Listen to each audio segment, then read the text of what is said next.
been saved. Every single time that I've had a poke, prod, procedure, I've gotten a special bead. At the end of the day, you're raising money for kids like me so that we can play games and live a better life. Thank you from the bottom of my heart, and I just would like to encourage you all to come back again.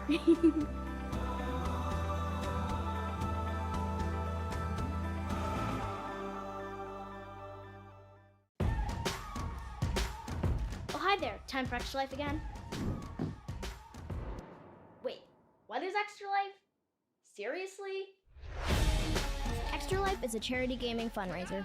We play games to raise money for local children's hospitals. Extra Lifers around the world have raised more than $100 million since 2008, and all because of people like you. So what are you waiting for? Donate to Extra Life to help kids like me. Thank you for supporting Extra Life and what all you do for all the children.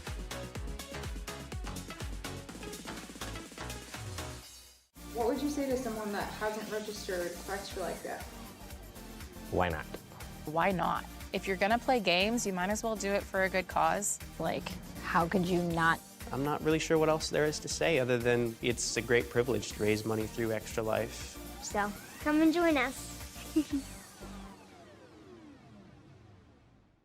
I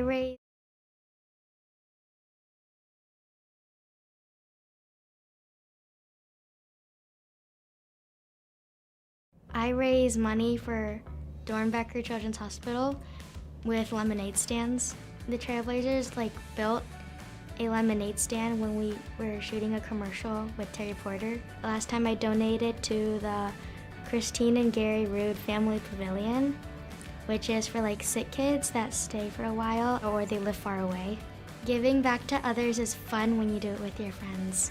It feels really great knowing that other people care just as much as I would, and they just know that it's easy to give back.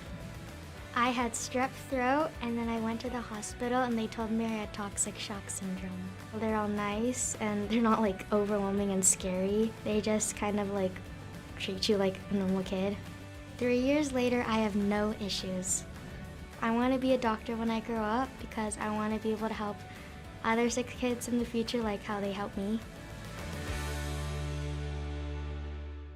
All around, I'd just say I'm very tough and I can just push through things that I think I can do. I am basically a normal kid.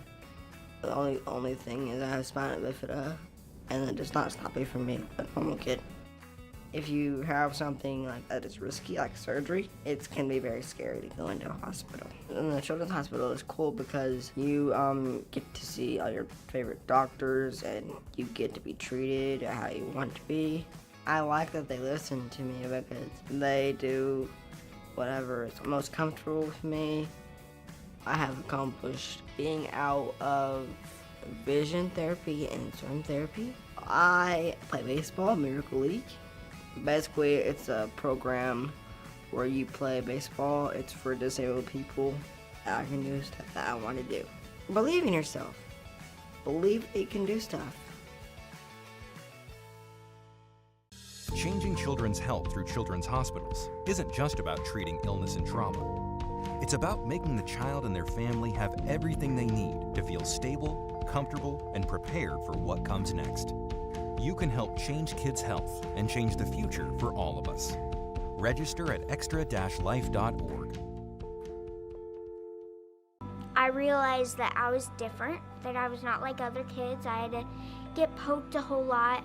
With diamond black vein anemia, there is only one cure, the bone marrow transplant. Finally found my match after 9 years of looking. I had finally been saved. Every single time that I've had a poke, prod, procedure, I've gotten a special bead. At the end of the day, you're raising money for kids like me so that we can play games and live a better life.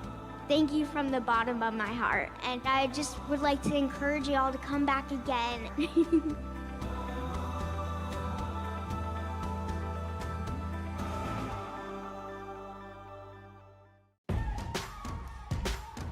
Hi there, time for Extra Life again? Wait, what is Extra Life? Seriously? Extra Life is a charity gaming fundraiser. We play games to raise money for local children's hospitals. Extra Lifers around the world have raised more than $100 million since 2008, and all because of people like you. So what are you waiting for? Donate to Extra Life to help kids like me. Thank you for supporting Extra Life and what all you do for all the children.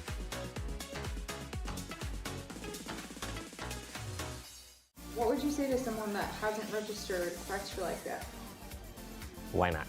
Why not? If you're gonna play games, you might as well do it for a good cause. Like, how could you not? I'm not really sure what else there is to say other than it's a great privilege to raise money through Extra Life. So come and join us.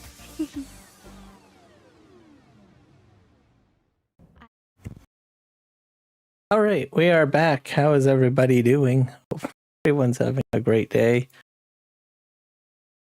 Let me see if I'm too loud.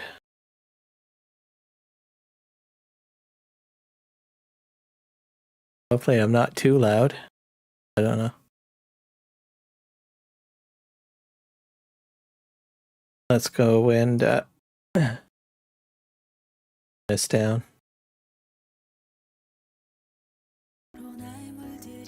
See, is that too loud? I sound fine. How's my gameplay sound? Oh yeah, I'm not into the map yet.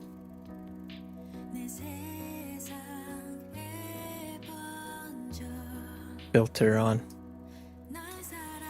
There we go, we got music. Music's playing.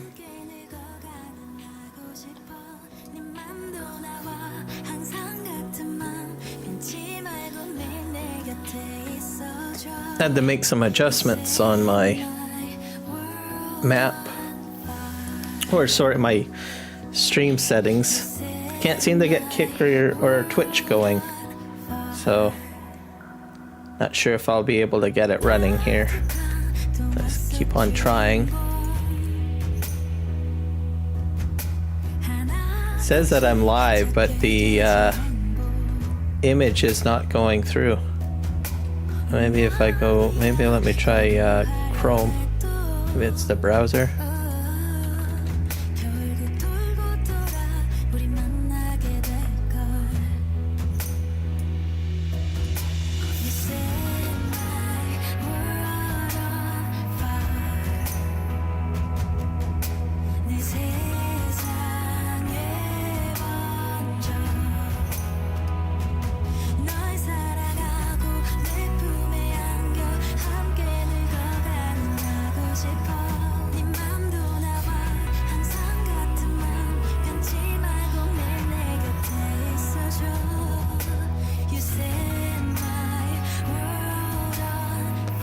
Figure this out while the map is loading.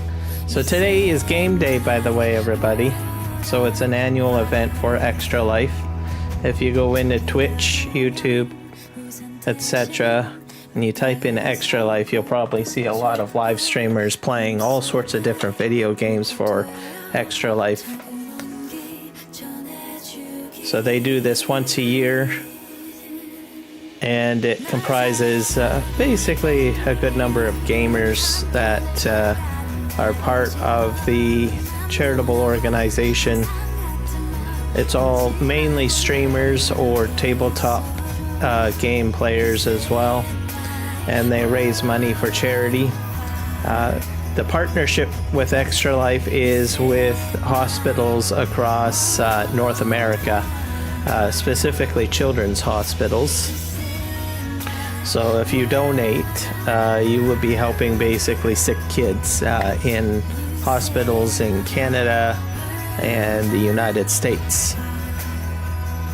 Individual, streamers or charity participants, such as myself, can choose a specific hospital to go towards. So myself, I'm in British Columbia, Canada, so anything that is raised off of my donation page would go to the BC Children's Hospital. But it's an interesting partnership. There's quite a few different people that live stream all sorts of games. Like you'll get people on console, on mobile, on PC playing games from Farming Simulator all the way up to World of Warcraft to I don't know, Mario on their handheld devices. Somehow they figure out a way to live stream off of handheld devices. So there's also one guy that I watch that plays Star Wars The Old Republic. So it's kind of interesting. So if you guys want to donate, the link to my participation page is linked at the top of the chat. So feel free to check it out. I'm trying to raise $1,000 by the end of the year, so I'm at about 400 and something. Getting there. Let's see. Gotta get the game up in front of me. Okay.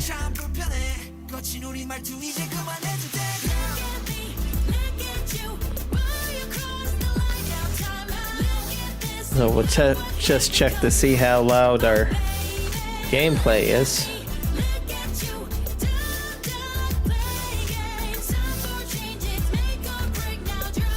So I've added the new course play to my map on PV Canyon Crossing. So I'm happy about that. Actually, this one is not off a mod hub.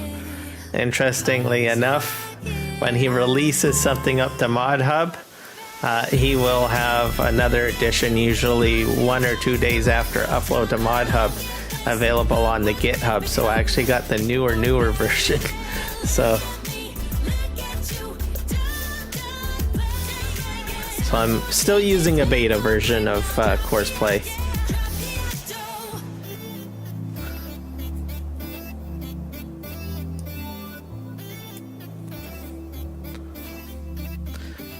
So I figured out also terraforming. I just want to thank FS Miner community for setting me straight on terraforming. So just to let you guys know, I had updated the server. So your best bet is to go to the terraforming GitHub if you're going to if you want anything done with terraforming. They have 2 mods there. They have a terraforming mod and they have a machine add-on mod, and they work together. So I would recommend going to the terraforming GitHub to get your version of terraforming you need. The machine add-on, basically a list of supported mods that will be used with terraforming.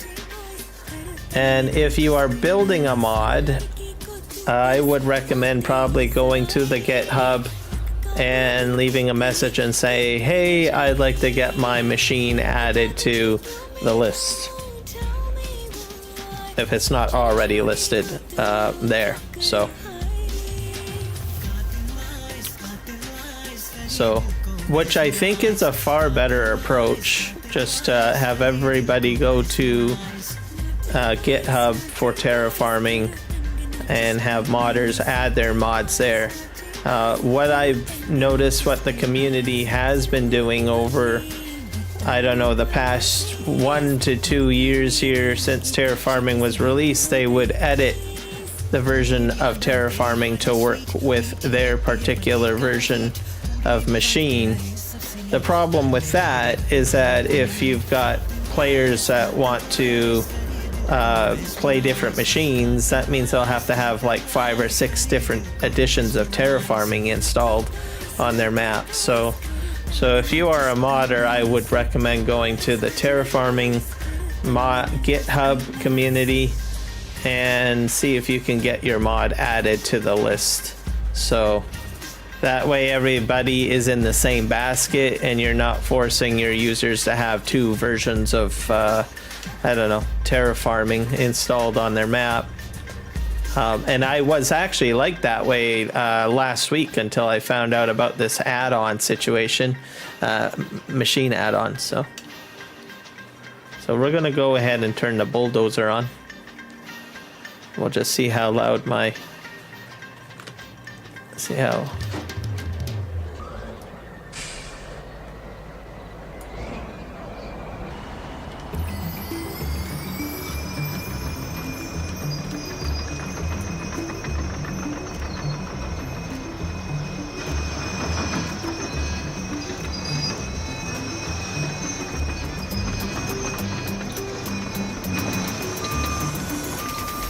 That might be a little too loud, is it?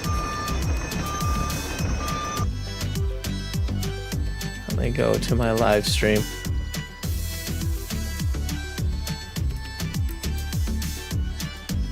Let me know if that's too loud for you guys. Not sure. I don't think. Am I live streaming on Kick? Anyone? I got like this spinning thing. Might have to give up on Kick.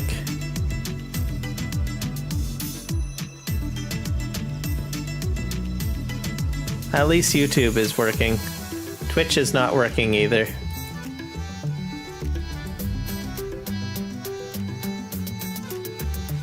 Yeah. And Twitch. Yeah, I have to give up on Twitch and Kick. Not sure if it's gonna work. Hey Michael, could you by chance jump over to my Twitch and just see if I'm live streaming over there? And then just come back. I have no clue if it's working. Hello Iron Thunder Lyrics, welcome in. Juan sent you, right on. It's game day today, guys.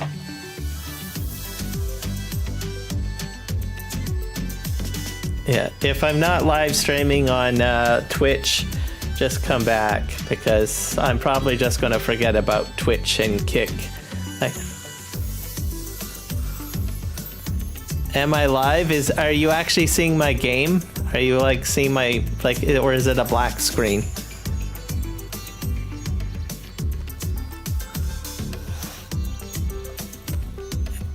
Hello Luke, welcome in. Is it a black screen, Michael? Maybe it's just my side that I'm not seeing anything. It could be my browser. Okay.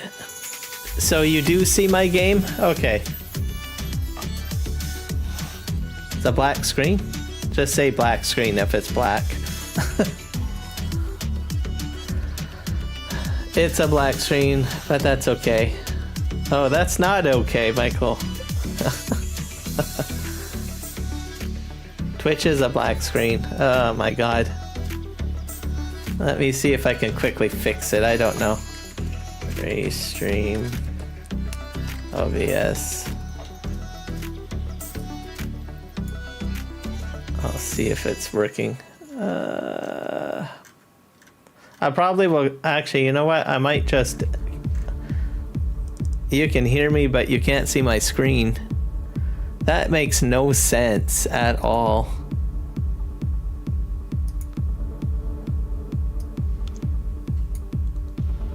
I'll see if there's.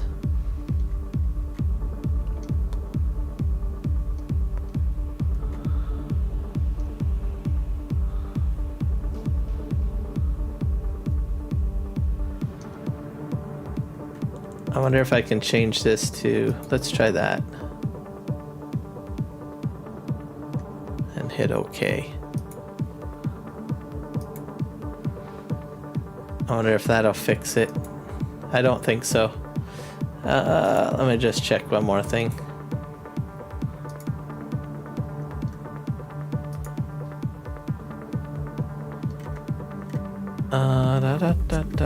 I just need a quick setup guide.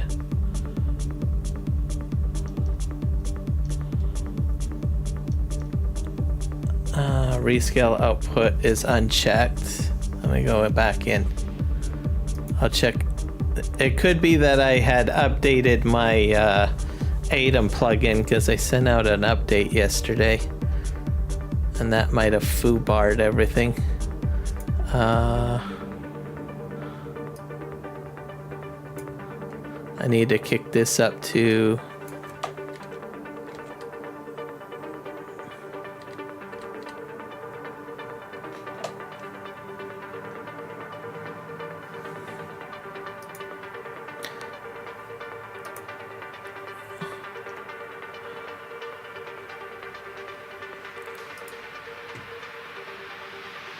let's go into advanced settings. Rescale output, set rate, control CBR. Yeah, I always have it at CBR. Profile. Should be main. Oh, that might be the problem. Set to high.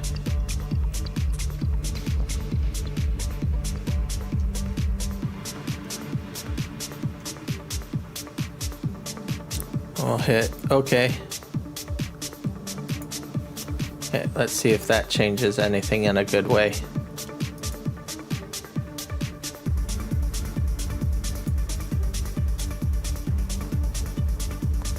Yeah.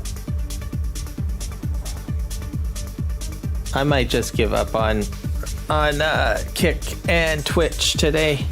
I'll figure it out later maybe.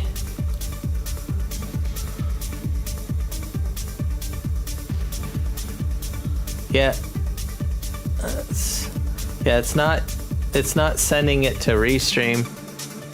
So I'm going to just forget about Twitch and Kick today, I guess. YouTube is working. That's all that matters. So there we go. I'm going to end the stream function on Twitch and Kick, so I'll figure that out later. All right. I had to rebuild my OBS profile yesterday, so let me know if my audio is too loud or something, because I might have to tweak that. I don't want to blow everybody's ears out.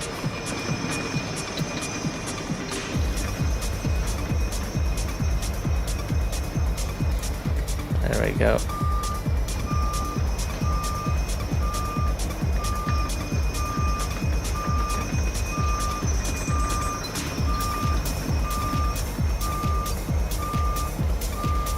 Welcome back, Michael. Thank you for jumping over there, guys, and checking it out. So, I'm going to have to do some fixing later. I'm not going to do it during the live stream. I'll probably do a non-charitable live stream. And I'll go ahead and try to fix that. I did my best to try to put it all together. There could be a couple of things going on. One, I had to redo my OBS setup, and then I also went ahead and updated the ATEM multi-streaming plugin yesterday as well. So it could be one of the two.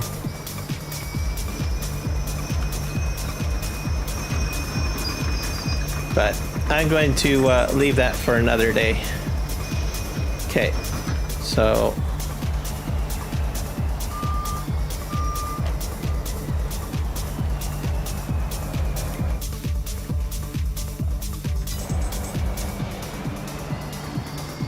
Let's push this up here.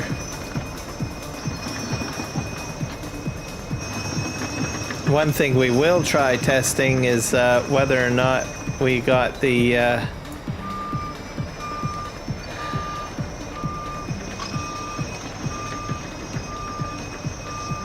I'm not sure if I did get it going or not, but let's see.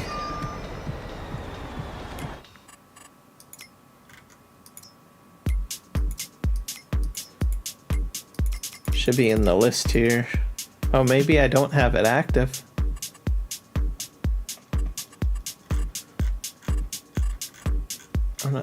Did I get the mod going? This is sad. Oh, and do I have more than one bulldozer out?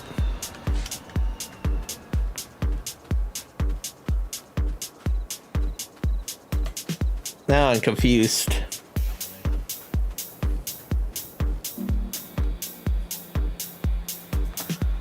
Oh. Oh yeah, I gotta kill the, good point, Michael.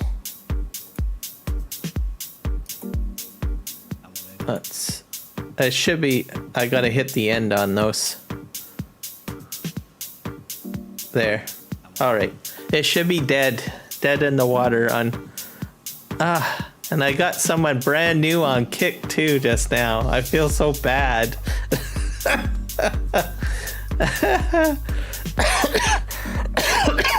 I'll have to figure it all out later. Twitch should shut down.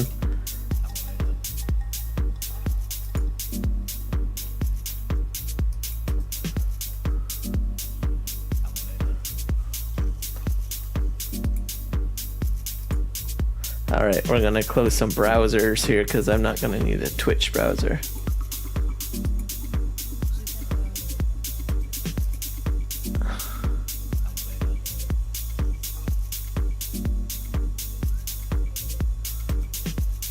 Don't worry if you're confused. Okay, I guess I can close down Restream. I don't think I have the Restream set up right, but oh well. Okay,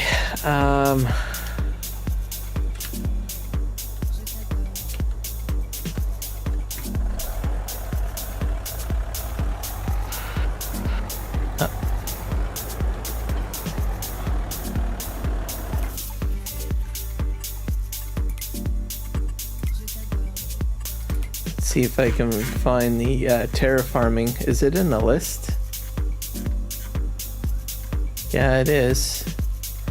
Toggle activate machine. Oh. Why? It's not coming up. Very odd. I thought I had another bulldozer kicking around here somewhere that I can test with. Oh yeah, it's probably down at the end if I'm not mistaken.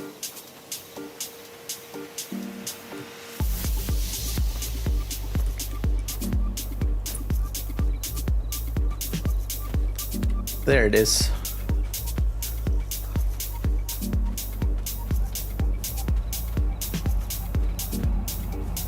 There we go. Might have buggered up the...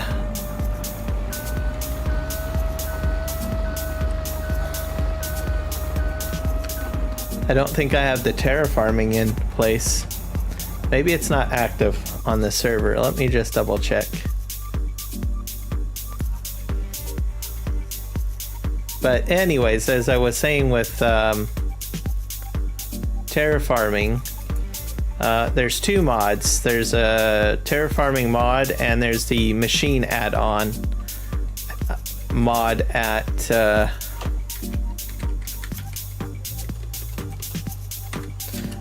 GitHub. And I was saying that there you can submit your mod there to be added to the list of the machine add-ons. Because I had a huge mess, I'm telling you, huge mess of issues with terraforming. I had like about 3 or 4 different versions of terraforming installed because I would download a mod and like a construction mod, that's not FS Miner, and then I would put it in there and they would edit their own version of the terraforming mod. So I think what the terraforming creator's trying to do is get everybody over to his GitHub to add their mods to his massive list of equipment. And I read somewhere there that he is bringing it over to, or it should work with Farming Simulator 25. So. Thank you, 3Js. Yes, everybody hit the thumbs up on the live streams so that people get the opportunity to check it out. And if you do wish to donate to Extra Life, it is game day today, which is the annual gaming day. So everyone that is part of Extra Life is pretty much live streaming. So if you go to Twitch or YouTube or Kick and you type in Extra Life, you're going to see all sorts of different live streamers that are running their own live streams. Most of them are running 24-hour live streams. Some are running 12-hour live streams and what have you. So it is the #1 big day that everybody pushes for this charitable endeavor for helping kids that are in hospitals. So if you are a content creator and you want to get involved with it, you can join our team if you want, which is the Extra Life, Virtual Farmers for Miracles, pretty much. So you can join in, be part of the team. If you reach certain subscription, like donation goals, you do get some rewards. Sometimes you can get a t-shirt, a mouse pad. I think this year they're giving away like an Xbox controller that is designed with the Extra Life logos on there. So there are some rewards for those that actually participate and reach certain donation goals. I think the 3Js, you guys have the controller, or you have eligibility to get the controller, and I think you have the t-shirt already, don't you, or something? At 3Js, they also do Extra Life with me as well. They're on the same team. So yeah, lots of cool stuff. You can join in. I mean, all you really need to do is just set up an account at Extra Life. It's super simple. Just send all your streamers to, or people that watch your streams, to the page, and they have a donation link, and you don't even have to handle any of the money at all. Yeah, it's all, you just tell your subscribers to go there. They go ahead and they type in the amount, and it goes directly into the foundation's wallet, and you don't even have to touch anything. All you need to do on your end is have fun, live stream, and maybe set up an account or two, set up your account, set up your live stream with the information, and you're good to go. So my bulldozer does not have terraforming working on it for some reason. I don't know why. So I'm gonna fix that right now. Let me go to, I have to log into Gportal. I might have to restart the server. It wants a one-time code. This is where you slip in 1 minute later.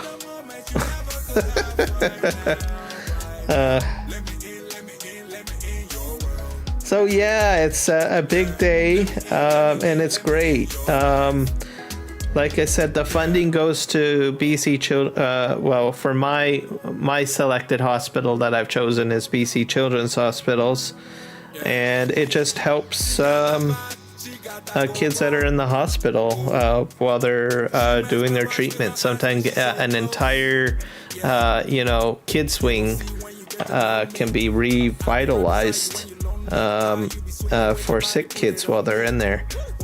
It's definitely not fun. So if you've been in a hospital, you probably know what it's like, right? So you just picture yourself as a youngster, right? Like as a kid, and you have to be in there, right?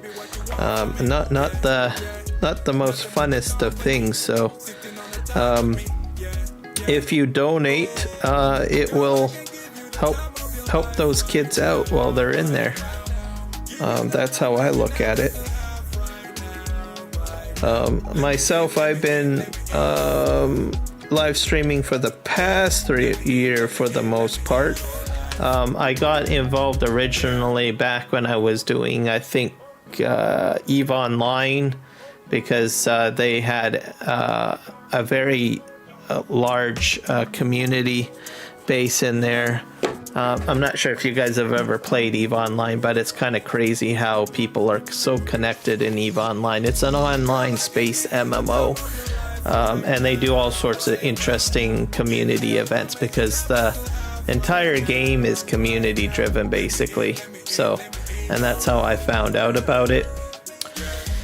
And I tried out live streaming once, not as big as what I'm doing right now. What I had done at the time was I somehow live streamed through Discord. I had a group of guildies within EVE Online that, and as you know, you can live stream in Discord. So I ended up basically live streaming in there, and my guildies basically went to my page and donated, and whoever else popped into the channel. So it was very, very small compared to what we're doing now with YouTube and Kick and Twitch and all of that. But yeah, I stayed up all night and I had people coming in to voice chat, trying to keep me awake and everything like that. So it was a lot of fun. I've done maybe one 24-hour live stream earlier this year and two 12-hour live streams this past year, more in the spring and the winter months. The overnight one, the 24-hour one, was pretty intense. I mean, I was almost falling asleep. I had people coming in, I think Discord to keep me awake. The 3Js have been in there. Michael, you stuck with me till, I don't know, probably 1 in the morning my time, and you're in Texas. And then you woke up in the morning as well and kept me awake as well. So it was crazy. There's the sim guy. It was helpful too because I have a lot of people from the UK. So as the North Americans were rolling off to bed, I would have the UK folk pop in and say hello, and also from South Africa. I have a couple of folks from South Africa. So I was kept preoccupied on that 24-hour YouTube live stream. I think almost nearly a year ago. I think it was around February that I had done it. So very, very interesting. That's where my problem is, guys. I have terraforming machine add-on and terraforming not enabled on the server. That's not gonna do me any good, is it? Alright, so we're gonna shut the game down. Hello, Luke. How are you doing today? So I'm gonna hit quit. While I sort this out, guys, I'm gonna jump over to a break sequence. I want to see if it works, and there's also a little test, basically, what do you call it? A test game that you can play. So hopefully you'll enjoy it, and I'll get the server sorted out and back up, and then we'll get things going. Hello, James the Splendid Nugget. Thanks for coming in. I'll be right back with you guys in a moment.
dollars for Children's Hospital of Omaha. I wanted to raise it for people that couldn't afford to go there because I know not everybody can afford to go to a hospital, especially if something comes up like randomly.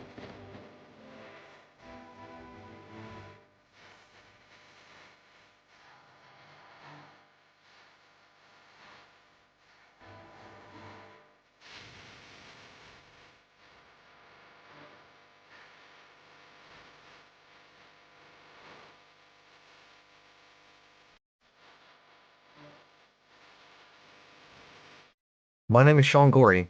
I'm from Cleveland, Ohio, and I want to change kids' health in University Hospitals, Rainbow, Babies, and Children's, because I was treated there as a kid, and this is my way of giving back.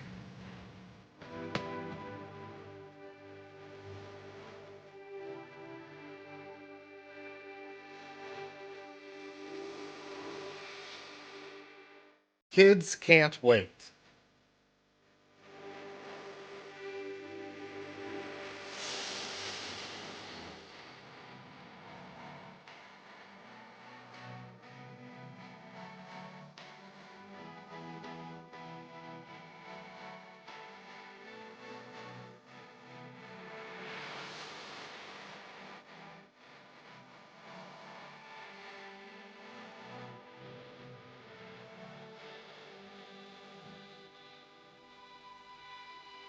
"62 kids like me enter a CMN hospital every minute." My name's Eric Sears. I live in Ottawa and I'm treated at CHIA for type 1 diabetes. My favorite part of my children's hospital is the doctors, nurses, and educators.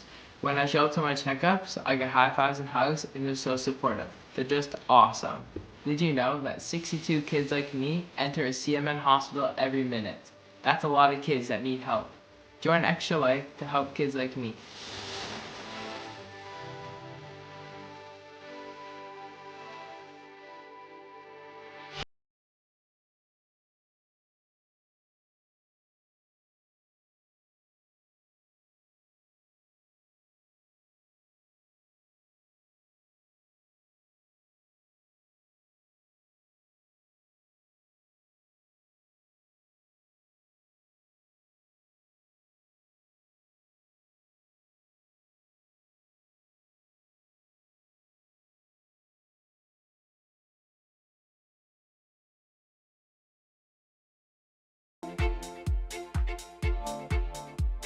My name is Defy, and I'm from the East Coast of Canada, and I want to change kids' health at the IWK Children's Hospital because as a father myself, I know they're always going to be there for me if and when I need them. All right, we are back. All right, hopefully the game will show up here up on the screen. Thank you, Luke Bernecking, for the $10. I think it's a super chat. I'm so new to this whole YouTube super chatty thing. Thank you. I'm going to put that towards to the charity. So I'm going to put that through for you. So that's awesome. $10. That is so sweet of you. Kids are going to love it. Okay, I got to turn down my volume here because I'm hearing a reverb here. There we go. Hear my voice too loud. But yeah, that is so super awesome, Luke. Thank you so much for your charitable organization. That charitable donation that should get me up to. Let me go to my website.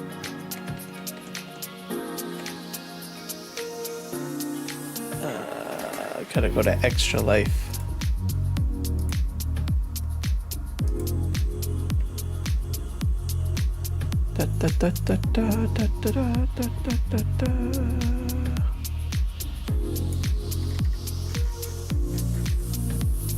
So that'll put me at, what is it, $455 once it gets added into the total. So that'll get me at least one more step closer to the $1,000 goal. That is going to be awesome. All right.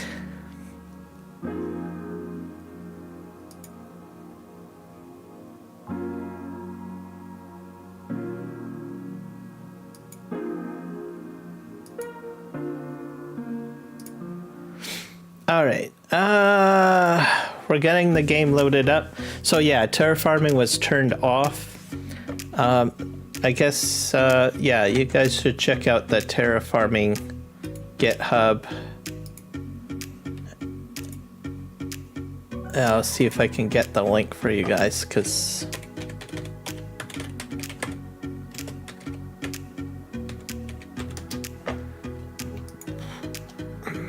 put it into the chats.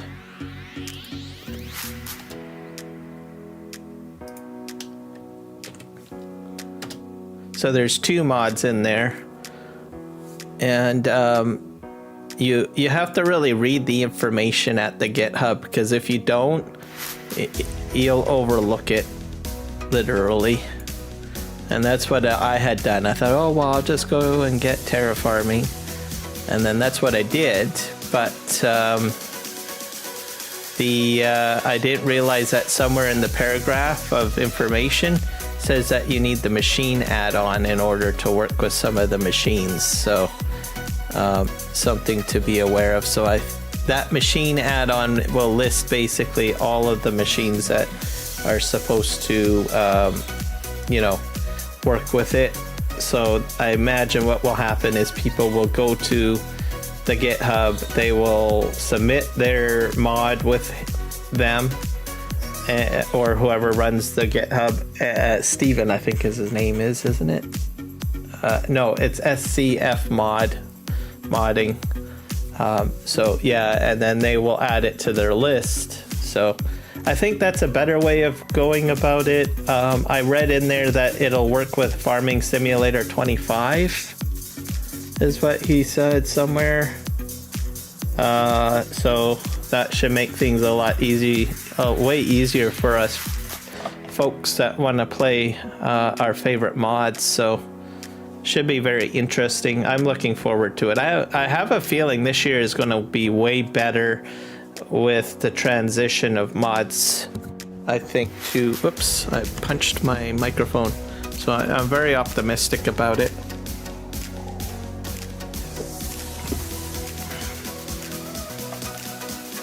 And then we're only like what, a week or 2 away from Farming Simulator 25 being released. It's early release is the 12th, right? I think they're doing like a early release of Farm Sim 25. I'm not sure if anyone can confirm that. I don't know. I've heard something. I've been hearing early release or early game start or something. I think the official release is the 15th, I think, and then the 12th is early release. Early release FS 25. Oh, 25, not 22.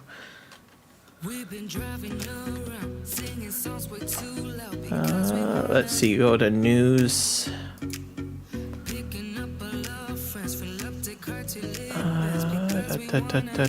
Release. Nope, just launches November 12th, so there is no early release, I don't think. So I'm not sure where I got that in my brain of an early release. But anyways, there you guys go. All right, we're back in here. Let's go figure out this terraforming business. There you go. I'll make sure I can do what I need to do.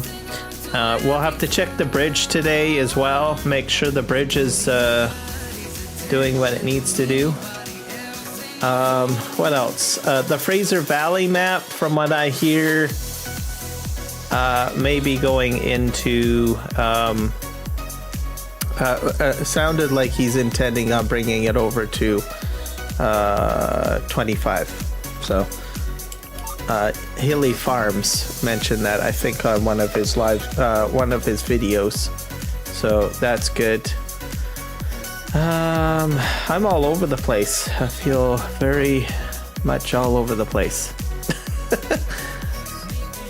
What was I doing? Okay, I've got that on.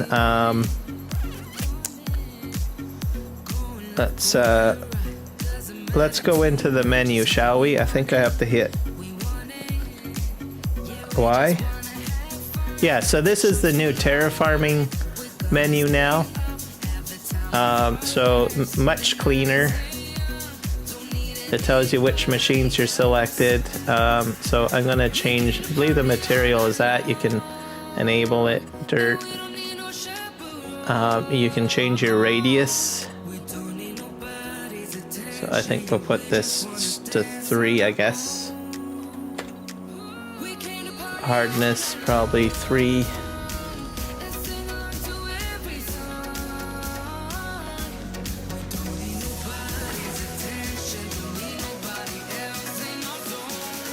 I'm gonna set this to square. So I like this new menu.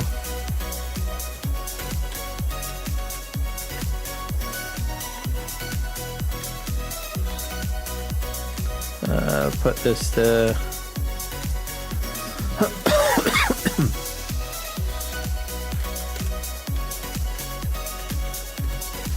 takes a little bit of finessing there. Okay, so that's on.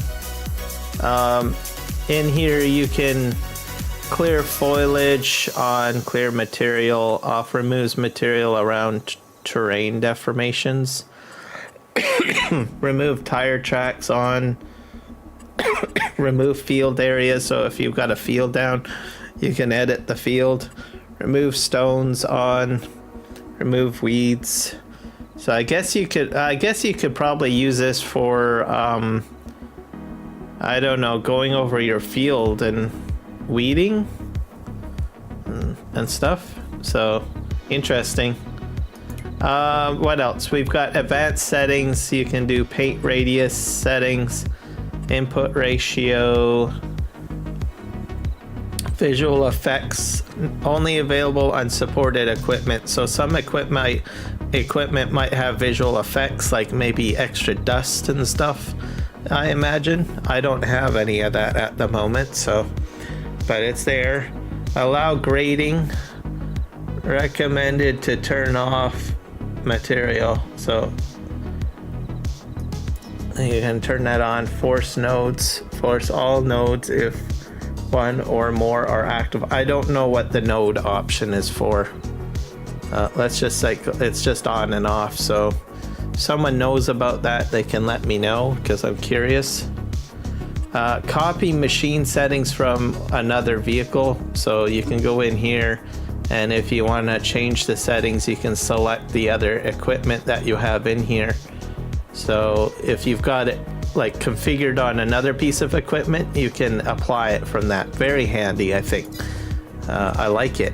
Then you've got calibration, allows you to grade using a calibrated angle from surveyor equipment. So I guess there's some surveying mods. This is usually what they do in construction. They'll survey the area, and then they have basically some scanners or surveying apparatuses that will calculate the grade and everything, and then you can calibrate and copy from a machine or whatnot. And then that way, I guess what you can do is, if you have, this is the part that I think I can't do this because I don't have a caliber surveying equipment installed. But what I understand, you know how you go in the GPS and you can share your course with someone else? Well, what I think you can do with this, or what the intention is of this, is that if you're using the surveying equipment, you can calibrate, and then it would save it somehow. And then you can copy from all of the machines. So if you've got like a whole construction crew on a multiplayer map, you can calibrate the grade and have everyone on the map calibrated to do your survey, pretty much. Actually, I think I'm getting a little loud, aren't I? I see that I'm going into the red here when I'm talking. Let me try to turn my microphone down. I don't like it when OBS spikes me into the into the red. Let me just bring this down a bit. We'll put this about here. This should be fine. Hopefully I'm not ripping people's ears out now. I apologize if I was doing that. If I do get a little loud or whatnot, let me know in the chat. Just let me know that the microphone's too loud or something like that. I don't know. It happens to me all the time. I'm always fiddling around with settings. But anyways, yeah, so you can... I think this is freaking awesome. I'm telling you, this is like really cool stuff here with terraforming.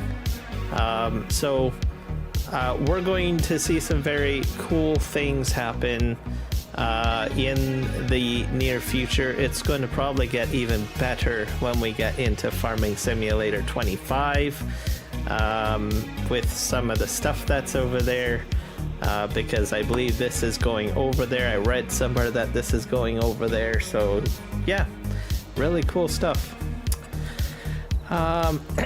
So yeah, so there we go. Now for me, I generally like to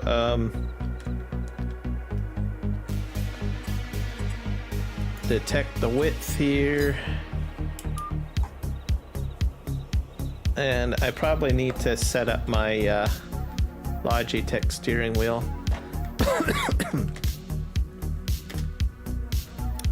Yeah, so cool that I got like a super chat. This is the second one. This is awesome. I'm all new to this whole monetization thing and everything like that. It's interesting. Let's see here. Restore. Default settings. Okay. Oh, you're got some tension in the steering wheel. Yes, we do. We do have some tension in the steering wheel. All right, and I can't hear my music. What's the deal with that? I know it's playing. I probably turned it off in my headphones. There we go. All right. Let's see if we can figure this out.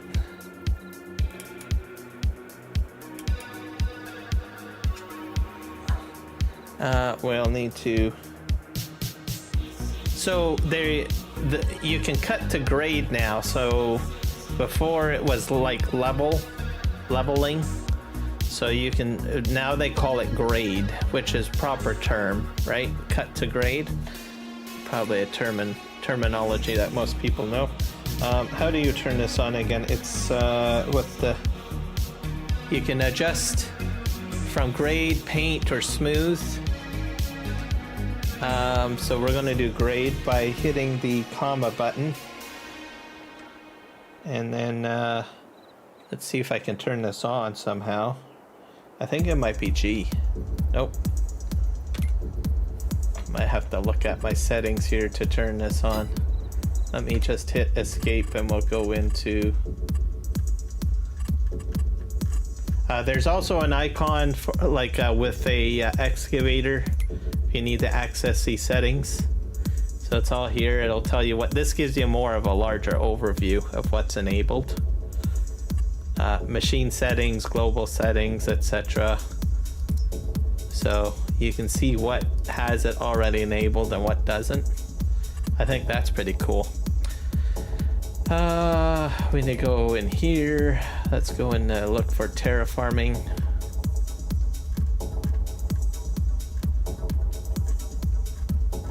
Crane, game, vehicle gearbox, vehicle lights, platinum expansion, go wheel, pumps and hoses, Vermeer, terraforming, open machine settings, output, activate is, oh, it's not activating. Where? Let's see here.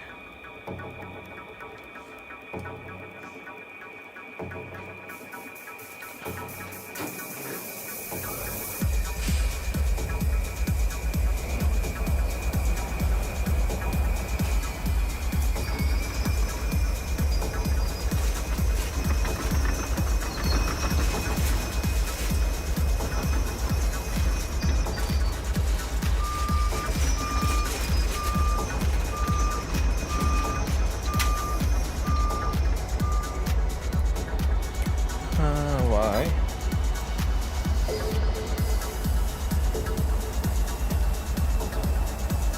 That turns off the...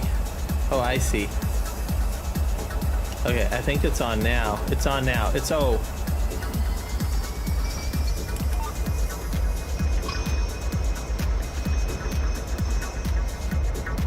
Let's see how well this does.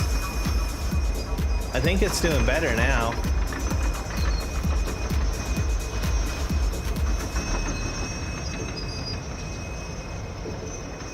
I might have to increase the strength on it though.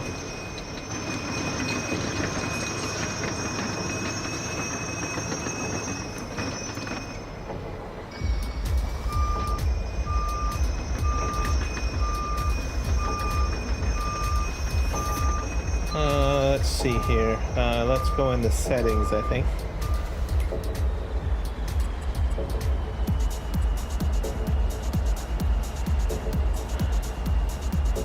Let's change that to 9.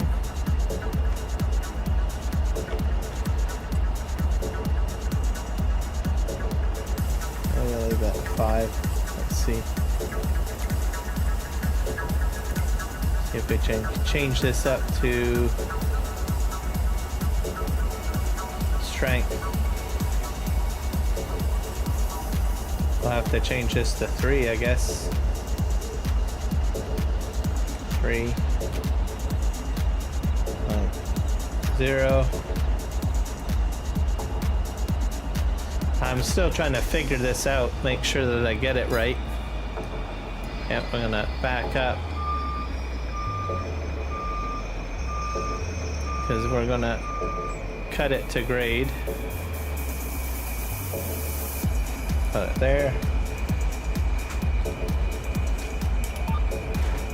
Push forward. Let's see how well we do this time.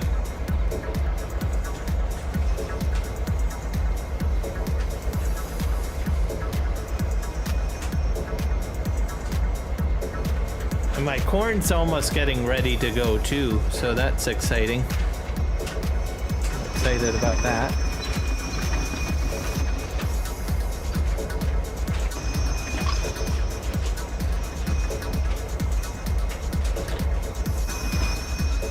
I think I might have to increase the strength a bit.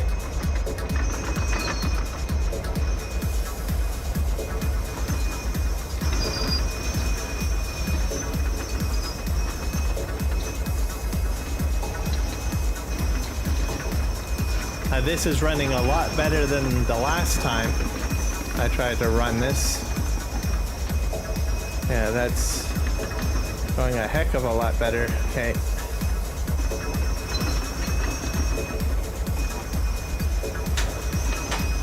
Alright, now we're gonna back up. We'll make another cut.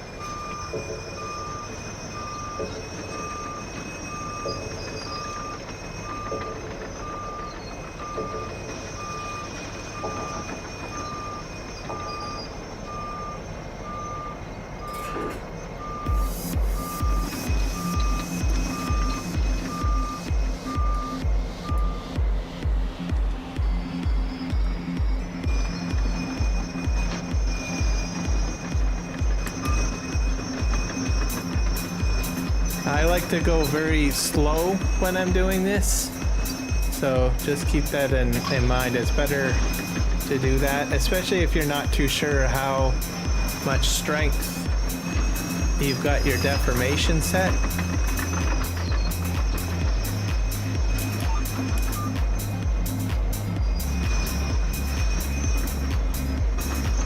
I might have to increase the strength a bit more, I don't know. Like it seems to be going off course a bit here.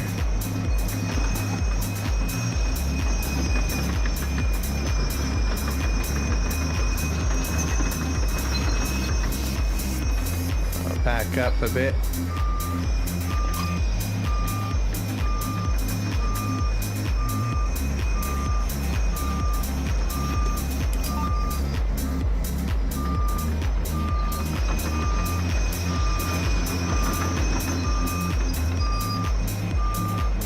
Slowly but steadily expanding. I'll have to check out the bridge as well, I guess. Don't want to make sure that it's...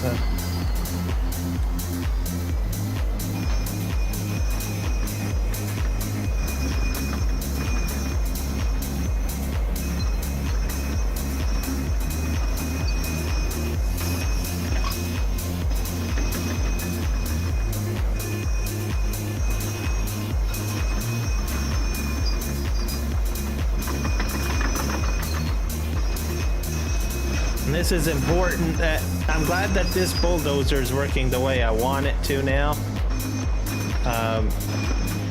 because it's going to help me when I get up into that mountain back there and I start putting in my houses and stuff like that. So something to be aware of.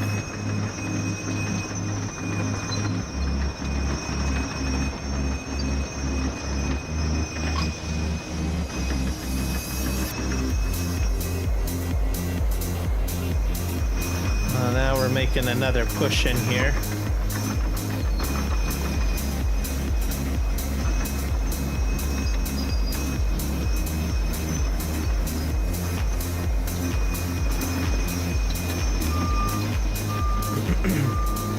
We'll back up and then we're going to make another cut.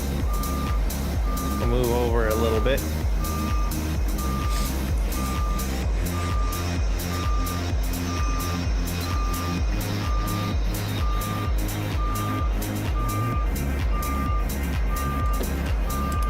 This is gonna be cool.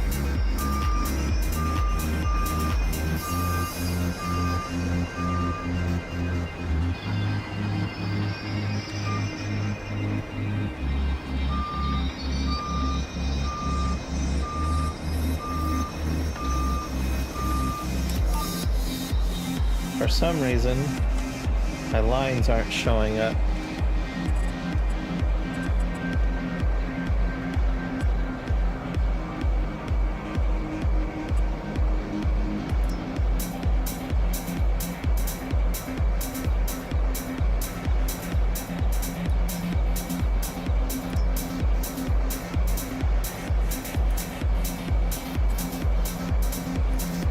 My snap angle to 1.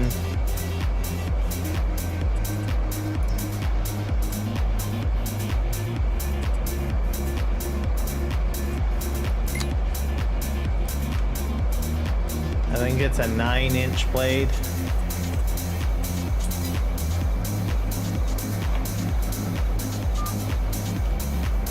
Let's see. Oh.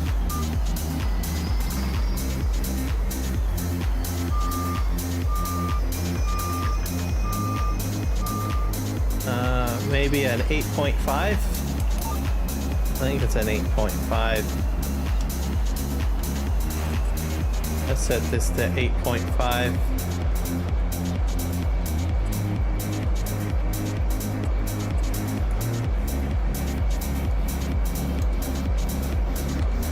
So usually it would auto detect, but construction machines, it doesn't seem to auto detect very well. So maybe 8.5. I think that should be fine, but yeah, that should be fine. All right. Lower our blade, not too deep into the ground. Just above it. On and drive forward.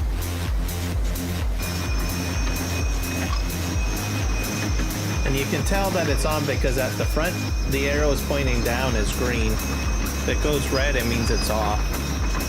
Or you've got the blade raised. There we go.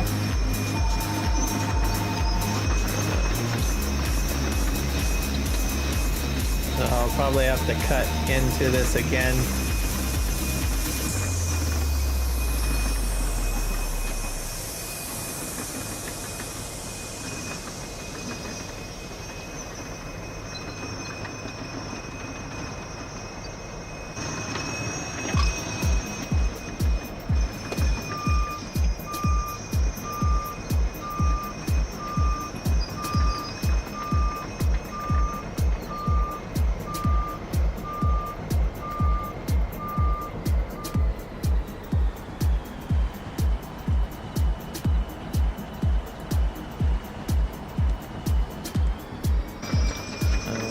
push most of that material forward.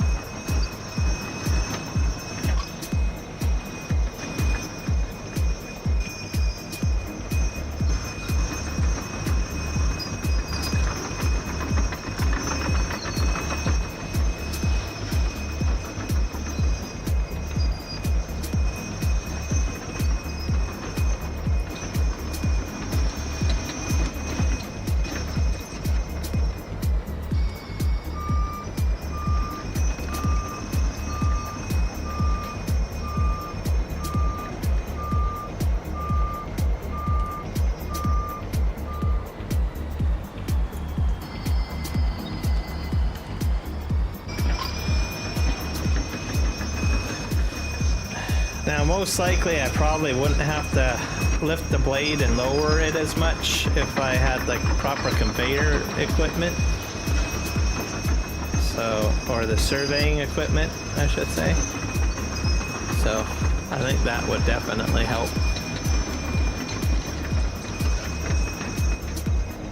So today's live stream will be longer than normal. Usually I end at 5 p.m., but we'll go a little bit longer.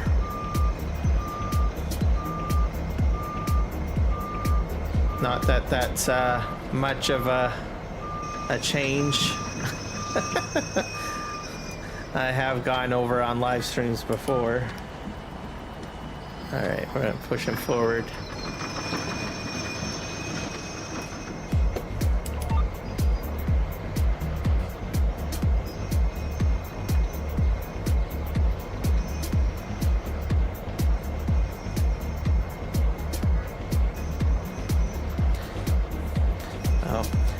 To do some retesting of my equipment come, I don't know, Wednesday probably, maybe Tuesday, probably Wednesday.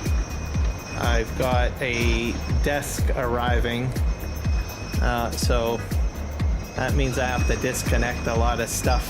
So I have a feeling that I'm going to break something. Always do.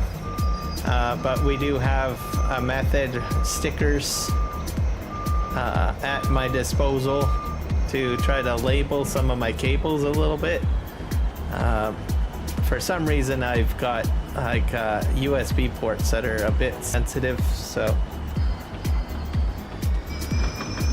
certain equipment works best in certain ports, so which is to be expected because certain USB ports work better than others, right? So,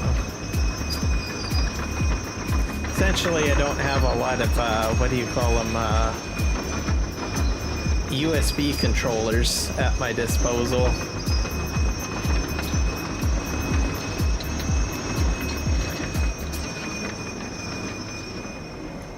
And interestingly enough, if you do buy an expansion card and you're like looking at it, why is this USB expansion card worth more than the other USB expansion card? Most people think, oh, well, it's just the brand name, and potentially that could be it too. But something to pay attention when you're reading about USB expansion cards is how many controllers are you know, a part of that card. So usually the cheaper cards will have one controller that operates all of the ports on the card. So usually most cards come with what, 4 USB ports. So your card could have one controller handling each of those ports. So all of them, so all 4. The more expensive cards, they may have more than one controller in there. So you might have, as an example, a 4-port card that has 2 controllers. There are actually some cards that even have 4 controllers, so 1 controller per card. And what that means, it's got the chipset ability to have each controller controlling each port individually, or what have you. That way you don't run into any overload on your USB ports. If you buy an external USB hub, when you go ahead and you install that or you use that, you are actually using probably whatever controller you're plugging that hub into. So if you've got like a 20, well, I won't say 20. I guess you could probably get a 20 port external hub if you wanted to. There's no controller on that. So that means you could end up overloading your controller. So I had run into that problem last year. So I had to really finesse and switch stuff around until I said to myself, why am I having these issues, right? Like, why is keep on getting USB blink, blink, blink, blink every so often? And because I have at least about two or three external USB hubs, and they're all powered hubs, so that shouldn't be a problem. And then I started thinking about it, and I said to myself, oh yeah, maybe it's controller overload. I got too many devices plugged into an external USB hub, and my controller can't handle it all. My system, I think, has two controllers. One controller for my front USB ports, and then I have another controller that handles the USB ports on the back of my computer on the system board, right? So I came to the conclusion, okay, well, maybe it's a controller problem. So what I ended up doing is I went and I bought a USB expansion card to fill in one of my, I think it's a PCI Express slot.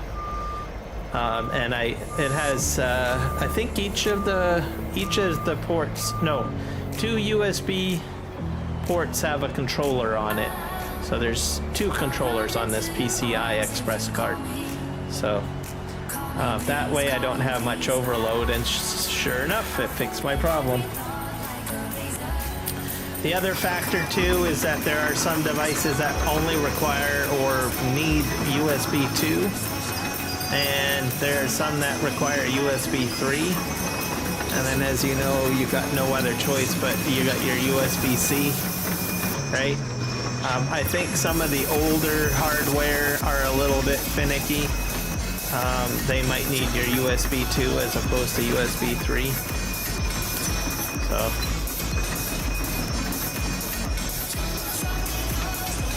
And I think my Thrustmaster joysticks, they like USB 2. I plug them in the USB 3. Hate USB 3 ports for some reason. So, go figure. So if you have a system, you want to make sure that you got like some USB 2 ports and you got some USB 3 ports. I suppose there might be some USB 1 devices out there that might act the same way too.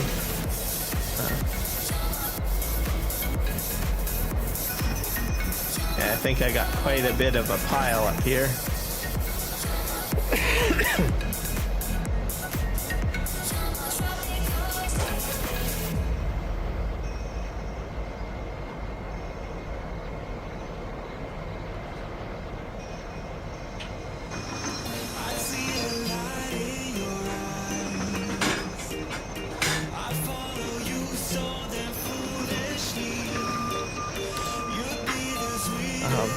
The other factor too is you can get like a system board with all sorts of USB ports on it, but it's important to understand like how many controllers are at your disposal. So it may be more advantageous to have an expansion card. That way you're not having so much of a load going through your system board as well. So, because generally when you go ahead and you buy an expansion card, you're using another set of chips, right? and that takes away the load off of your system board.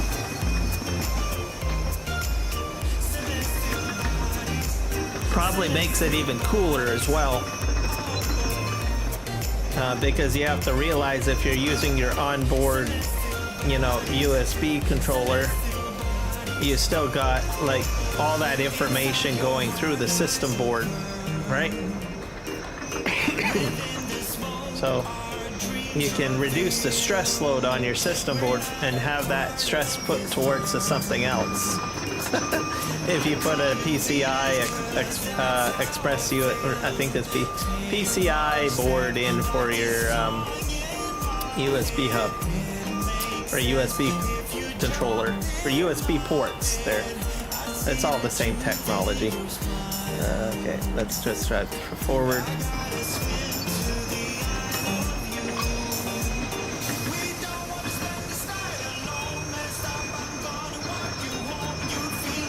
I'll raise my blade a little bit.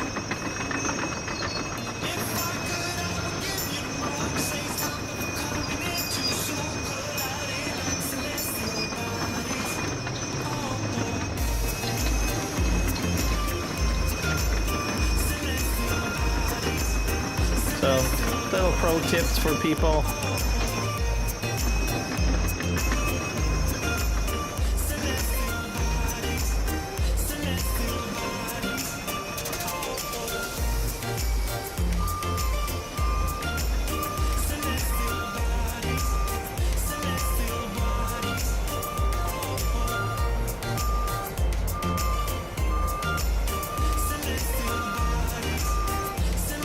We're going to reduce the size of this.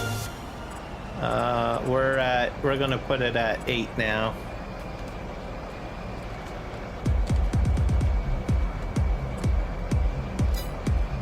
All right, and that should allow me to cut in a little bit more.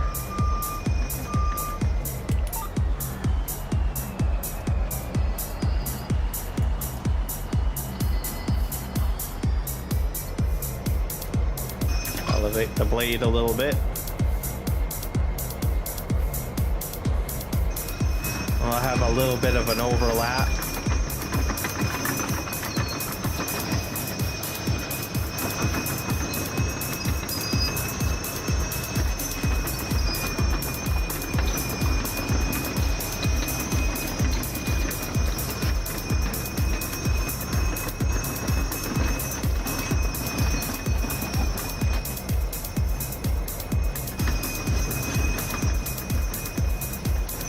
Might have to increase the strength a little on how this operates.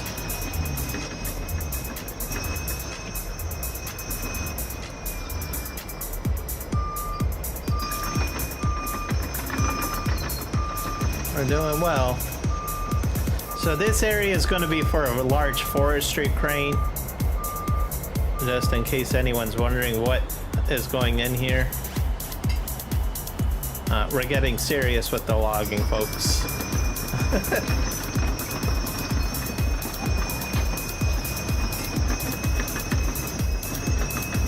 We're gonna clear this area out, flatten it. I imagine there will be something else put in this area too.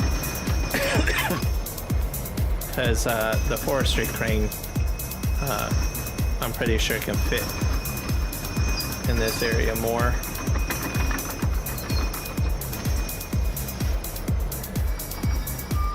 Alright, just gonna push this forward.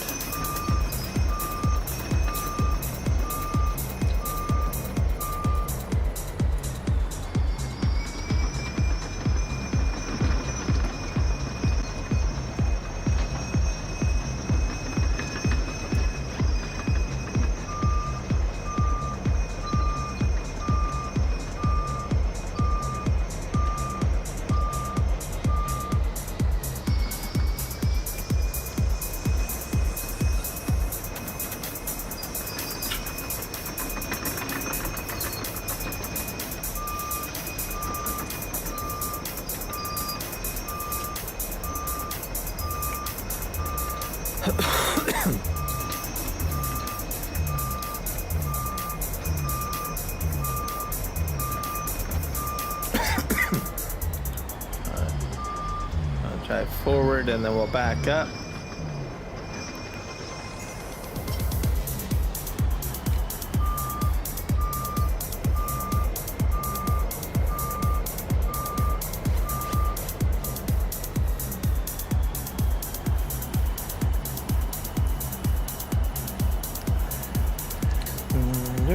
Let's drive forward.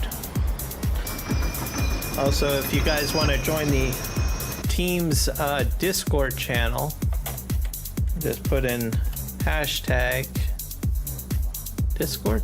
No, not hashtag. Exclamation point Discord. I think it'll work. Yeah, there we go. So if you want to join the team or want to keep up on Extra Life, just pop into that Discord right there. Oh, actually it's probably uppercase Discord. There we go. Stream Elements is working on both streams at the moment. That is awesome.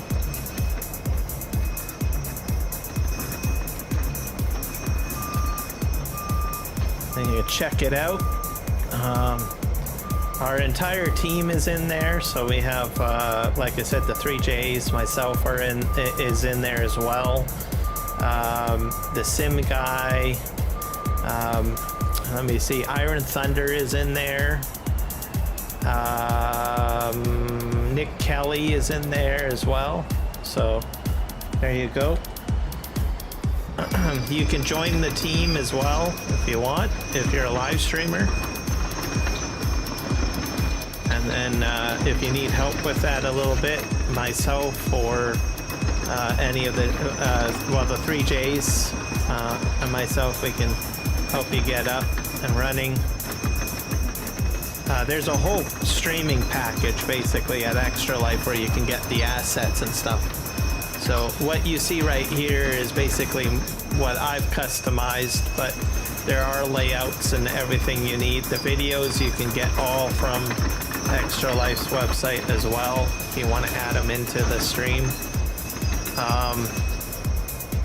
They are also tied into Stream Elements and Stream Labs, I think, so you can use some of the Stream Labs alerts and everything like that to add to your what do you call it, to your live stream. Look at that, guys.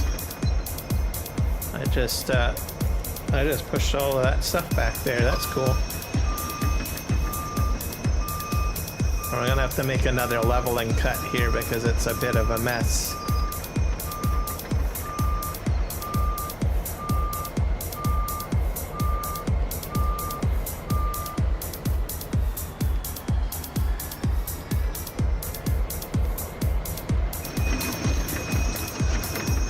Komatsu's doing well today.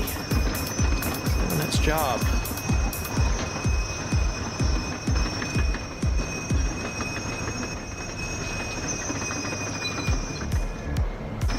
A little bit of a save.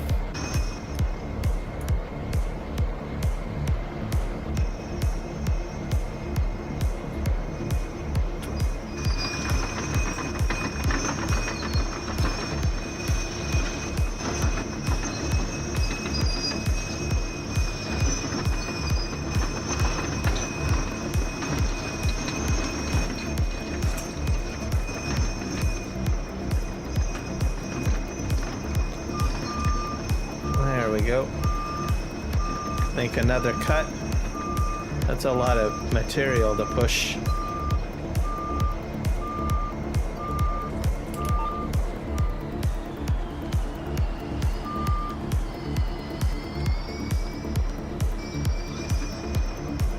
Back up.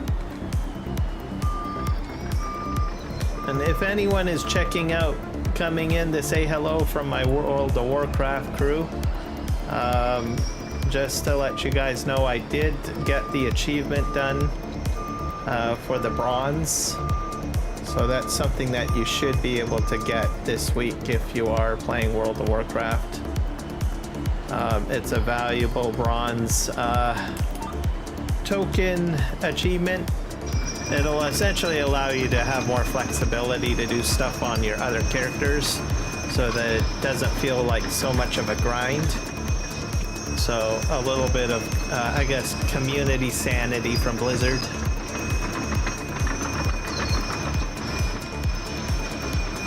So I would definitely recommend getting that. That way you don't, if you don't want to do player versus player content and you just want to do like dungeons and stuff that you can, or maybe you're the reverse and you're like, I don't like doing all this questing and all that stuff, and you just do PvP, well, you can do that. Maybe you want to run alts and you're like, well,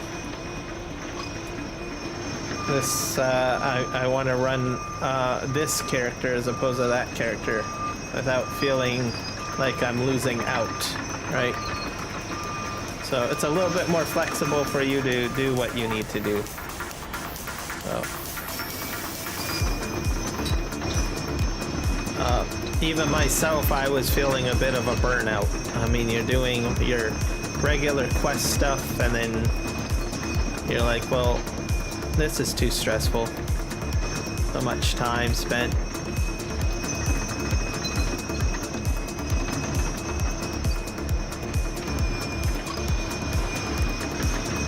Games should not be stressful. It should be fun.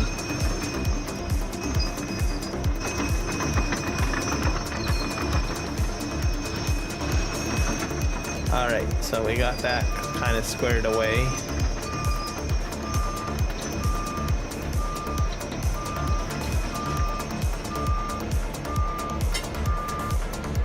I'm just going to manually push this.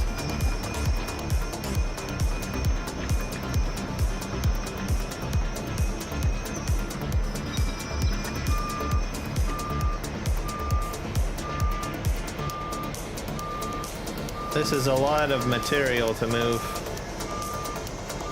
We're getting into 5 a.m. so once it gets to be daylight, we'll take a look around the farm, do some chores.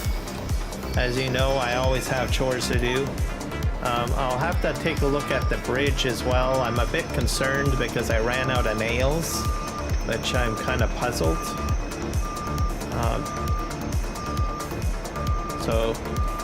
When you're building stuff, you gotta be really careful on PV Canyon Crossing. I'm pretty sure I did everything right.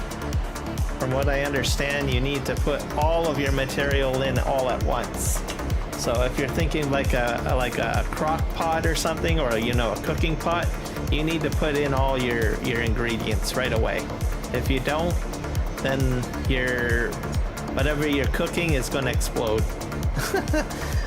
Maybe bad analogy, but basically what happens is that the trigger point rises up into the air. So if I did something wrong, I'm going to need a crane to get the material into the point, which is regrettable. So I'm hoping that that is not the case.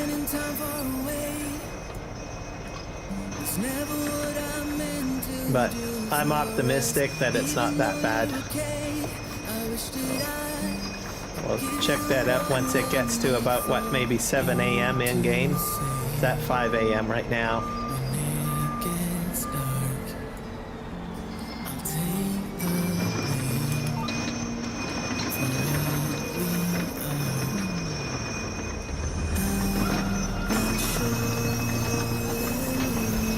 Pushing forward.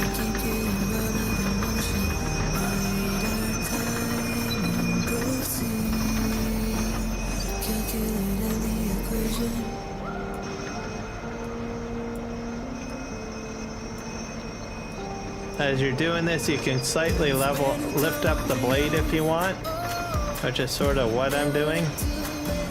And it's creating a bit of a ramp, that's okay. It's a lot of material to push, so you just drive back down and make your cut again. Eventually you'll push it back.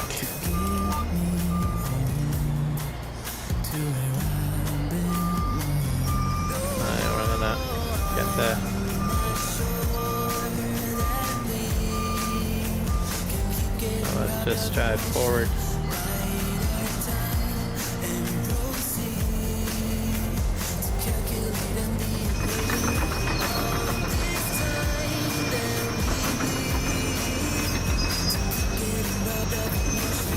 Most of this stuff I will probably want to move out before I get too close to the tree line, but for the most part I've done a lot of leveling.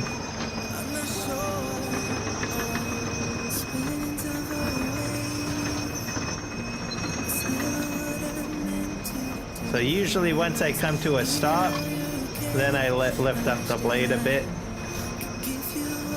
and then you're creating a ramp.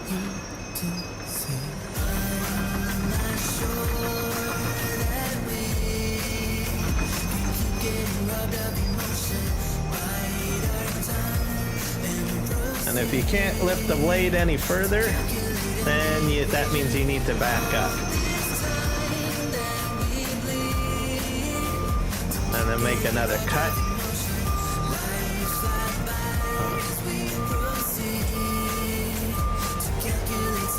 Eventually you'll get it all to grade, so hopefully it'll all go well for you.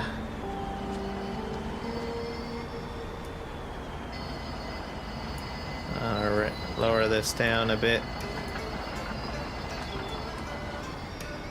And anytime that you do turn this on, make sure that you're on the level, like basically at the grade that you want everything to be at. It might be a bit different with the surveying equipment. If anyone knows anything about the surveying equipment, let me know. Where I can get it, maybe where I can play with it. Maybe if there's a YouTube channel of someone that actually uses it, let me know. That way I'm kind of curious about it. I talked about it earlier on in my live stream, but I think it would be great if I could get my hands on that. Just the idea of just doing a survey of an area and then just setting all my machines to cut to grade to that particular grade, I think that would be great. And then hopefully if it allows my machines to auto, cut to that, then that's even better. So because what happens with those surveying equipment, it uploads it to a system, I forget what it's called. Caterpillar has a variation, and I think John Deere has a variation, and it allows the machine blade to be controlled.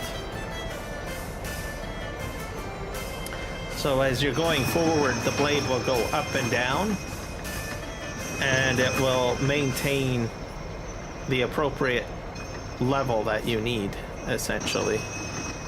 It's interesting. You can even get it set for excavators as well, so that it will physically prevent your bucket and the boom arm going any lower than what is required. So it calculates it, it uploads and connects to the software on your, basically on your equipment, whatever you're operating, whether it's a bulldozer, excavator, I think even not too sure about a front end loader. Maybe a front end loader can do it.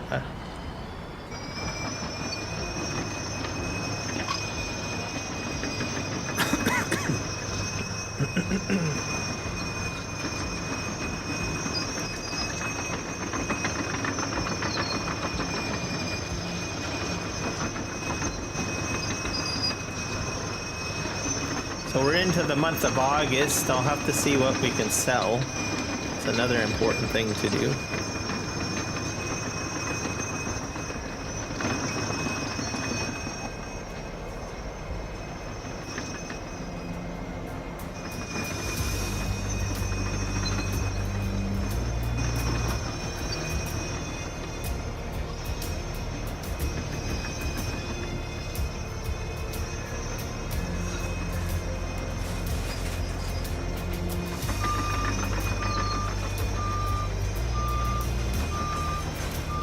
I'll just push some of this stone back.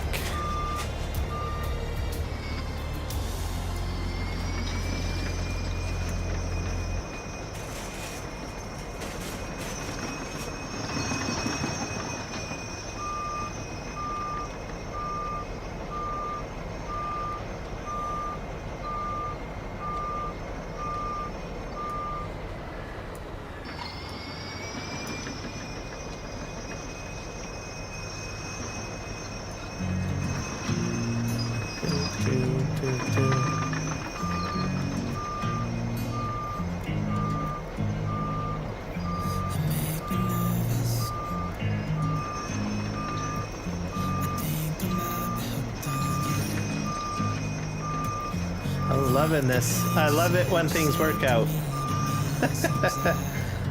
Yeah. Alright, we're gonna drive forward. I'm not sure if I got this too low.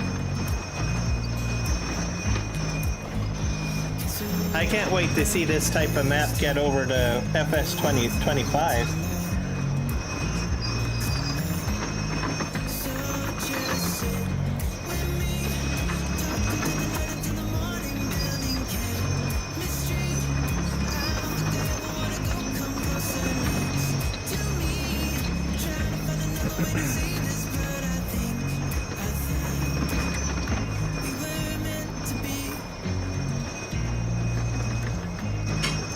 So I'm just creating my ramp now, because it's a bit difficult.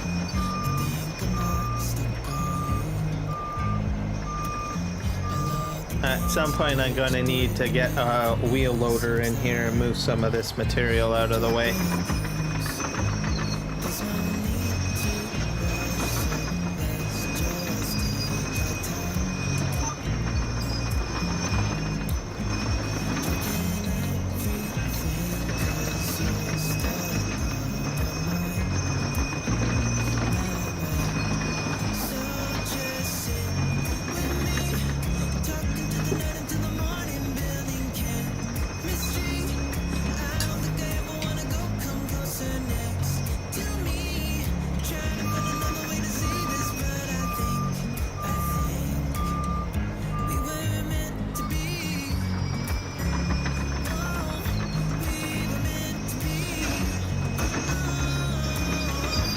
There we go.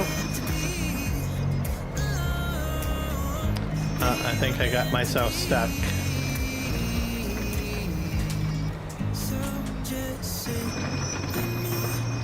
That happens.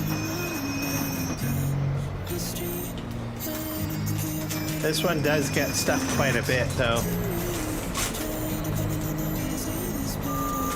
You have to be a bit careful.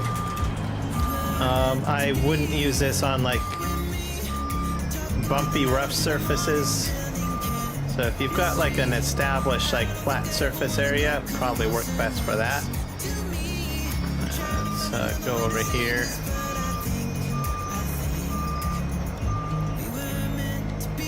I think we'll probably get a wheel loader momentarily.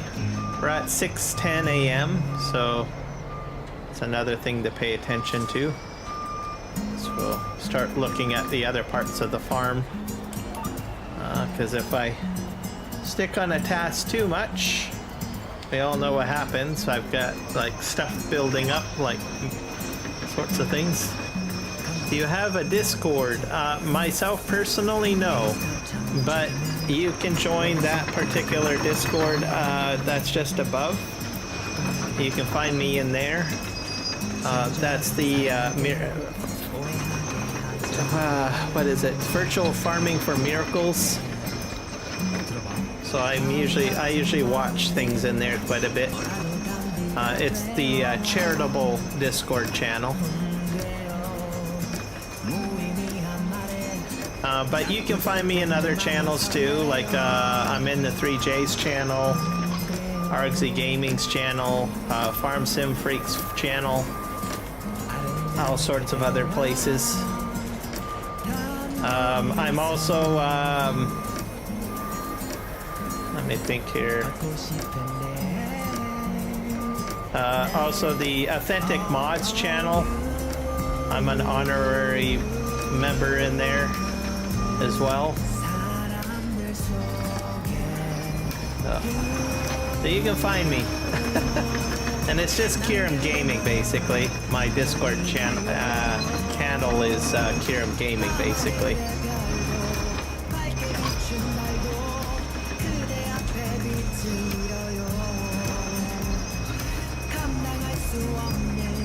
You can also type on my community page for YouTube if you want.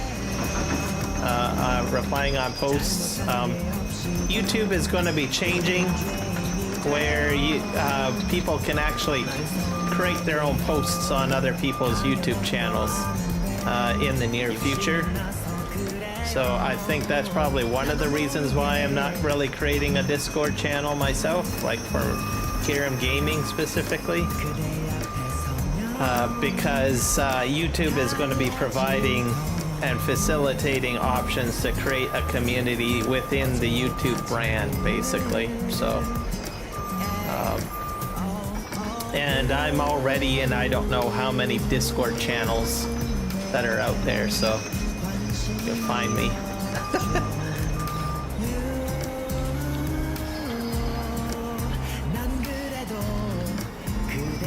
There's a lot involved to managing a Discord channel, so that's probably one of the reasons why I probably don't have a Discord channel. I usually spend most of my time on YouTube and not so much on Discord.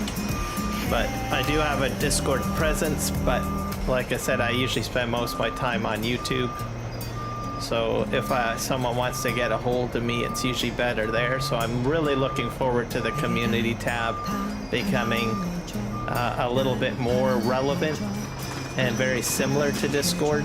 So that way, if someone wants to get in touch with me, they can type something in the community tab or something like that.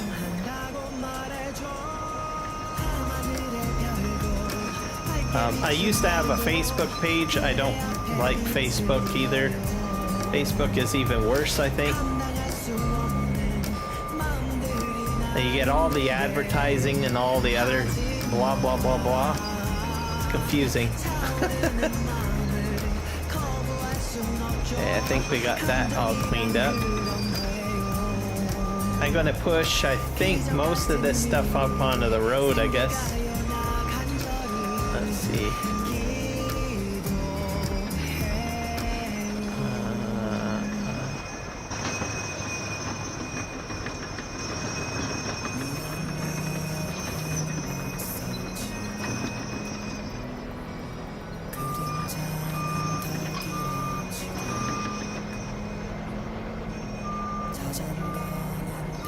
Alright, push this up onto the road.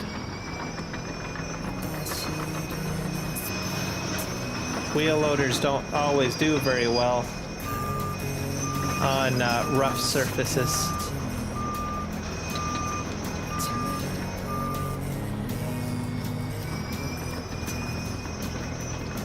That's why I figured I would just push it up onto the road.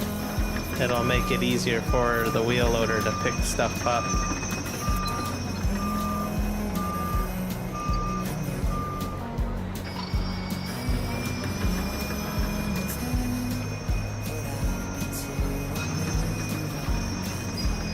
There we go.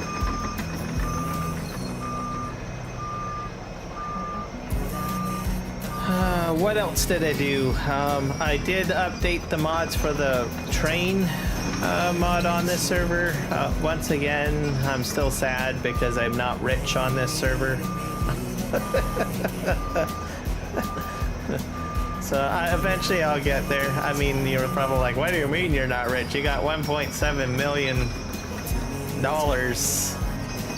That's like a, you know, that's a drop in the bucket, okay, on this map. I'm just telling you. The properties are like 4 million a pop, pretty much in some cases. I think the cheapest property you can get is like 300,000, and it's not very large. So it's very expensive to play on PV Canyon Crossing. That's all I can say. But I'm getting there, I'm getting there.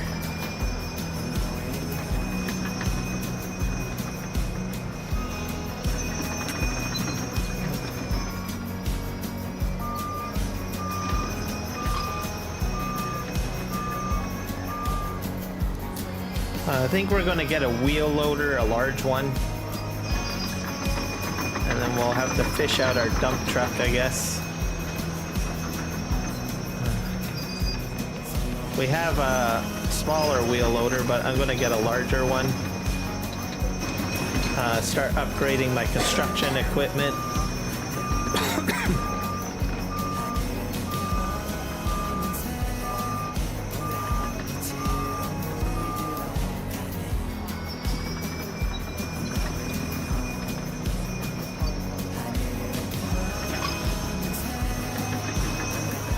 There we go.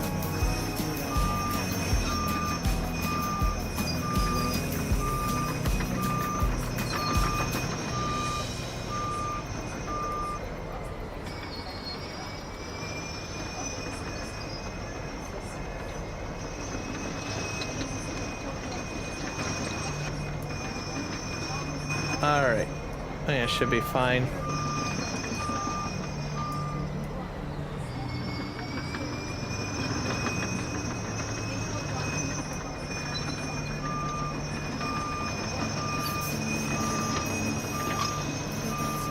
We're gonna go ahead and park this guy off to the side. We're gonna go buy ourselves a large wheel loader. Actually, it's turning into 7. Maybe I better put a halt on my plans here. But this is all getting flattened out. It's looking beautiful in here, I'm telling you. I'm liking it. Okay, I'm gonna put this right here, I guess. There, and I got my other bulldozer over here that's still running. I gotta turn it off, it's burning diesel.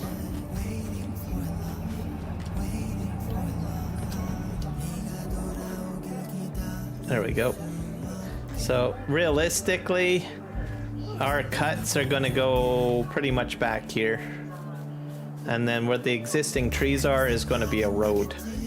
So, and then I'll probably cut those out. So let's go jump to a short break and you guys can learn more about Extra Life. Once again, if you do wish to donate to Extra Life, this is a charitable stream. It is game day, which is the largest annual event for Extra Life. So you will have basically live streamers live streaming all sorts of different games, not just in the farming simulator community, but in other communities too. Whether that's like, I don't know, Minecraft or any game that you can think of, even mobile games, console games. There's probably a streamer that's streaming content to raise funds for their local charitable, their local children's hospital. And this Extra Life network is tied into that to allow gamers a methodology or an option to work for charity to help kids that are sick inside hospitals. So without ado, here, check out the break scene and learn a little bit more about Extra Life. And we'll be right back.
Twitch, and I did Extra Life last year, and I raised $5,000 for Children's Hospital of Omaha. I wanted to raise it for people that couldn't afford to go there because I know not everybody can afford to go to a hospital, especially if something comes up like randomly.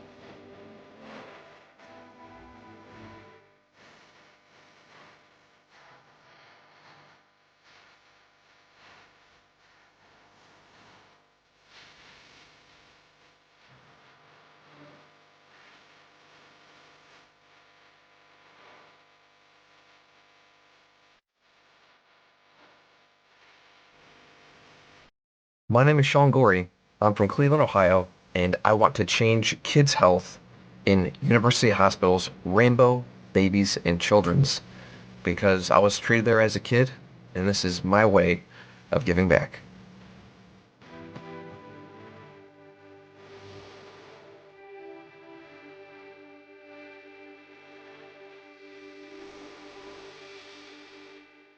Kids can't wait.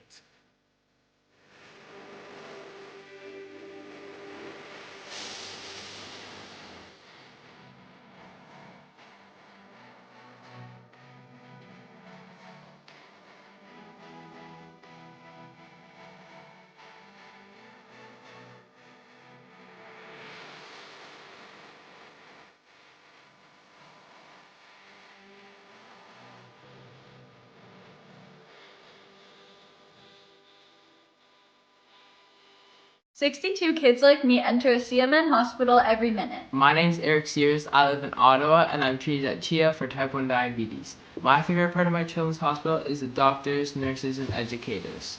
When I show up to my checkups, I get high fives and hugs, and they're so supportive. They're just awesome.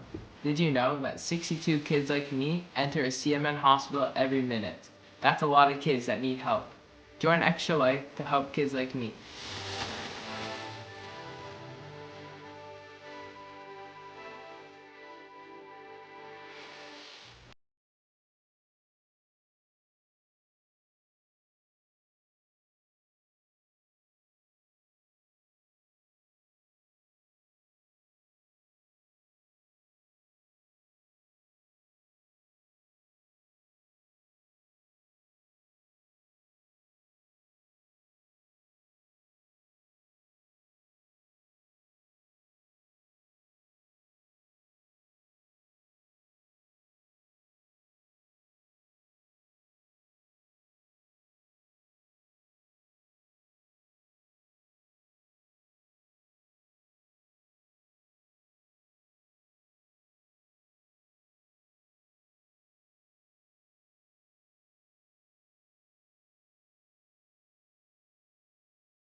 For Children's Hospital of Omaha. I wanted to raise it for people that couldn't afford to go there because I know not everybody can afford to go to a hospital, especially if something comes up like randomly.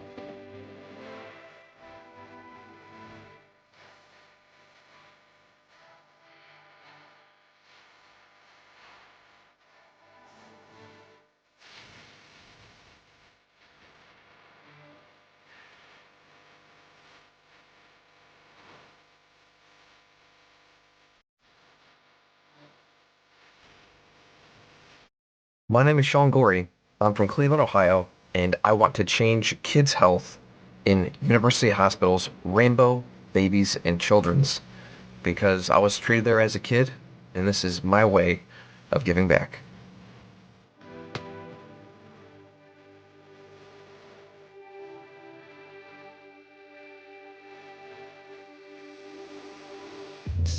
All right, we're back. Let's get back to what we're doing. It is 8 a.m. Oh my God, that was like an hour lunch break right there. Okay, so let's go check our corn. I don't know. I have to check my calendar for planting too.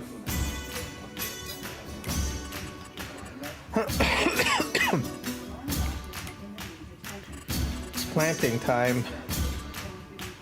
So my crops this time around. So we need to do carrots. So March. So next year will be that. Lavender is next year as well. Alfalfa. Not doing any of that. Let's see.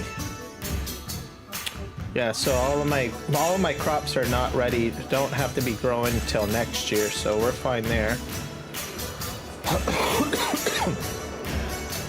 Some of my work is already done for that. As you can see over here, I've already limed and prepped this field. I think this is going to be a different crop. I don't know what yet. I've been doing wheat in there all along. This is my vegetable fields. Those are done. And I think over here I have what can I sell? What is the selling market for August? Go into here. So we're in August. We'll sort this here. So we have nothing to sell in August, really. There's beehives, of course, in July. July is over with. I guess I'm getting some bonuses here. September is probably where it is. Straw accessories and water, I guess.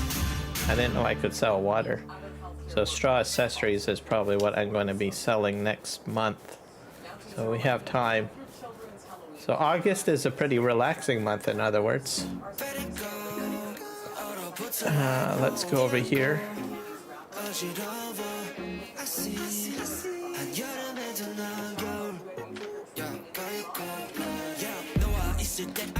Have that.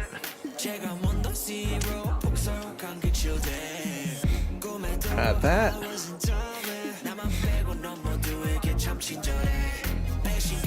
There. We're picking up all of the stuff here. So this is a good thing because next month I'm selling this stuff, guys. So getting as much straw accessories as possible is probably a good thing.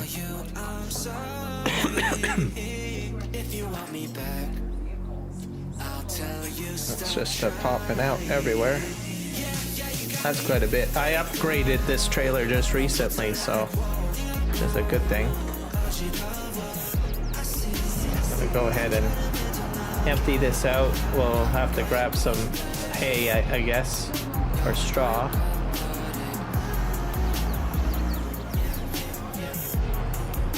Go this way.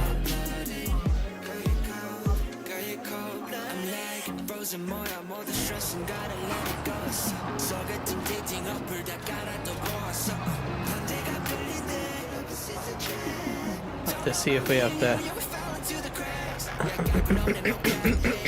put water into here.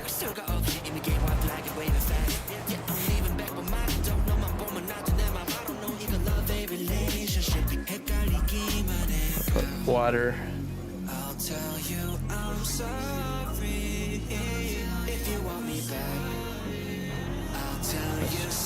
It's a very small trigger for water. I think we're okay for water. And we're gonna get straw. Have bread products too in there. Yep.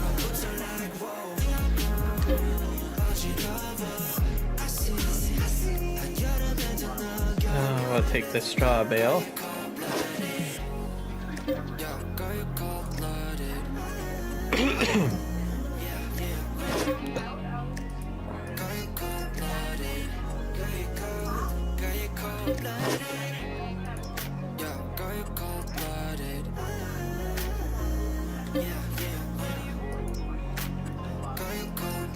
That's about as much space. That's probably about as much as I can carry at the moment.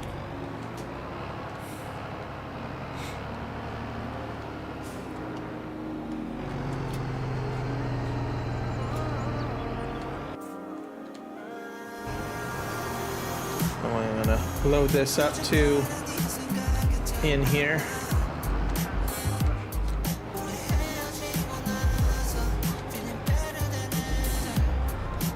I think some of this stuff I'm going to move over to the other side, potentially, so that I can start doing stuff here, I guess.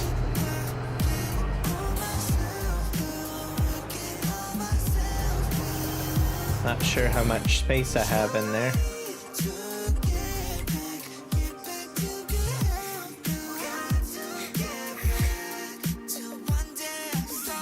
This one's out of sand. I guess I'll have to get some sand put in there. Wheat flour.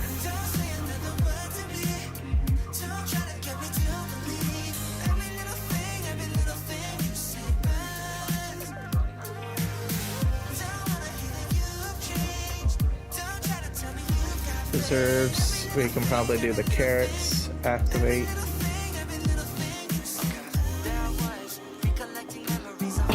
Get the preserves going.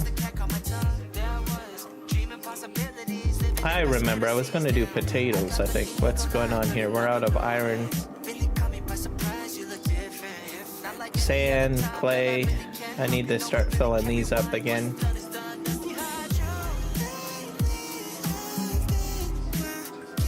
Parsnips and potato soup. Activate.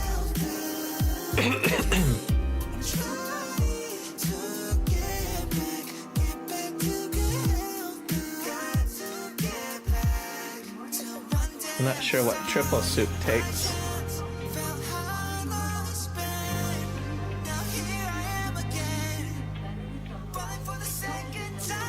All three of the base vegetables.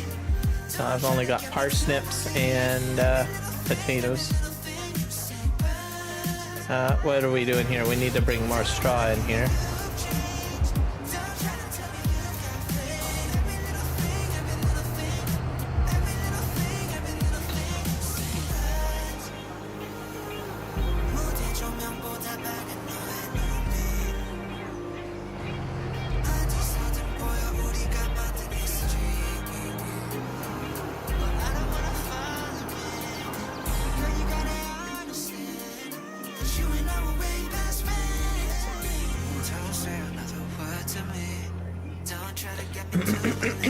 So we'll get the rest of this straw in here.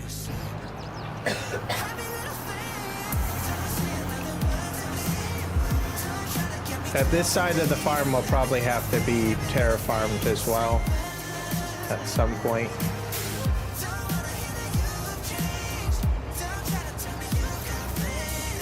I didn't turn around quick enough.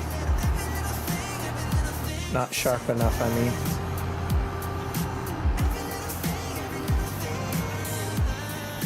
To go way out here.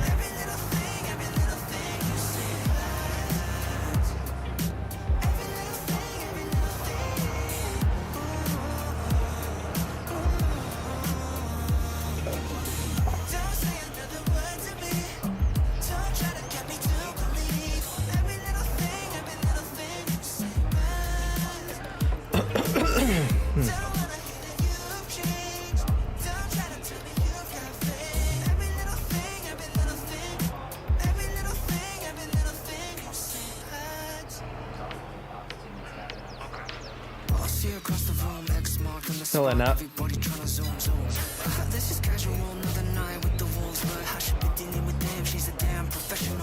Going in there. Perfect.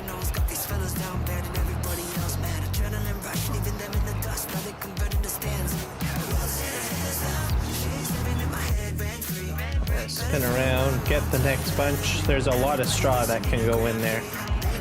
A lot. So get more. Here's one. Other one. Doesn't like to bring out that, I guess. Wheat bread, oat, wheat.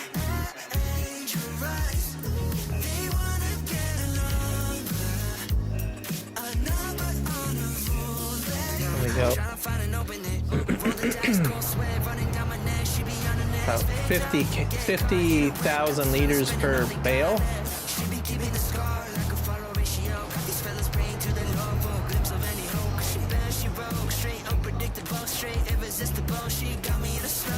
These are a bit larger, so I don't think they can fit very many on.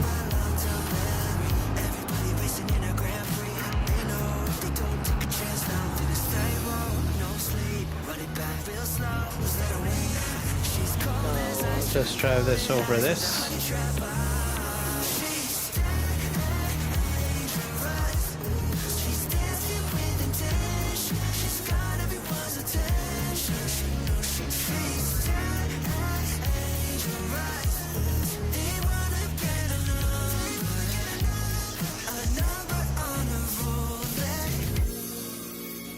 Slowly filling up. As for this front one,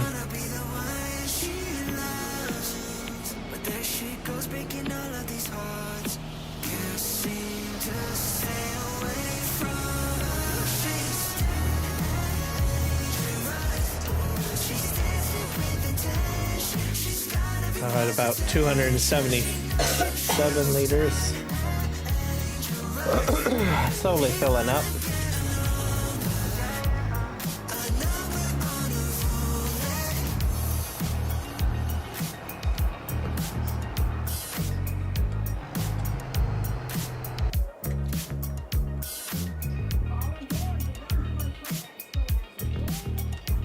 So slowly but steadily. My straw operations I might change to, I think maybe like a loose material, like loose straw. That might be a better option than doing bales. So pickup wagons and stuff like that, I guess.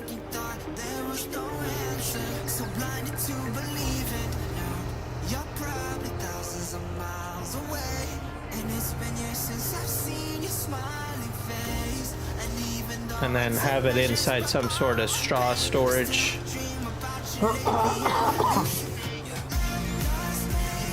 That way I don't have to move them around like this, I guess.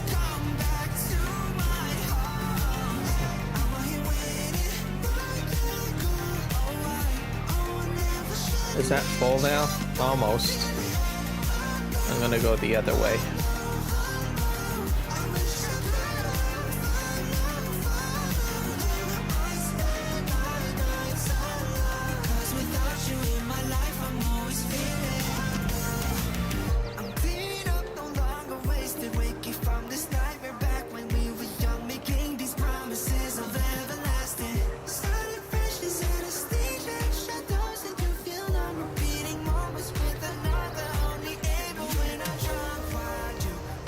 See, almost full.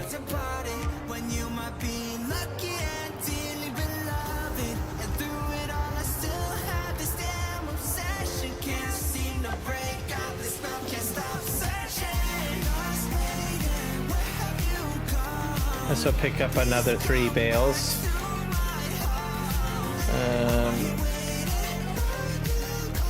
Or 2 bales. I wish it would grab another bale. Oh.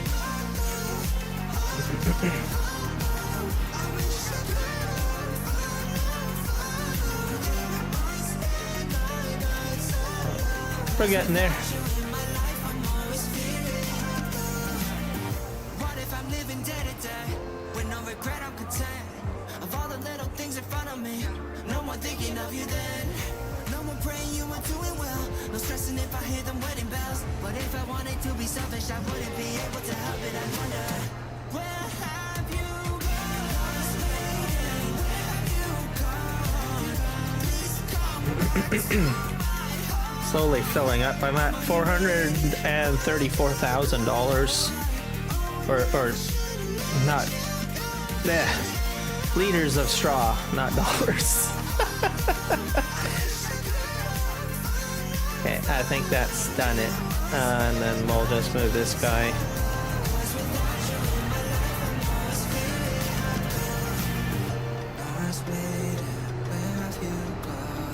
Hopefully it'll take that one.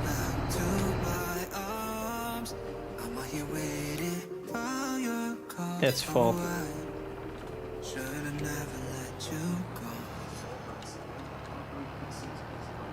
I'll pick up some more of these. I'll fill up. I'm gonna put these on top somewhere. Oop.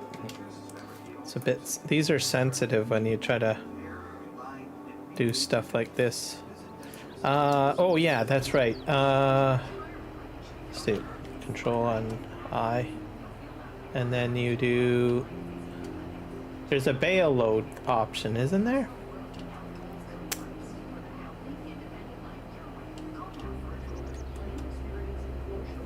There we go. That's about.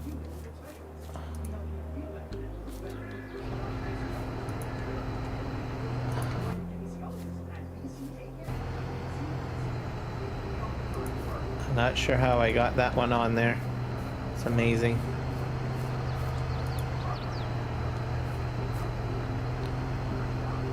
Perfect. This is going to another facility.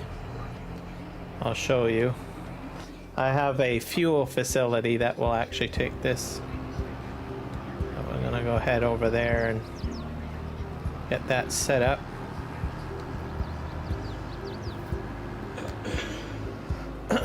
So hopefully I'll get some more straw out, products out of that facility before September. So, oh, let's see. Ooh, so much heavy lag. I probably got so much stuff spawned everywhere. I need to get that sorted out. So I got. That was probably a bit of a save.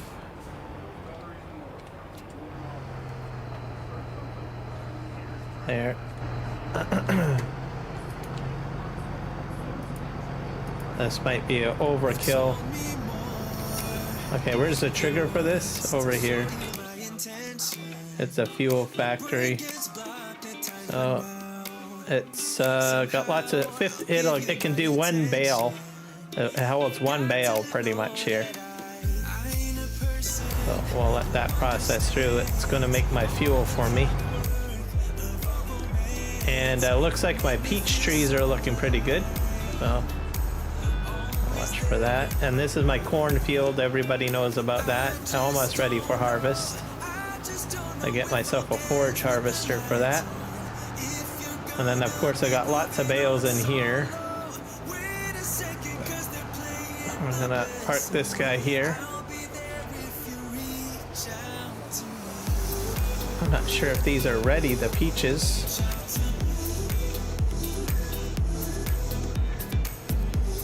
They're still growing. I might put in a peach grove somewhere.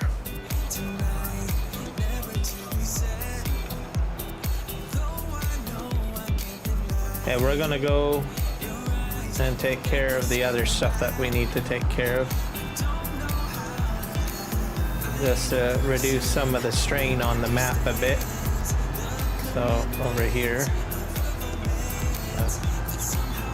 I bet you I got wood products all over the place too, I bet. Oh, here we are. Sort out these productions.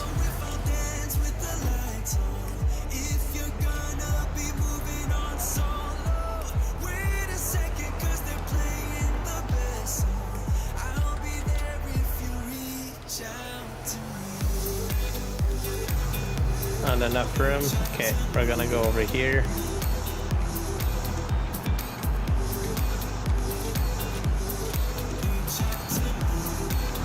Got lots of stuff popping out. This one is empty.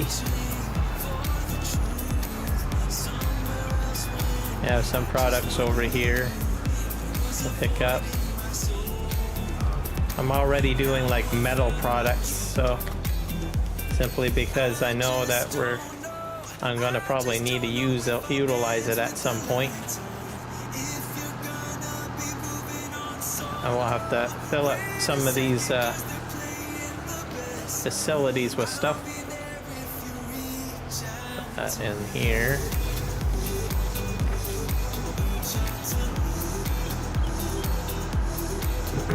Everything is empty, I think, at this point.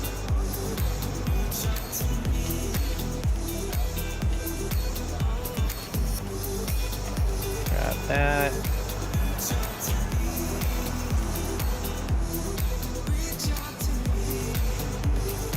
So lots of corn. This is going to be a really large corn harvest, guys, when this gets ready to go. I'm going to wait till it gets fully mature. And it's all going into silage, so it's going to be fun. I'm going to buy a chopper, and we'll need some more equipment because we are going to be moving it into a silage bunker. So should be very interesting how I'm going to get it all done. It's going to be done with auto drive, force play, probably all of that jazz. Yep, looking forward to it.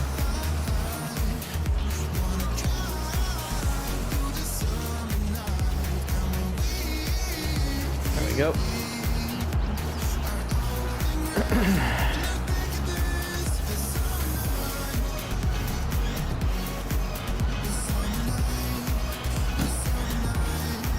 I might do a massive amount of potatoes, I think, perhaps. I'll have so many potatoes I won't even know what to do with. I think that's what I'm going to do. Make all my fields maybe all potatoes. And I can make tons of potato soup. Okay, I think I got everything squared away. Let's go pick up this stuff here.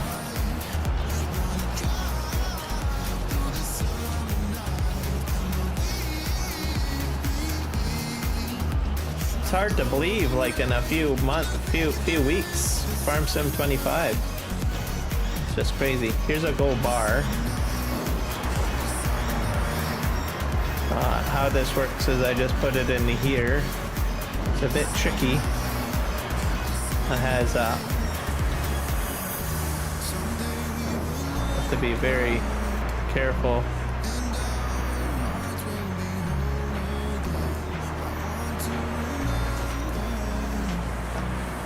Maybe I'll try this one.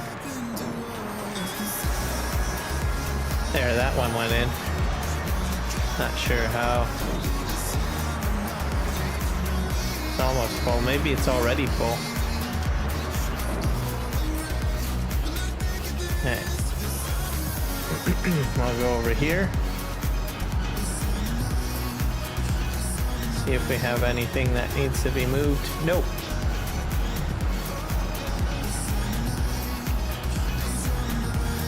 I think this guy I'm going to send over to the wood lot, because I think I got stuff over there that I want to move. So I'm going to send him over there. for the time being.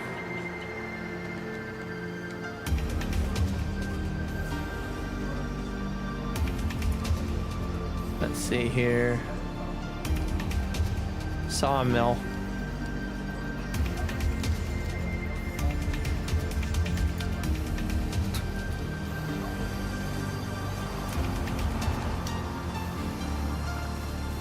And we'll get to using him later. Because I'll have like shingles to move and all sorts of things, pallets to move. That sort of thing. For now, we need a truck though. Need to fill up clay. I think one of these trailers has clay in it.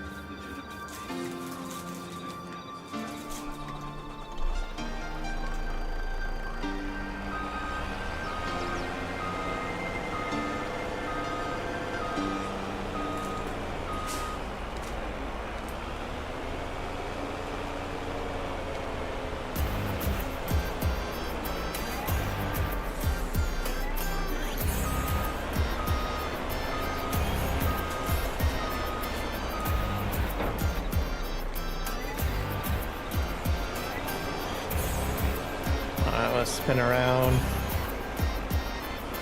Cold hand, frozen feet, raindrops falling on the street. I can't recall when I last saw the sun. Summer's just a memory, a faded piece of history. No one can remember all the As we can see, Extra Life. I had Mark Thor put this together. This is one of his mods, and he went ahead and put Extra Life logo on the side and the back, by the way. I also got billboards on the map, which was put together by Jess from the 3Js. I'll show you guys that in a moment.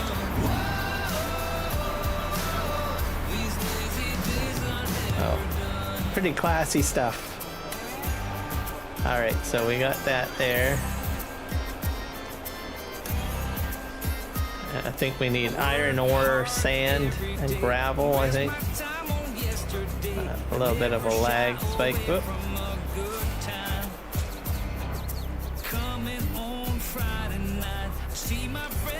You know what I forgot to put up is a crash counter. I'll have to do that later on this stream.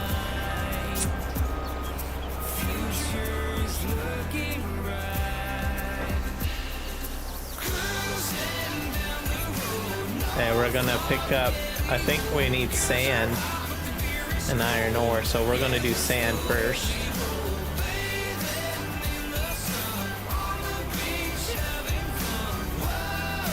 Should probably be out here.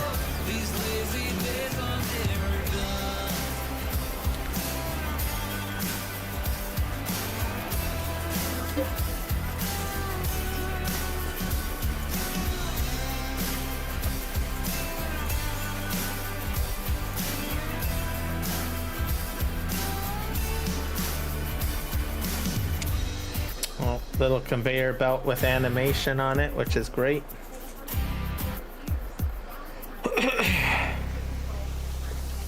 I probably only need about 100,000 liters. I don't think I need any more than that. See what our capacities are.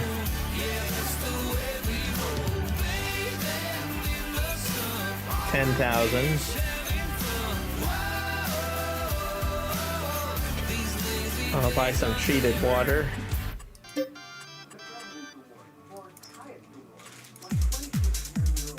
Really need to get myself a treatment plant. This needs more bees.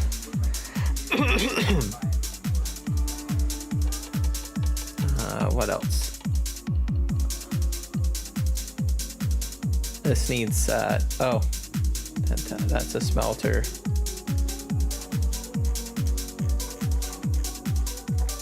Glue.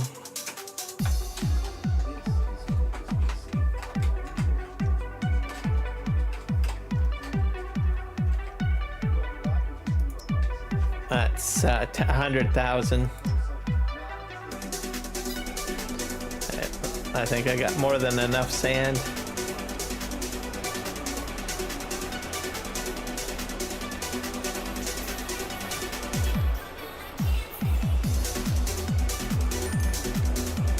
Alright, he made it to the sawmill, which is good.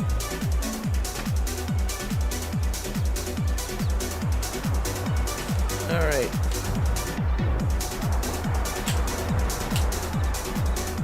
Sand in there.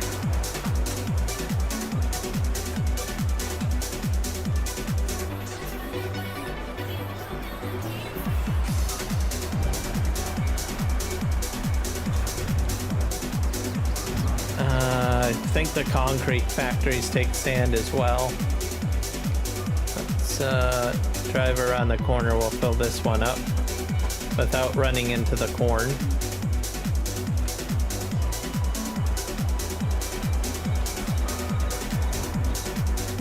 Ta-da!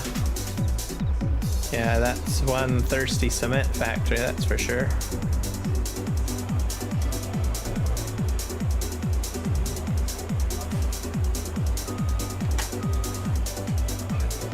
Another cement factory to fill up. I should probably go this way around. Yeah, this will be a better route. Because then I can back up. Oh, that's fine. Water is full.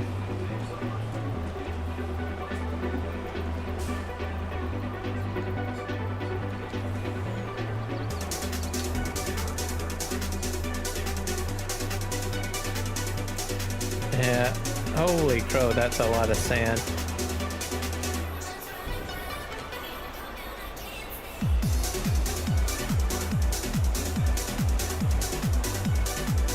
My construction material set of stones, I might switch over to sand at some point. That's what if I run out of sand. I do have a sand mine, but I think I might be better off just terraforming my material in the sand.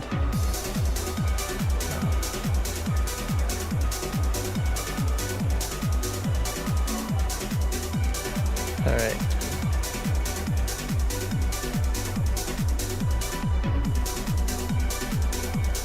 It'll take about 100,000 liters.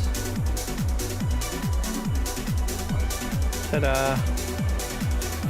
Yeah, I already feel quite a bit of a balance on the map. Okay, clay is next, I think.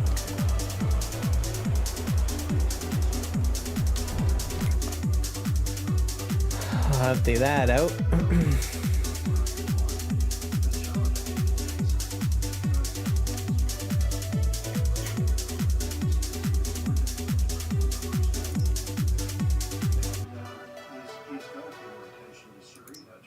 Honey production slowly. I got bee hive, more bees in there.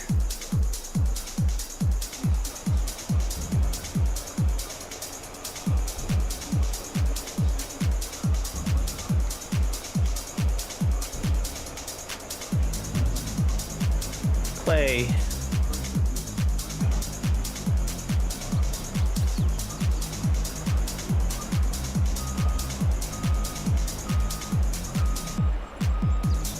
But yeah, I've got the locomotive or the train mod updated. He keeps on building more onto that train mod, just to let you guys know. So bridges, tunnels, upgrades to locomotives, tracks, more trains. I don't know, it just, yeah, lots of stuff continuously being made. Welcome, Luke. But I'm not rich enough to on the map yet to put a locomotive on, so we'll get there. I'm gonna park this like right over here.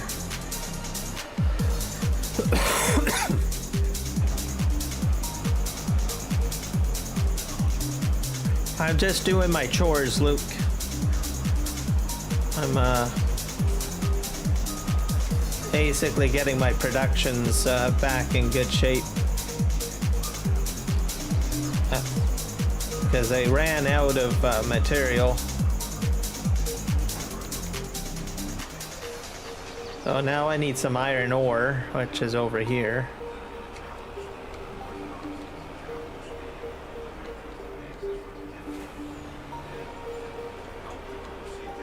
Lots of stone. Okay, let's we'll go around the, oh, here we go. Iron ore's over here.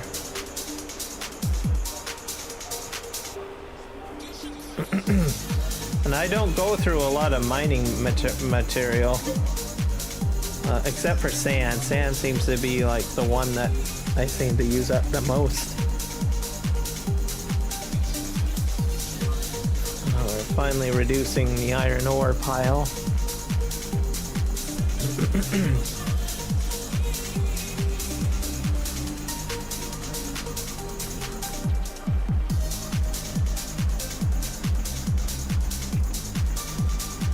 And then we'll eventually get over to checking our bridge out. We'll be heading over there.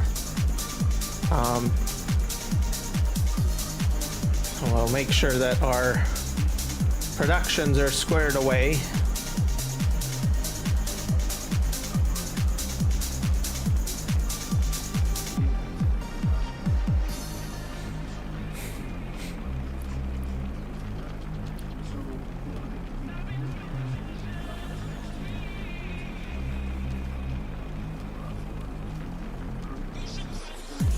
I think that's about enough iron ore. I don't think I need any more than that. Let's drive through here.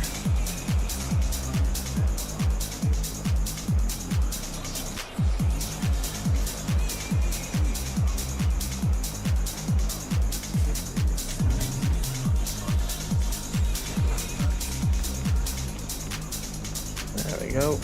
That's a pile of iron ore. Next we need to do the small, these little guys here.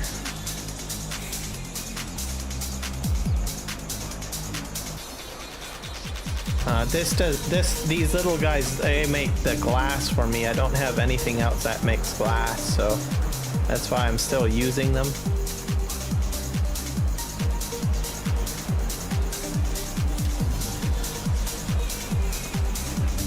There we go. Everything is operational now. We're gonna go over here and empty the iron ore out. Put it back in here so I can use this trailer for something else.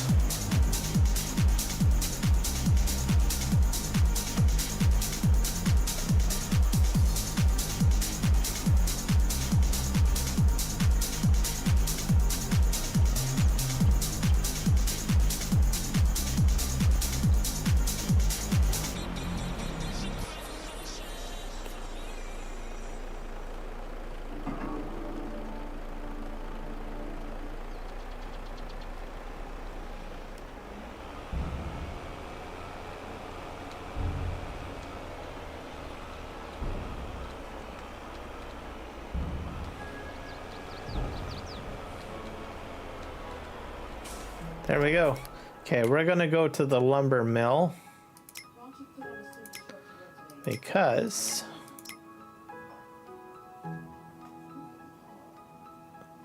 let's see, lumber mill is just down here, I believe. Is that it? No, that's not it. It's over here.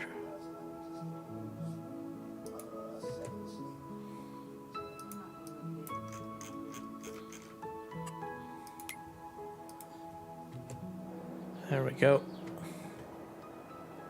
Ah, hello. All right, let's go ahead and do some cleaning over here.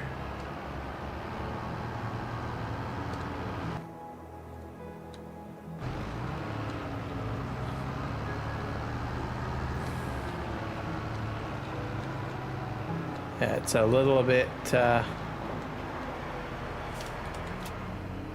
pick those up.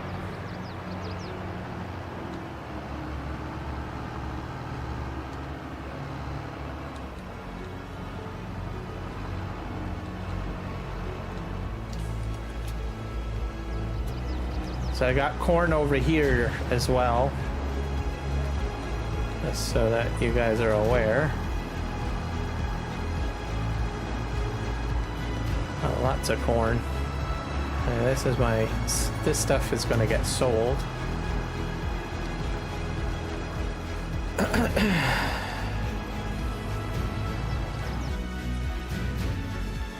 And now we need to figure out what we need to transport over there.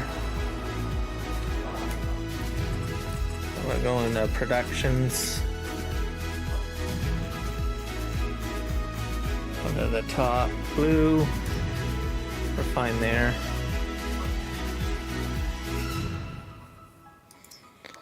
So we're gonna need planks and long planks to the shingle factory.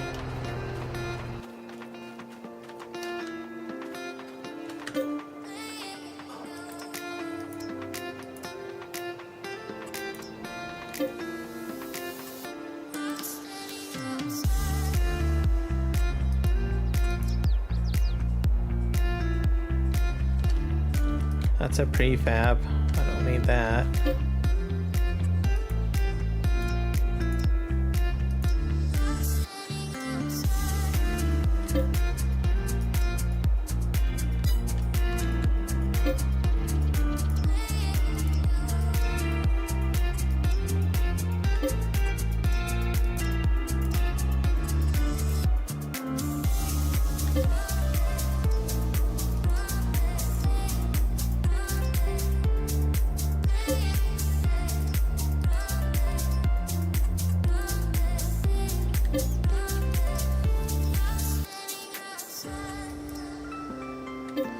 I've used up some of these planks, so that's why they... Oh, that's a prefab. Grab that.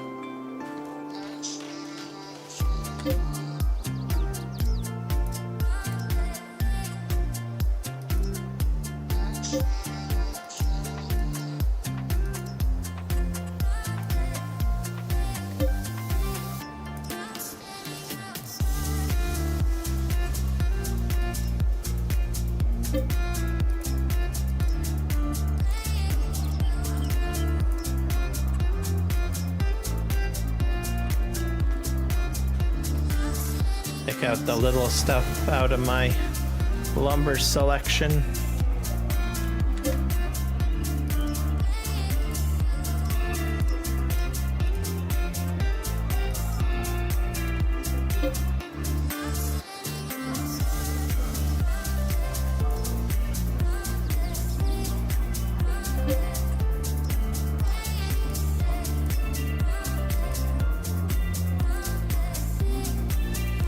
That's resin.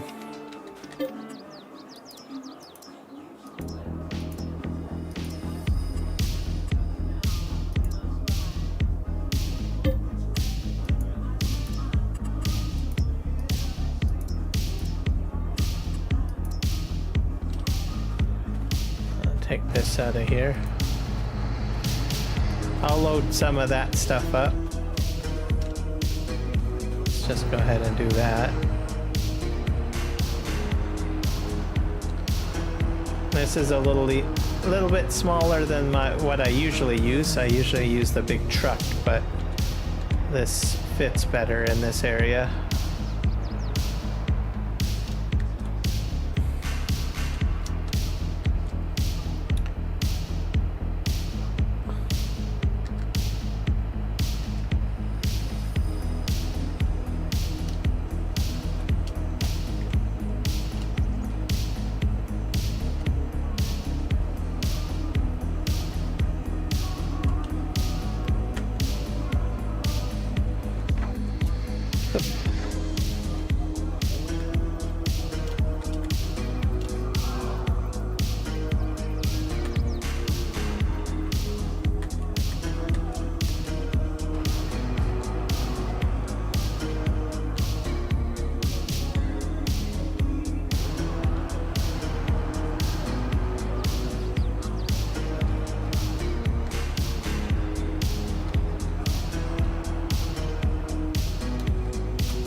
That's about as much as I can fit on there. Moment.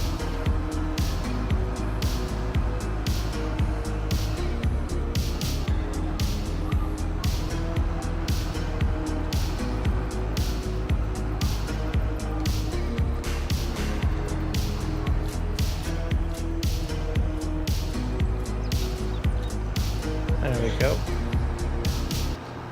We get some more products.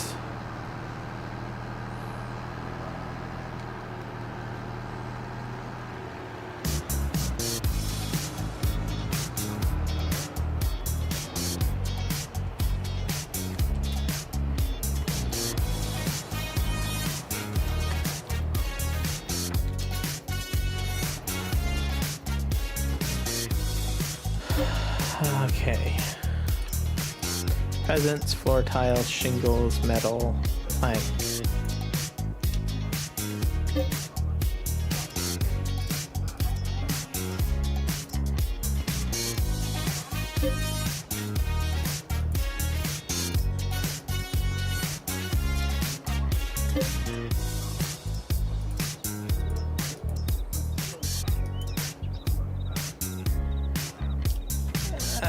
That's glass.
Let's go ahead and transport these.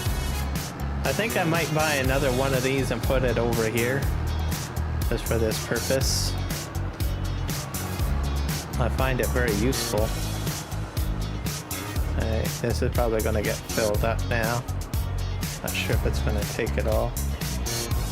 Yeah, it's done.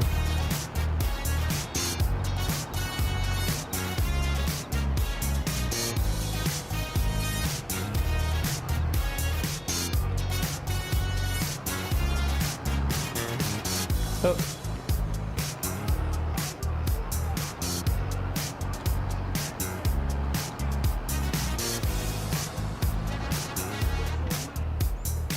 That one's full. This one's next.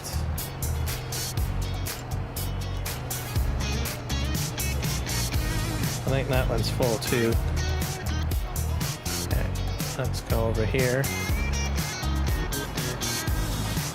Long planks is next, so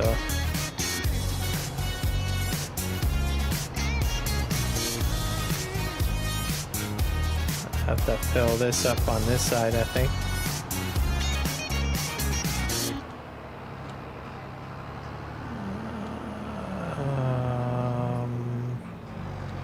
Here we are.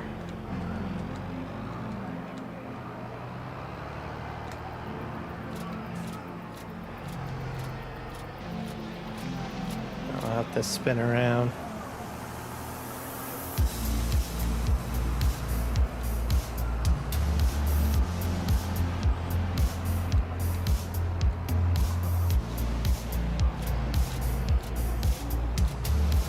Okay, there we go.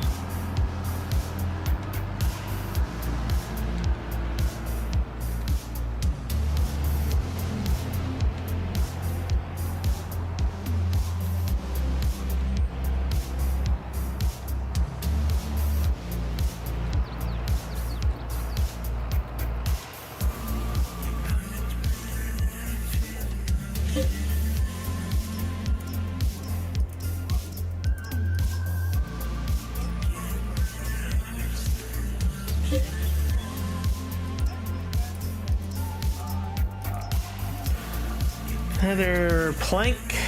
Yep. There we go. Metal, shingles, floor piles, glass, chipboard, resin. Yep. Also, if any of my people are watching from Brazil, Turkey, and I think there's one other, Indonesia, you guys might have access to what's called Hype. If you could please hype the stream, that would also help me out quite a bit too. So please like, subscribe, and hype. Okay. Hype is a new function that's available in certain countries. They're beta testing it. So I do know that there are some people out there that do have the hype ability, so please hype if you can. What it is it's to help smaller content creators. So if you have subscribers that are 500 to 5,000 maybe, or maybe it might even be less than that, I don't know. But anyways, the bare minimum of 500 and up to a certain number of subscribers, you can hype that content creator's video. Every YouTube's account holder will get 3 hypes a month. So you can hype basically 3 videos a month. And what that does is it helps give that content creator more visibility. Now I can't remember what it is, like the max amount, because it's only meant for small content creators.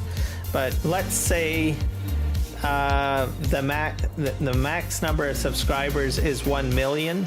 Let's say I'm at like 9. Actually, that's a bad number. Let's say it's 10,000, okay?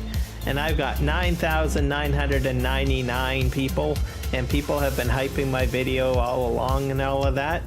As soon as I hit 10,000, I am no longer allowed to be in that hype area, like in that hype system. So as soon as I hit like 10,000, that means I'm on my own, right?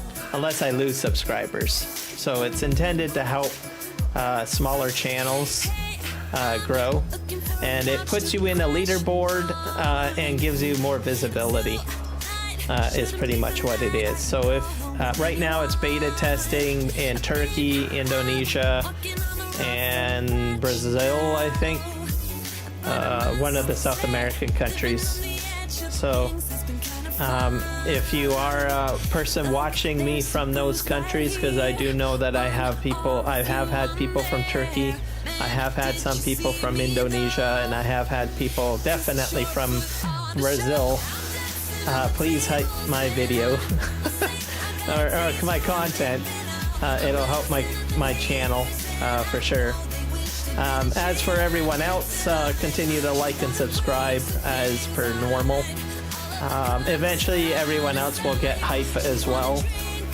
It's undetermined, but it's a good way to help small channels. Hello, Rocket Scientist 102. You have reached it to, you've made it to game day. November 2nd is a big day for Extra Life. So if you go into Twitch or you go into YouTube and you type in Extra Life, you're going to see all sorts of content creators live streaming for Extra Life. Whether it's this game or a different game, pretty much. Oh, you missed some of his live stream? Oh, yeah, he was in here. He gave me a, I think he sent some people to me. So, which is a good thing. Thank you. Ooh, it's a rocket. I like the rocket ship. But yeah, I'm doing a charity stream. It's Extra Life. I guess you probably know, because you know Juan does also Extra Life content as well. So this is my live stream for Extra Life. If you want to donate to Extra Life, pinned at the top of the chat is the option to go to my charity page where you can donate if you wish. And if you can't donate, at least like and subscribe. Or, well, I know you're subscribed, but like. Okay, I think we got I'm out of wood out in this building. All right, we gotta here. I think we need long pallets. Long planks. Planks.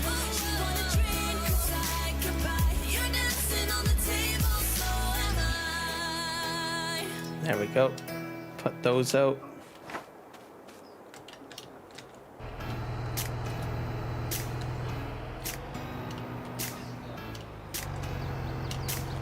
Grab that. We'll just switch over. I'll pick up some of these long planks over here.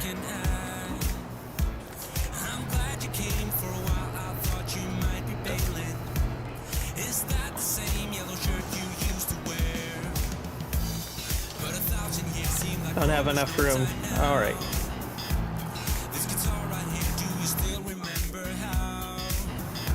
But how are you guys doing? Have you guys been having a good Saturday so far?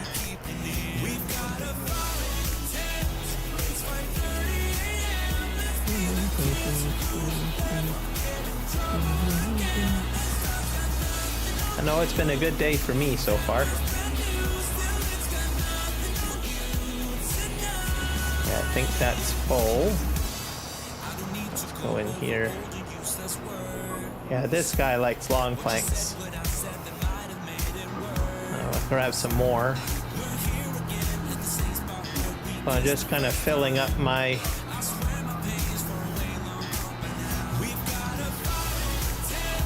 Oh, a little bit of lag.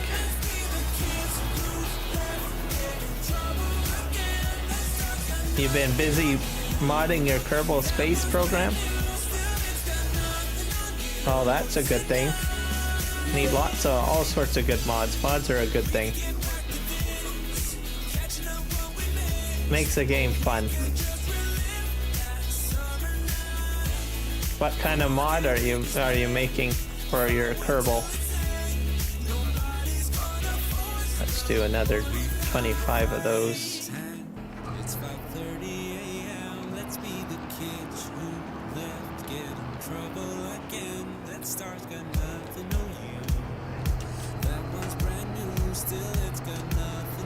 I think that's about as much wood as I can fit on here.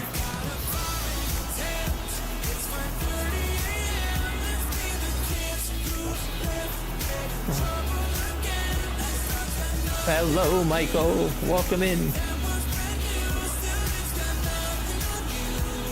Halloween is actually, you can't actually, isn't it still, what is that day?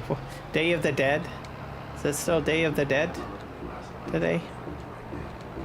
In Mexico and Texas. Yeah, I think that's full. And can I send long plank somewhere else? Let's just spin around here. Don't hit the corn. Karam, do not hit the corn. That took quite a bit.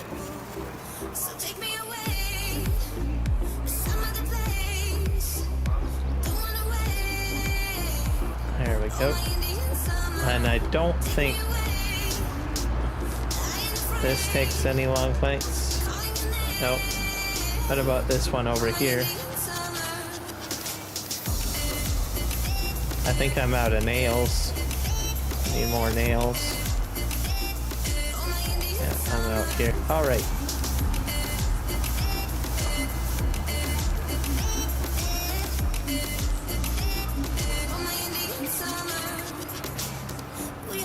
Spin around here.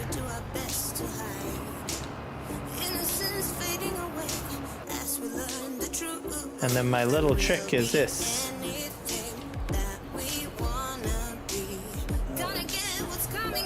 Alright. Clean that up pretty quick, except I can't reach these planks. So I'll just clean them up another way. Day of the Dead. And November's 1st and 2nd, so today and yesterday. Oh.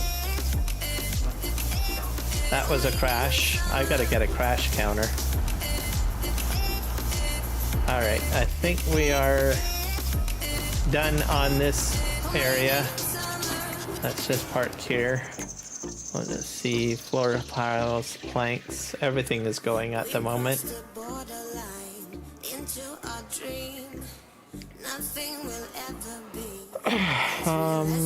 That's full. I'm out of hives, I think. Where's my beehive?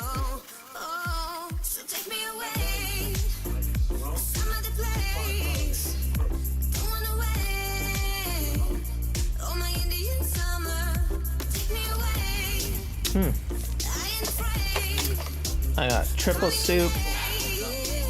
Where's my bee guy?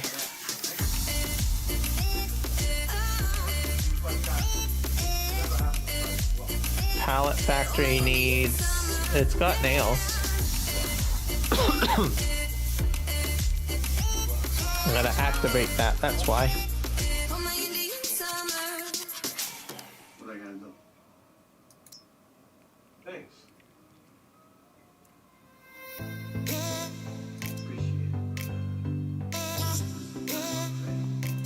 Jars wrapping. Large sawmill. Beehive needs... This one is not activated. Why not? There we go. We'll activate that. Planks. I probably should add more planks in there. Yeah, we're gonna do planks, guys. Regular planks.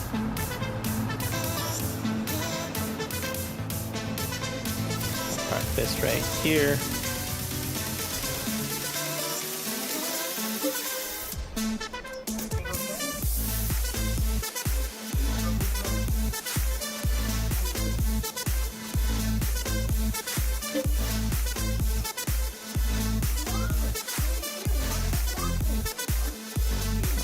Small planks in here.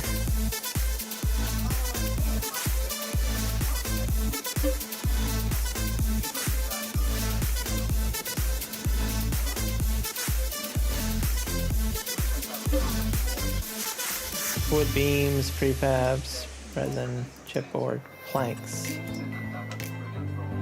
I do not need resin.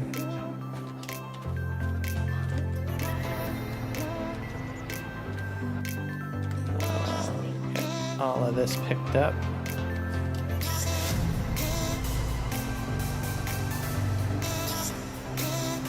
See if I can pick up any more.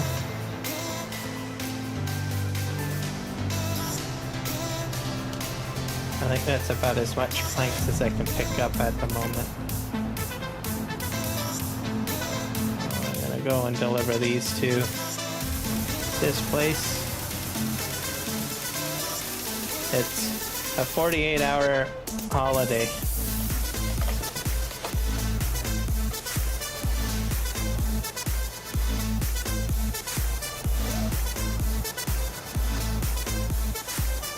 I think this is full already.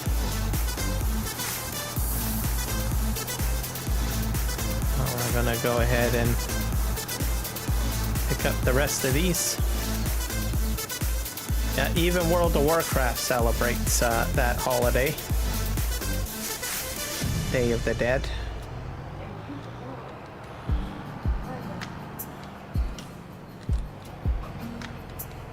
There we go. We'll go ahead and dump these in here.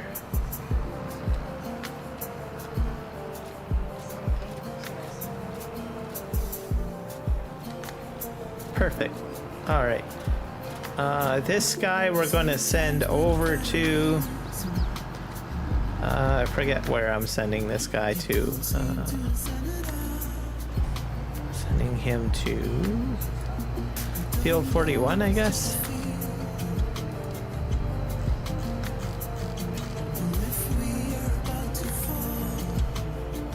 I think it's Field 41.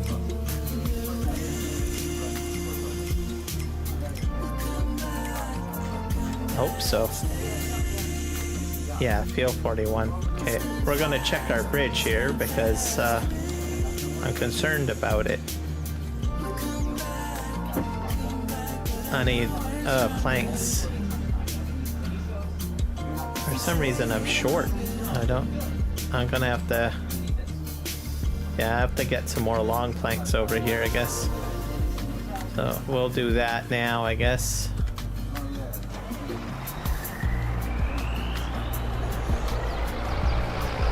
And I don't think I have any.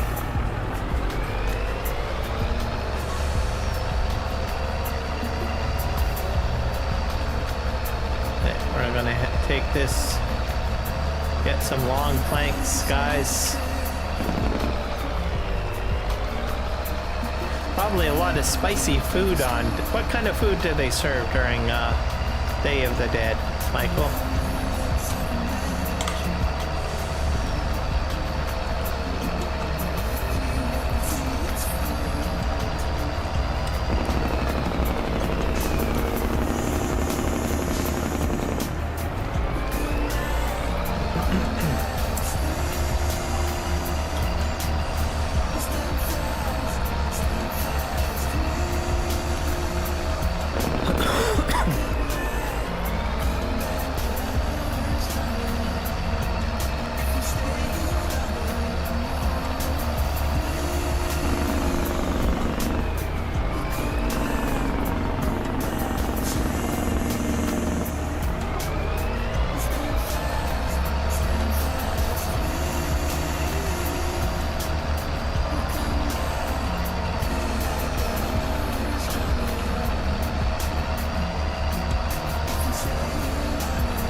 Go get some more long planks because I am right out of long planks, which I don't understand. Here's this guy, he's motoring.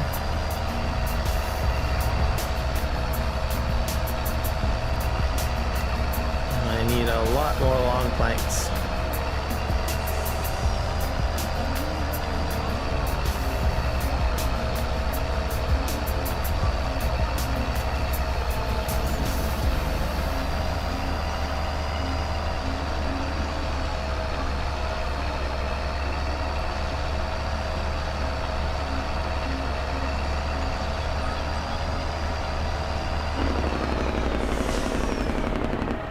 Whoa! Drifting.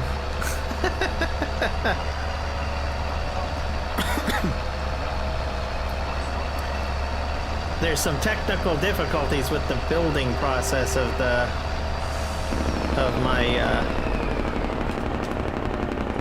oh, that was so close. Wi-Fi cut out right after I send the KSP. Community was the best. Yeah. Oh, okay. So you probably didn't get my question. What kind of food did they serve during Day of the Dead? I'll park this right here.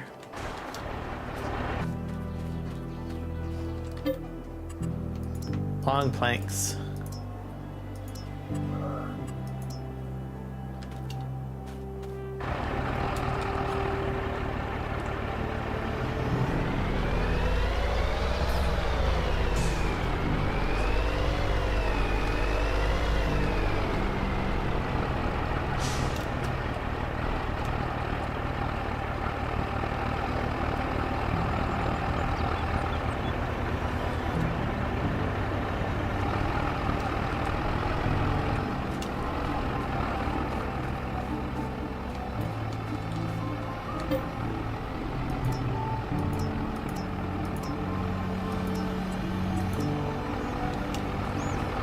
More.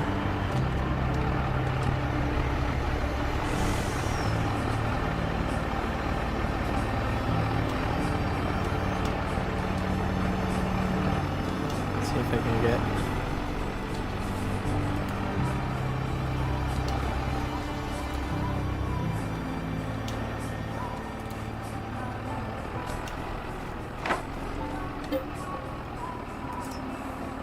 I don't know. I don't know much about a lot about the Day of the Dead. Oh, gotcha.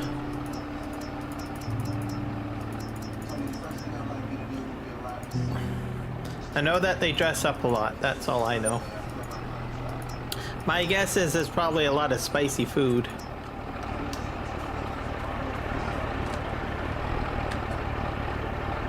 Let's see if we can.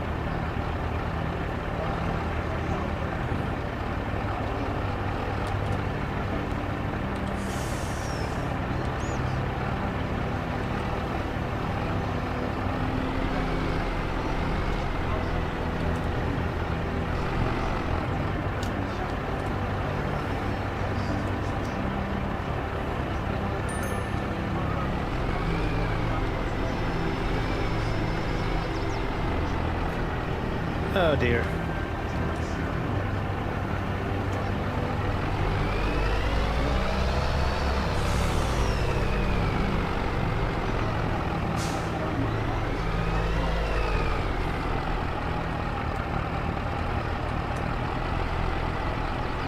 Yeah, I don't really like this trailer for hauling stuff.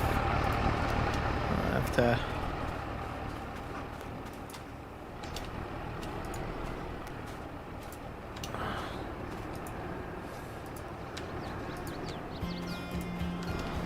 move most of this stuff out of the way.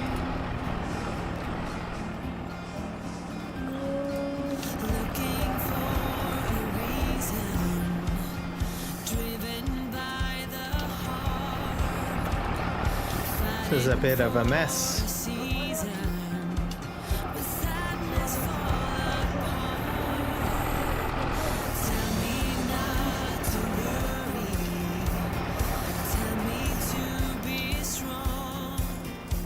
Jump that over there. I need one more. Is here.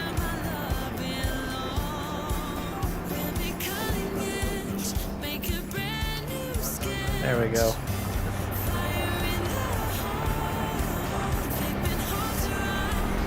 Okay, let's go ahead and... I don't know what had happened. I had enough lumber, but looks like it needs more. I'm a little bit nervous because I don't have a crane. Not sure exactly how I'm going to do this, or a helicopter for that matter.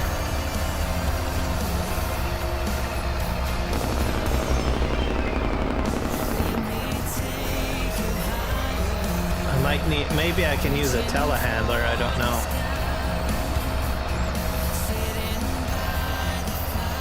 We'll take this load over and we'll see what happens, and then we'll have to figure out what we're going to need to do.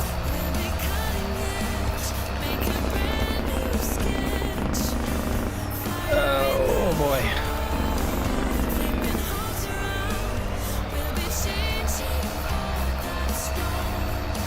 Oh, we'll see.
Let's see, where's the trigger? I think it's over here.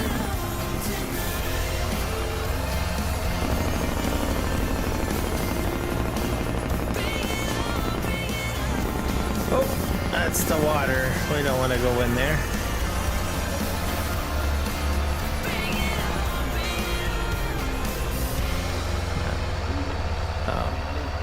I'm hoping this will go into the trigger. I'll have to hit the magical F5 key just to see how high the trigger is. You guys will see what I mean. Okay, here we go.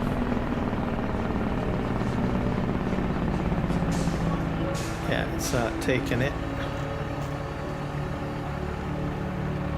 Let's get out of here and see.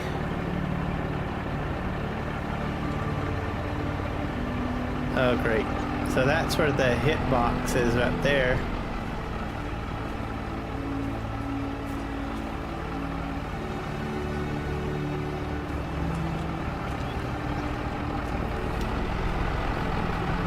I need,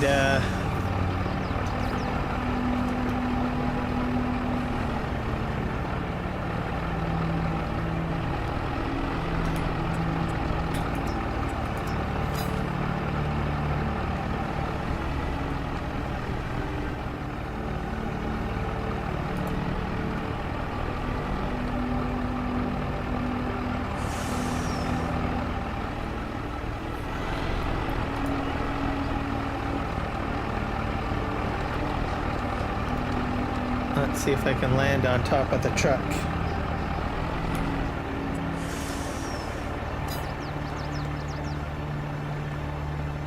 Oh no.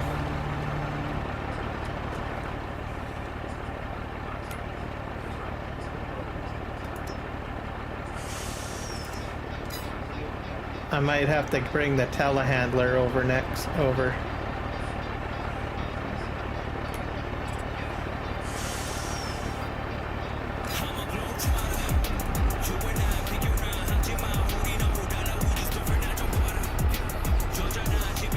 Yeah, that works.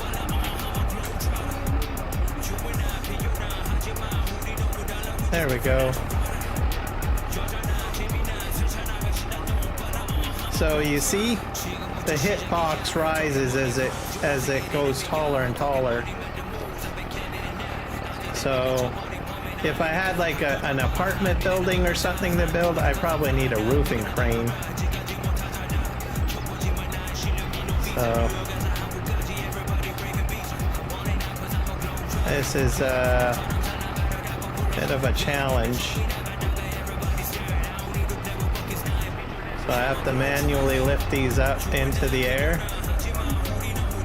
in order to get them into the hitbox.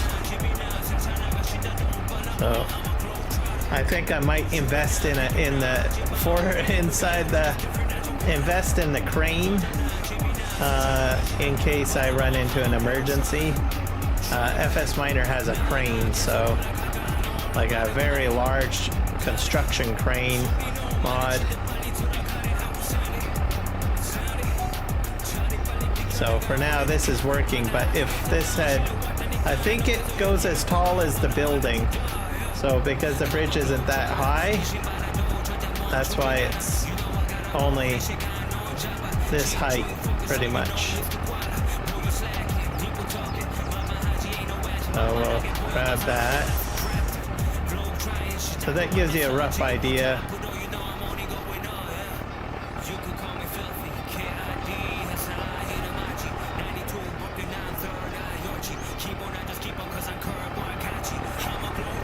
Telehandler probably would work. Mind you, the boom on that can only go so high.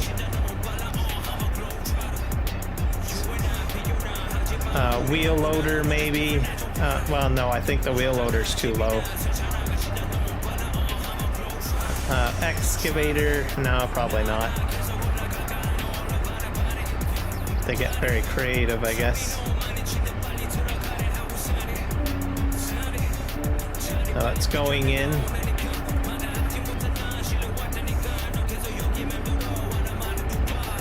And I'll have to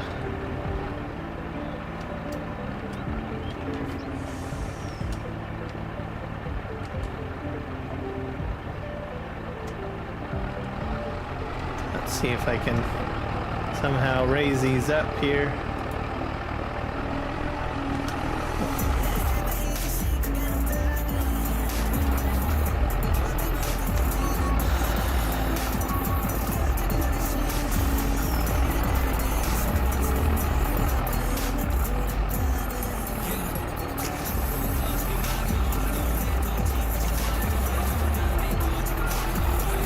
How much lumber is in there anyways? Let's see.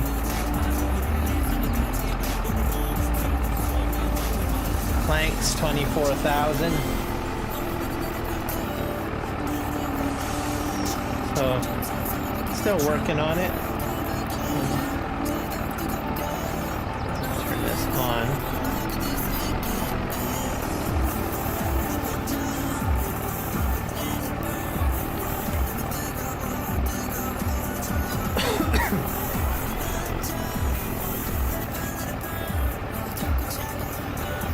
So yeah, probably the crane I'll probably want to get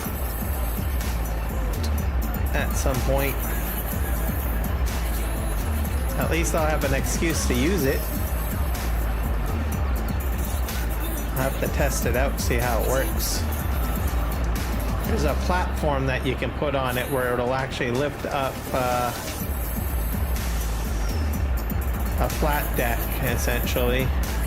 I could probably load like pallets onto that, and then I think it has straps.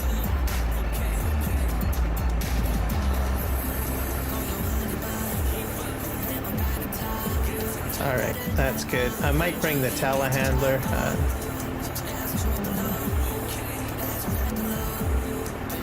Yeah, metal and nails. 32,000 of planks. I might be fine for now. So what is that, 5?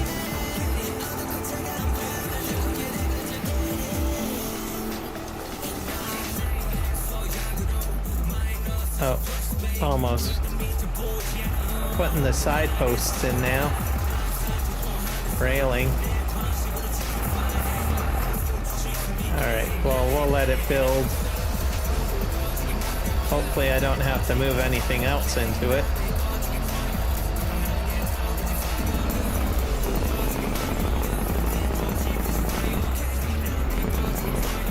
Let's park this right over here.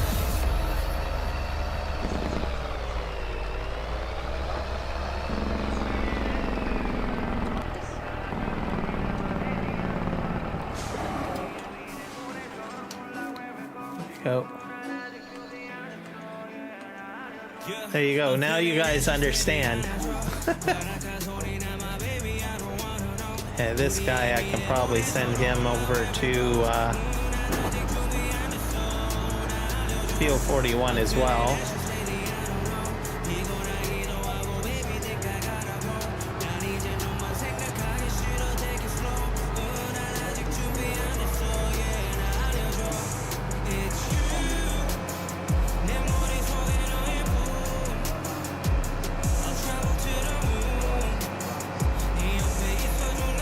Let's see here.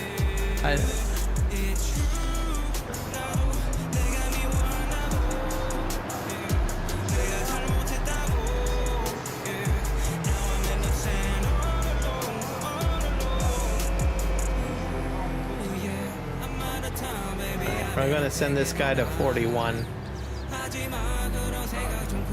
So we're only a couple of weeks away from like Farm Sim 25. You guys must be like bunching at the bit to get into that game.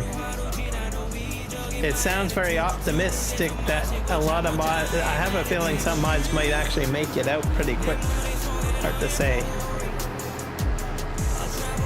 Not sure when people can actually submit mods or not. It's hard to say. I suppose it depends on that too. I'll send that there. I know I'm excited. Okay. I'll take this guy.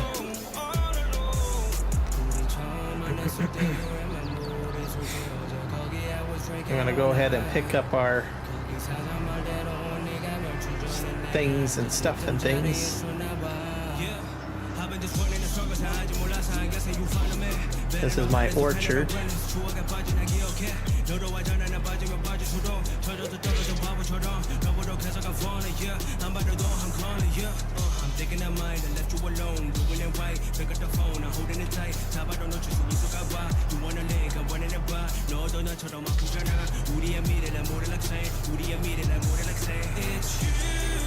see if I can move some of this stuff out, maybe. How do I...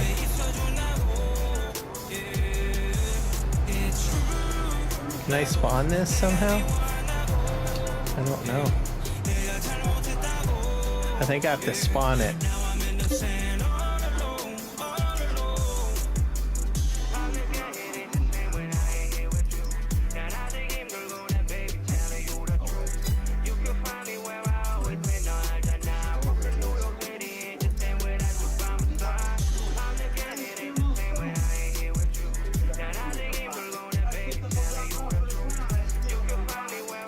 Switch this all to spawning.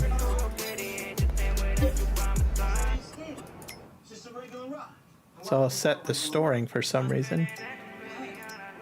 Oh, selling. Oh, don't sell.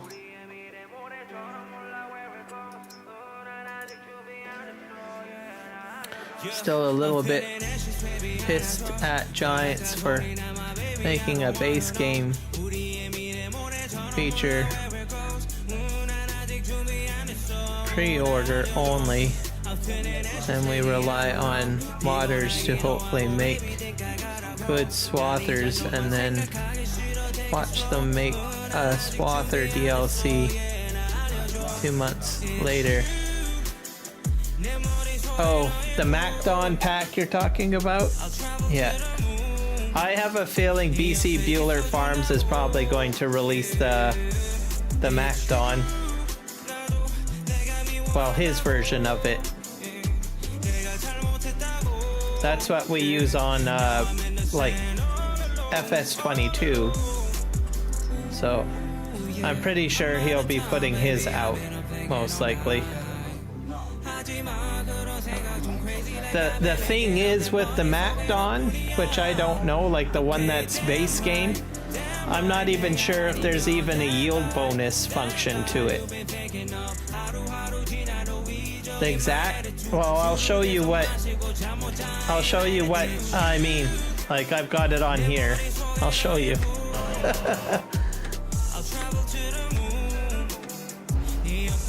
Oh, that guy's stuck. One more tab. There it is, see? Right here.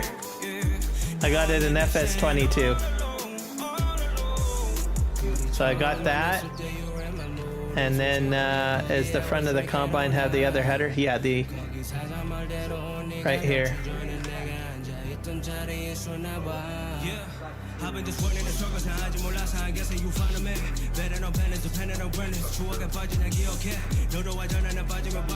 Oh, it's hard to say what will happen there, but I have a feeling this guy, the case, whatever, what's the CR11?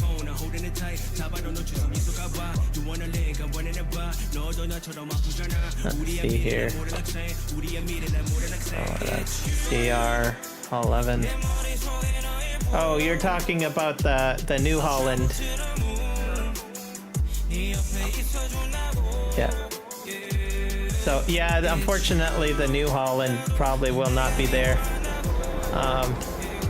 But Giants has always had, like, at least something behind a paywall for pre-orders. It's in order to incentivize people to pre-order the product. So it's like a thank you, pretty much. They've always done it. They did it with Farming Simulator 22. I can't remember what the pre-order reward was for that.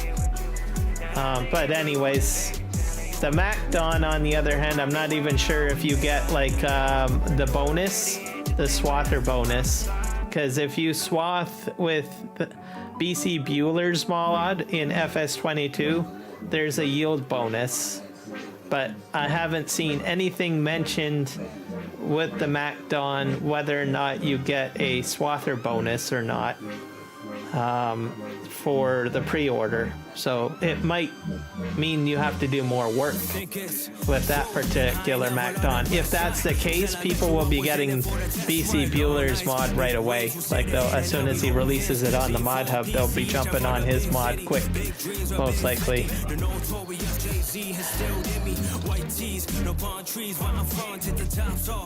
That's what I think will probably happen. So.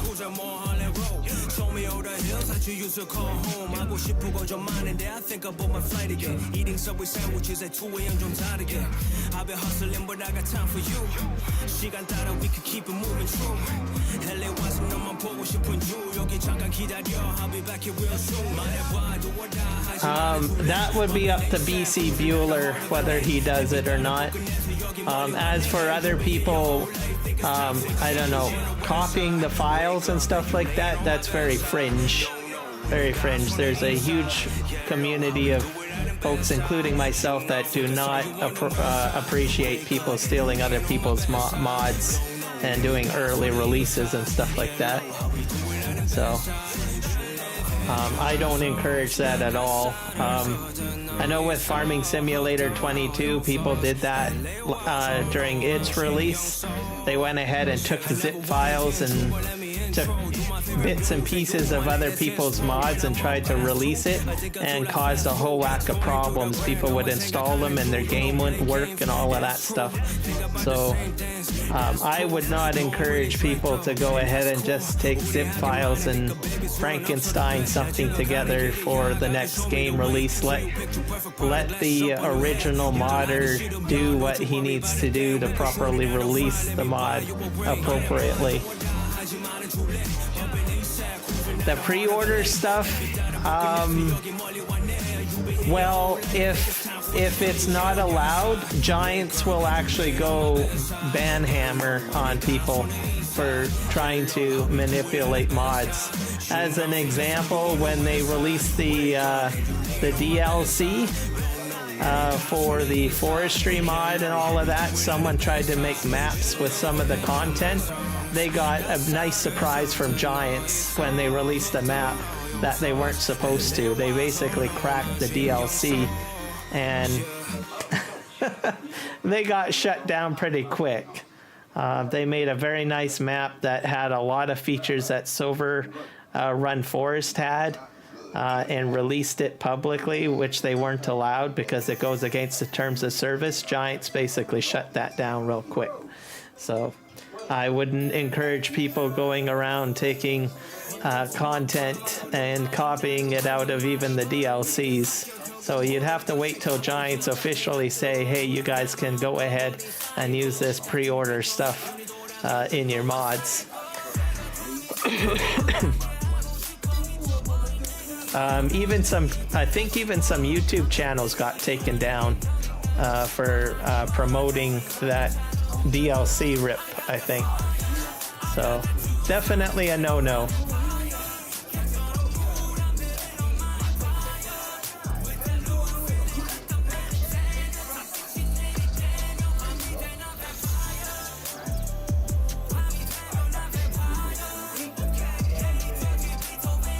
It might or may not, I don't know, we'll have to see.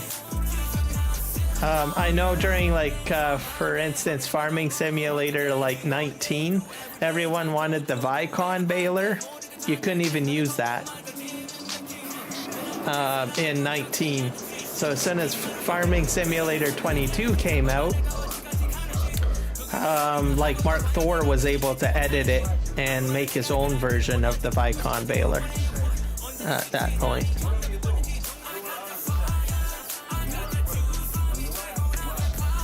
So we'll just have to see. The problem with that, Rocket, if they do that, anyone that has pre-ordered the product, they'll get a lot of people angry at them saying, look, why are you releasing this stuff for free, right? And that's a huge taboo right there. You don't, if someone has pre-ordered a product, and especially if they pre-ordered specifically for that equipment, and then the company goes around and releases it so that other people can utilize that script, that is huge no-no. I see a lot of people just flame an entire company, like for instance World of Warcraft. They've made that mistake a few times themselves, and everybody goes up in an uproar. Paid DLC? Maybe. You probably might be able to buy the MacDon pack separately. To see. It would... I'm pretty sure they might do that. They did it with Farming Simulator 22, I believe.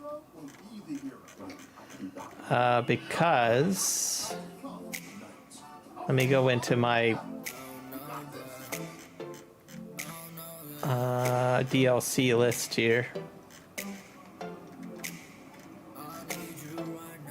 I think they might have did it with some of the stuff from FS22. You could buy it separately, if I'm not mistaken. Go to store.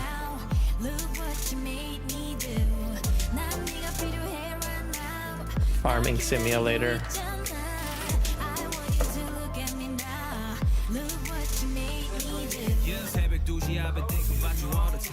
$64.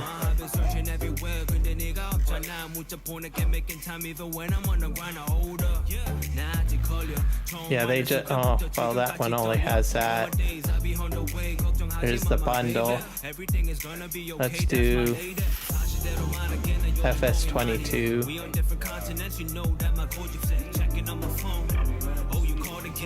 Farming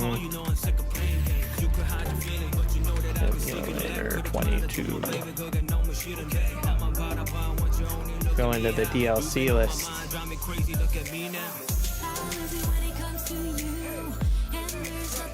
Browse all content. I forgot what was pre-order for 22. Let's find out.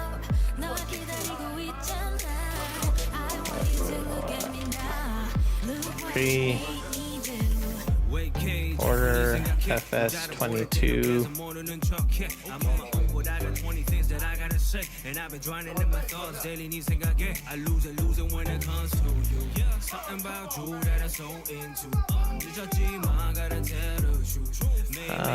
Oh yeah, it was the Zarian Saddle Trap pack from Kloss.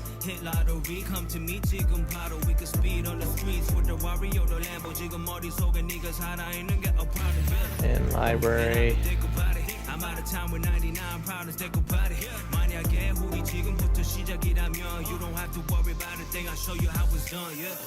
Yeah, they sold the Kloss Zarian Saddle Pack for $4.99 separately. So then that was a pre-order item. So I imagine you'll be able to buy the pre-order item for FS25. So, because the Kloss Zarian Saddle Track Pack was the pre-order bonus for FS22. And then eventually they released it at $4.99 later as a separate DLC.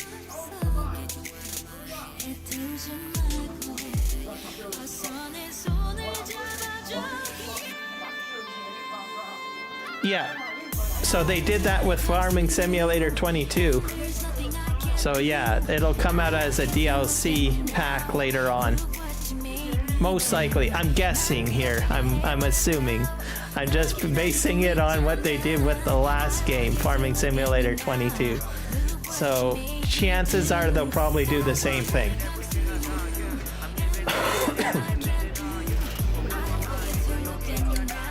There.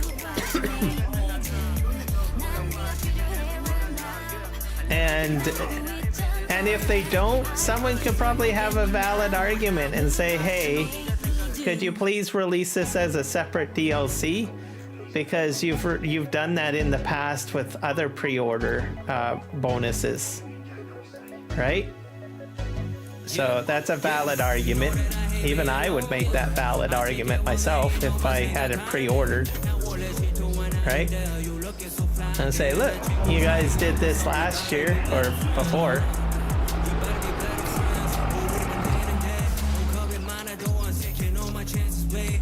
So that's what I think.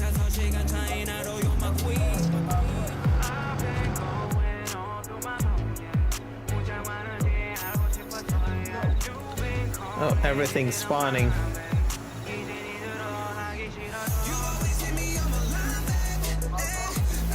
So I wouldn't worry too much for Rocket. I have a feeling that it will probably happen. And then if it doesn't happen, someone could reach out in the Farming Simulator Discord channel and make a suggestion. Don't go on a rager though, just be polite and say, hey,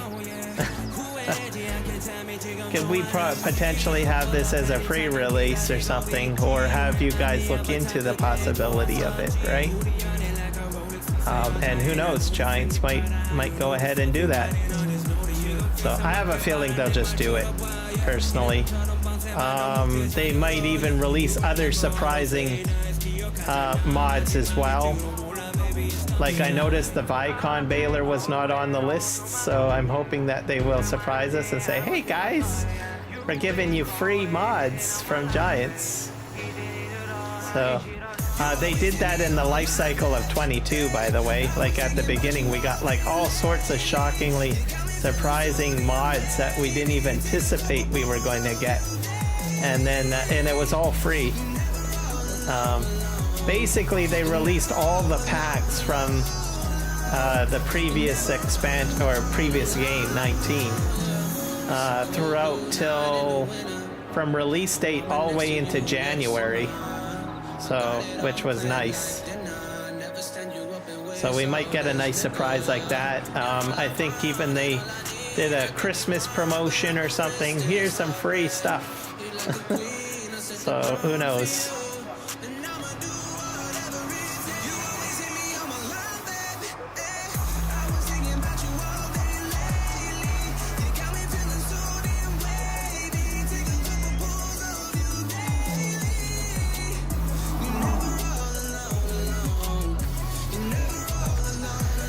What I want to see, I'd be curious to see how many versions of the game get sold. They got a Steam reward during the last release. Like 2 million copies got sold, so which was a record, and they got like a Steam reward for that. So I'm hoping that maybe we might see that happen with 25. So we'll have to see, I guess.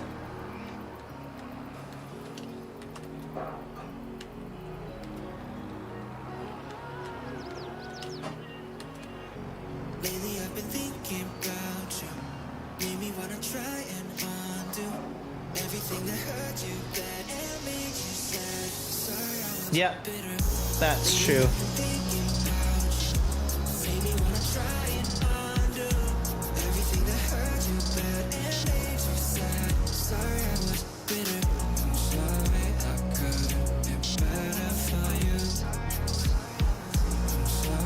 So we'll just have to see what happens when it gets released.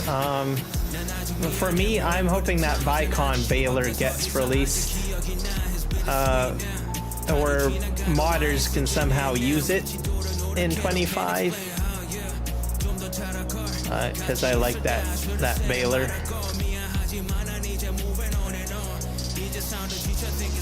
I think you know the one that I'm talking about.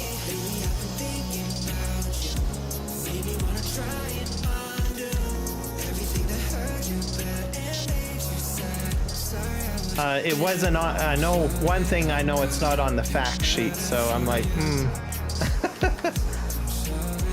Unless they're doing it as a surprise again, because they did it as a surprise for 22, so it would be just wrong if they didn't release it. Hey, I think I got all my fruits out of here.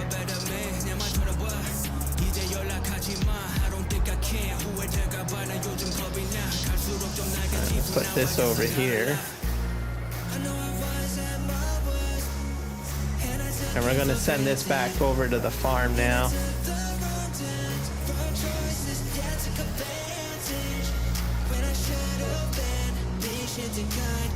Farm main. And then I guess I can send this truck back, I guess. What's in here? This is solid fertilizer. I'm getting my trailers back slowly. It's a good thing.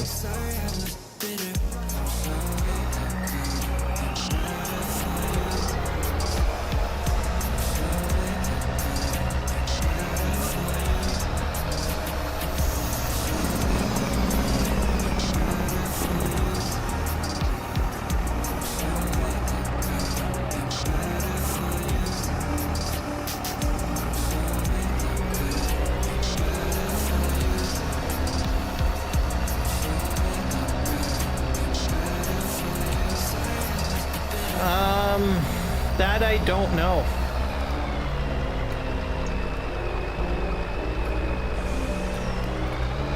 I think you only need access to the Giants engine.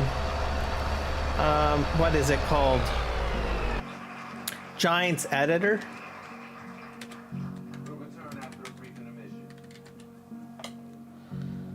Which I think you can download for free without needing the pre-existing game. But I'm not sure whether or not it uses some of the game files to operate. But from what I know, it's a separate executable file which downloads and installs. And then as for building the actual mods, most people go into Blender or some other 3D modeling software to build what they want to build, which is not part of the Giant software suite. So, but like I said, what I do know is you do need the Giants editor, which is a separate download.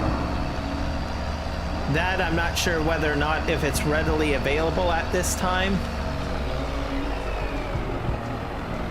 because I think last year they had a separate editor that they had to wait for, or I mean not last year, I mean for night 22, Farm Sim 22.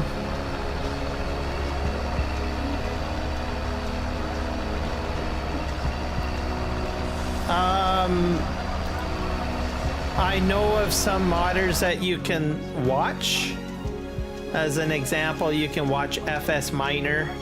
82 Studios is a good guy to watch. His YouTube channel, he'll actually live stream a mod while he's live streaming. So those are pretty much the two people that I would probably suggest checking out. As for more people to talk to, you might want to join a Discord channel. Give me a sec here. It's called the Authentic. Let me get you a link for it. I have to generate a link. It's authenticated. What is it? Authentic Mods Discord. Let me generate an invitation. How do I do that? I'll go in here. I think I have to click in a channel.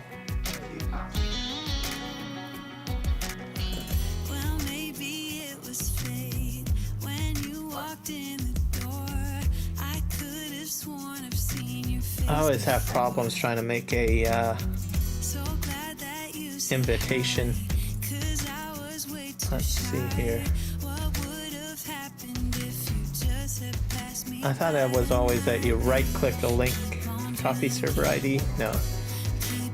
Oh yeah, invite people.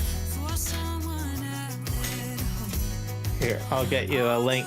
I'll make it a permanent link. I hate these 7-day links. I don't know why they do that. Generate link, copy. I would join that Discord. I'm in there myself. As I don't know why they gave me that. They gave me the role of moderator, but I'm more like I don't know what you call it. Honorary member, because I had I guess put some input into how the Discord was created, but I'm not the major think tank and operations person in there. But if you go in there, there are it's got a ticketing system to get help for building mods. You can even post your mod inside of the channel feeds on the left.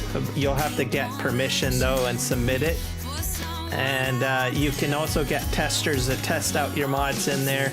It's basically a good place to learn how to build mods, get your mods done the right way, and also to ensure that your mods, you know, don't get pilfered. It's also a community that protects original modders. So we actually have an area in there that tells us where not to get mods, meaning places where people have stolen the mods and uploaded them. We have a list of that put in there so that people that are trying to get mods, like that are just to play the game, know not to go to those specific sites or locations. Well, there you go. So I would go in there. It's a very modder-friendly environment to be in. You can ask questions and stuff and get help. So that's where I would go.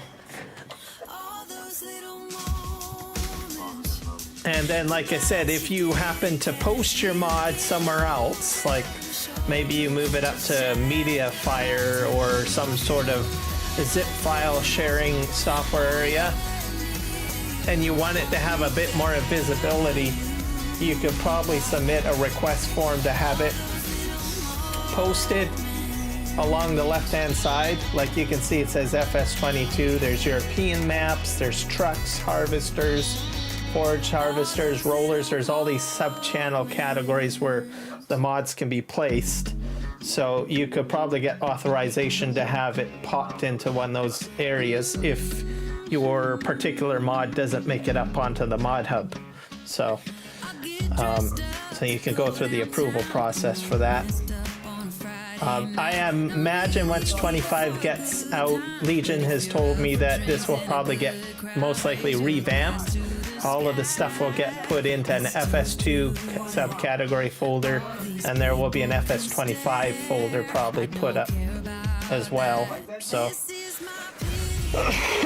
so interesting stuff. All that talking has dried my throat out, guys, so I am going to be right back while this truck is driving back, and I will have you guys watch and learn more about Extra Life. So I'll be back with you guys shortly.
Alright, we are back, guys. There we go. Alright, so now you guys will know that you got all that stuff there at that Discord anyways. It's getting dark again, isn't it? I'm gonna go in here and try this in. I think I'm going to turn my music. I was probably yelling. I'm gonna turn my personal music down so that I don't have to yell. Do you ever have like a moment where you are like wearing headphones and then your mind psychologically like makes you think that you need to yell? That's the moment that I had. I think the music's still a little loud on my end. I'm gonna turn it down a bit more so I can talk a little bit more normally. There we go.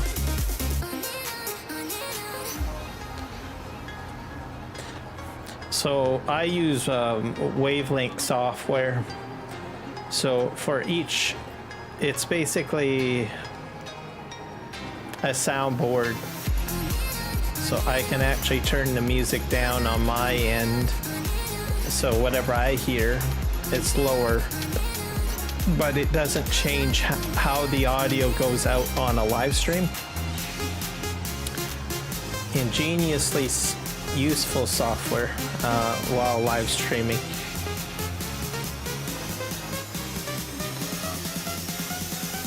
All the time? Okay. Yeah. It gets particularly worse when I'm very excited about a topic and then I completely forget that I'm talking so loud that I might be hurting people's ears. So it happens. But I recall earlier on the stream, I had turned my audio up so I could hear the music louder. But now it's too loud and I feel like I'm having to compete with it, but it's adjusted now.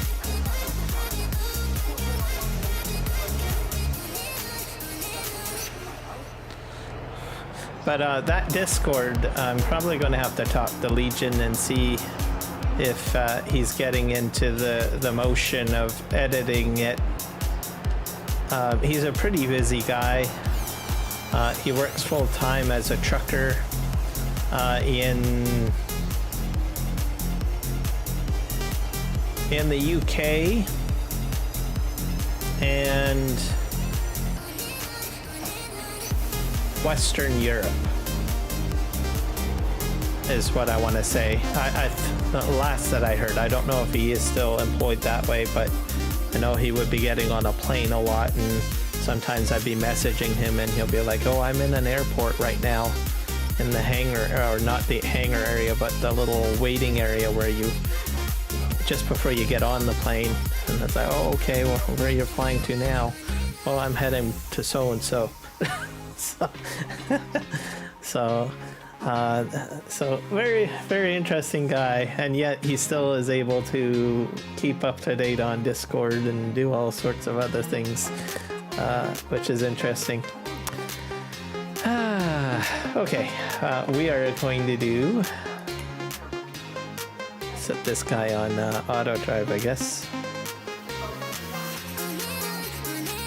Create a job. Field position.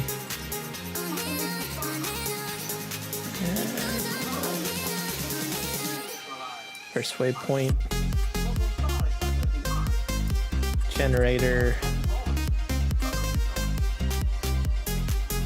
And generate field.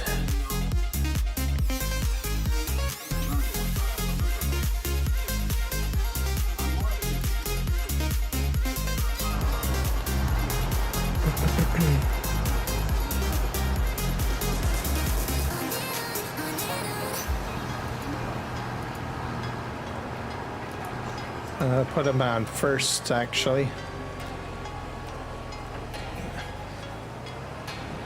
Every time it rains, it makes me think, oh dear.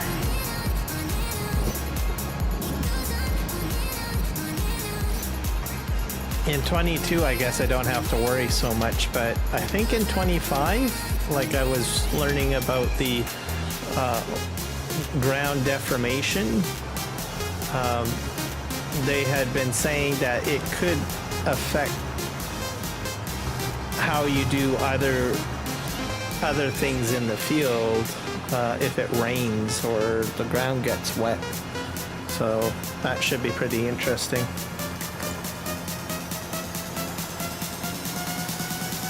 So maybe slow down your tractor or something, like you might end up burning more fuel or something.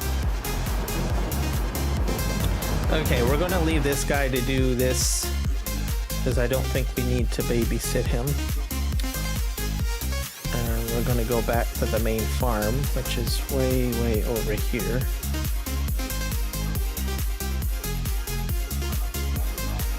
We'll get inside this truck.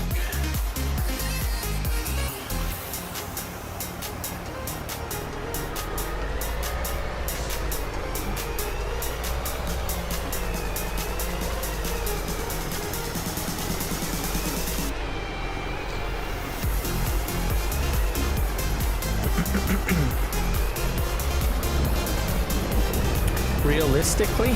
Okay.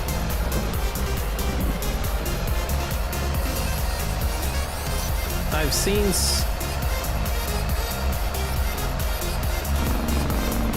some live streams. It's pretty intense stuff, I do have to say.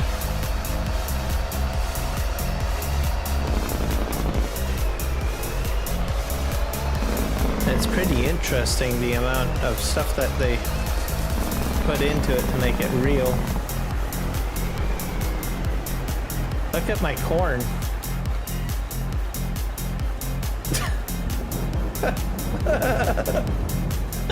Is that normal? Must be very windy.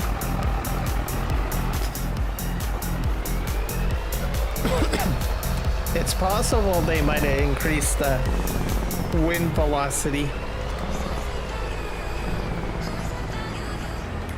Let's look at the weather.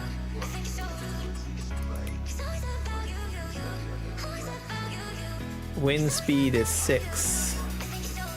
So, I don't know. Actually, you know, I've never... So I guess it is pretty windy.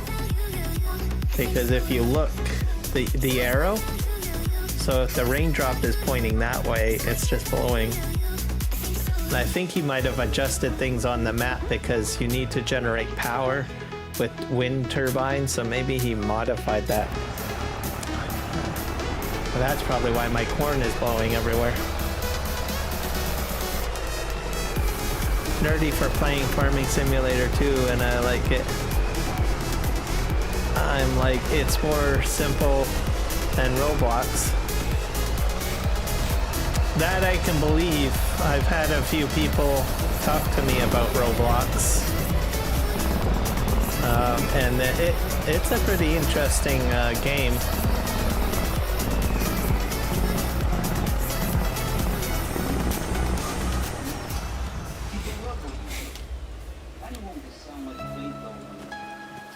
Nothing to laugh at, that's for sure.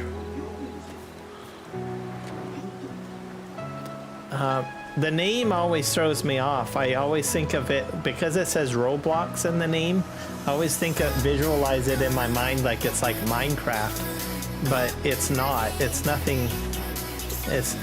I mean, I guess you can build stuff like it, but it's definitely different. You get like a full avatar and everything, if I'm not mistaken. I think I played the VR version once, just to snoop. One time, because there's a VR version of Roblox, and then when I went into it, I was like, oh, this is not Minecraft at all.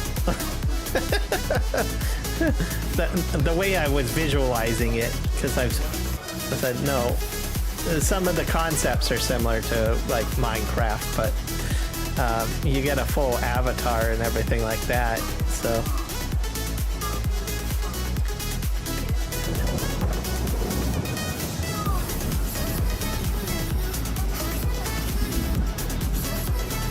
But yeah, I had a whole other visual.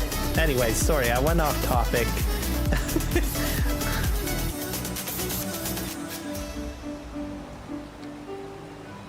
VTOL VR? Oh, gotcha. Yeah, I think VR is pretty cool. I've done it. I don't think I would want to do it all the time. I'm waiting. Eventually the hardware will get better, but I can't stay in the headset for like very long. But I think I'm confident they'll fix that and it will change as the technology grows. I'm very impressed with what they do in virtual reality. And the concepts and stuff like that. But I need to wait until they get a more comfortable piece of equipment. So.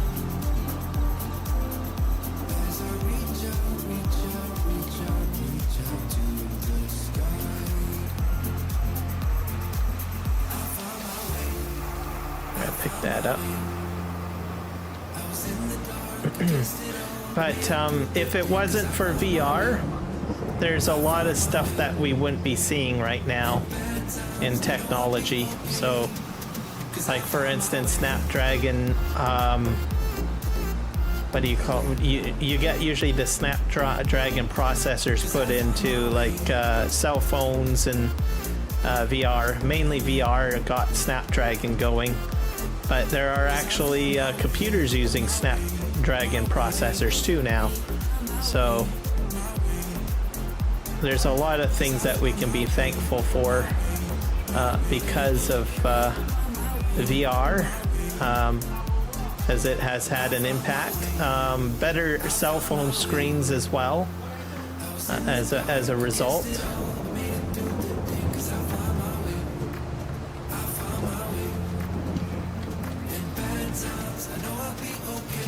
Yep, this past year, Microsoft had announced. I imagine there's other ones as well. Snapdragon technology is in the Steam Deck as well.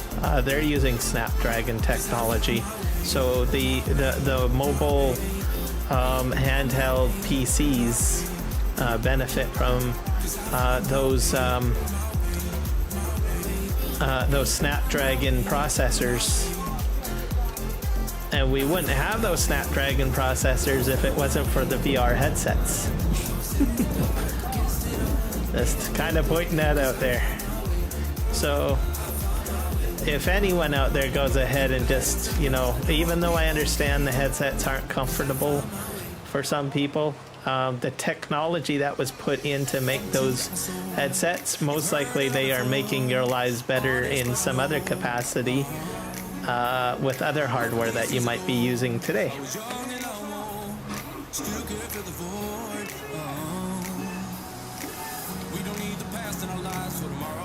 And those Snapdragon chips, they're very powerful, very powerful. Especially the fact that they're going into, like you said, the computers.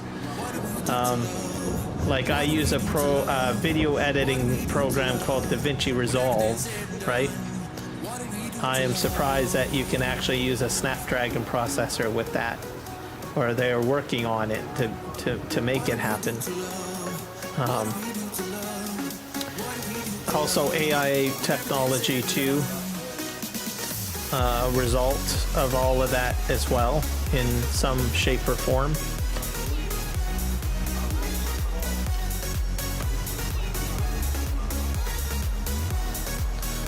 So very exciting. I like it all. Okay, we're gonna pick up the rest of this stuff here.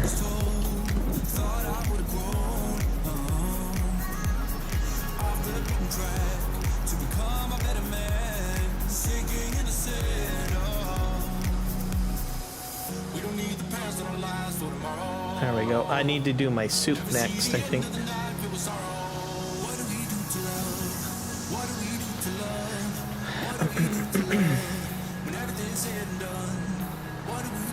But for me, I'm waiting for them to make the headsets more comfortable, and they're getting there.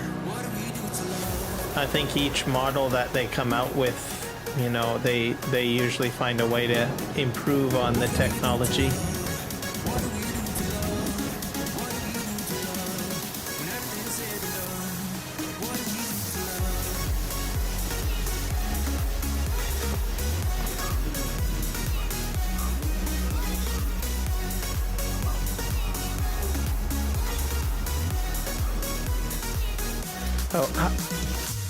In my mod folder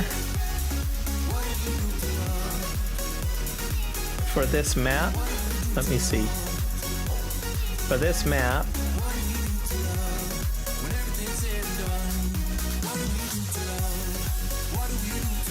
I'm not 35 gigabytes, that's for sure. Let me go ahead and tell you in a moment here. I gotta get to my web interface.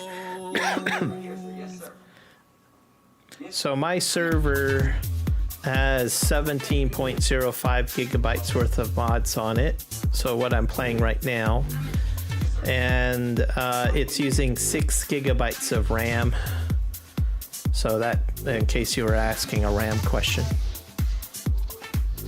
Oh, he's live streaming now. Yeah, I can believe that. This is usually about the time when he kicks in a second live stream. But so are you saying you got 35 gigabytes of mods?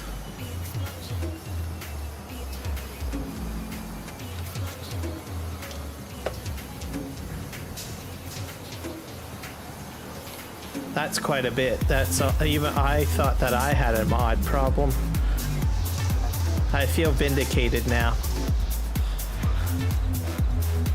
Because I'm running about 15 gigabytes worth of mods on this server right now. Which probably will slowly grow. 35 gigabytes, wow, that's impressive.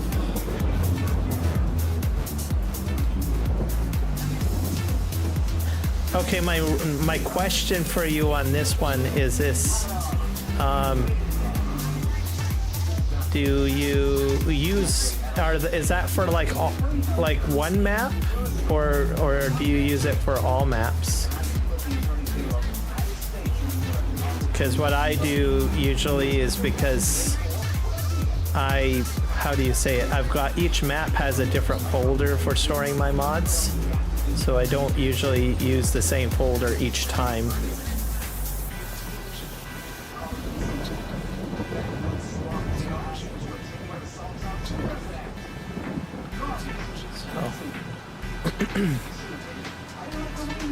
So if I calculate all of my mod folders,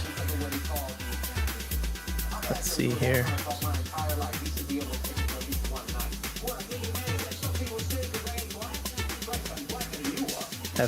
I use FSG for all of my gameplay, so that's either multiplayer or even my personal games and stuff.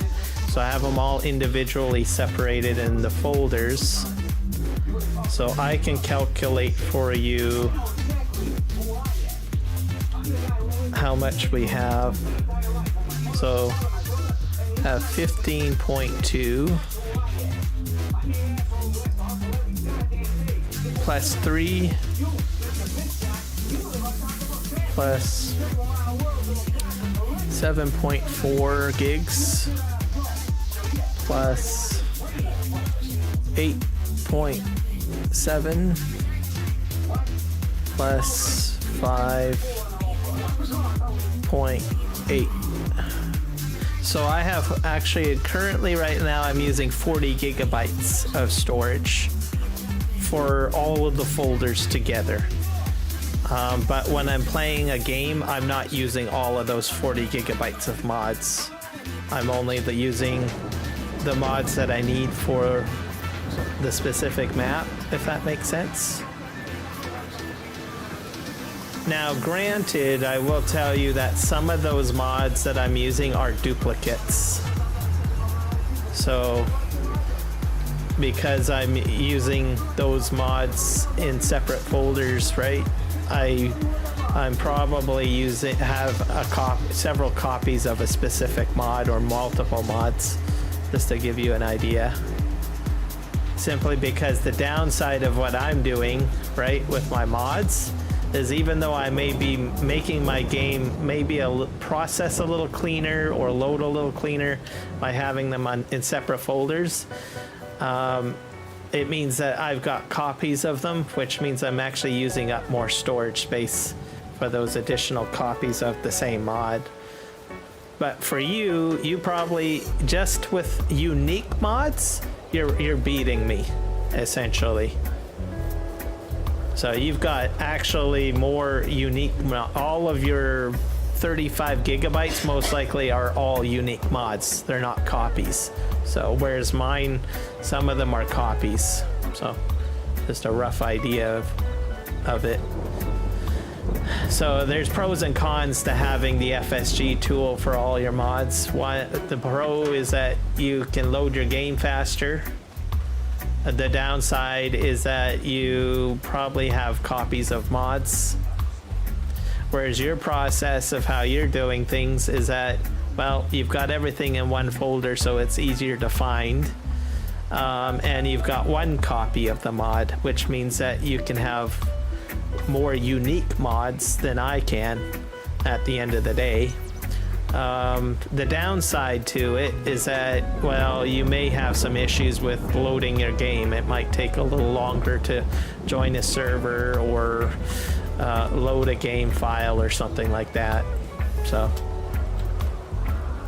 pros and cons to both approaches. Alright, so we're going to go back over here, and I think I need a front-end loader. What do you guys think?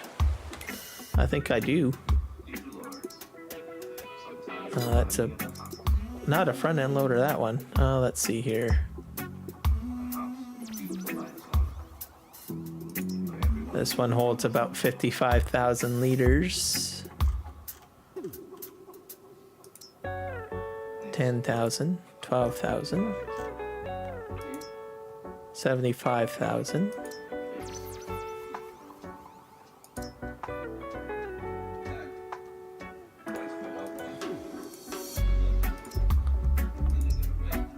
$18,000. That's 10,000.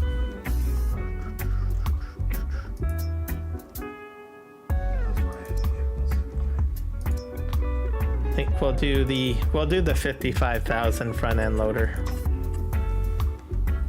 And we'll set this to blue.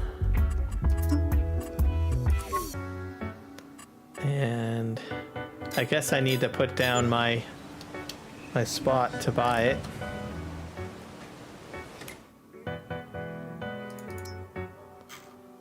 I'll put it here.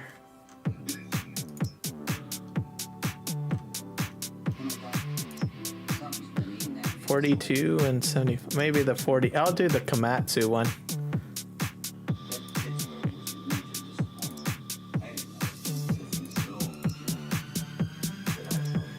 One of the Komatsus.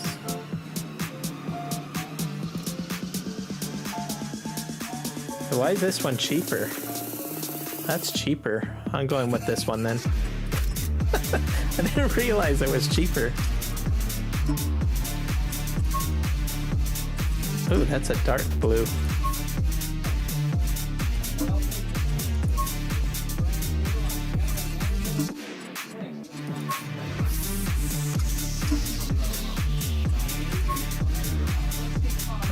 We'll probably make that a brighter blue. There we go.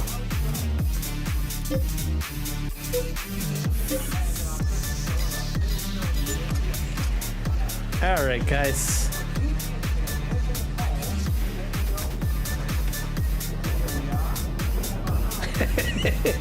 Yay. I'm gonna have some fun.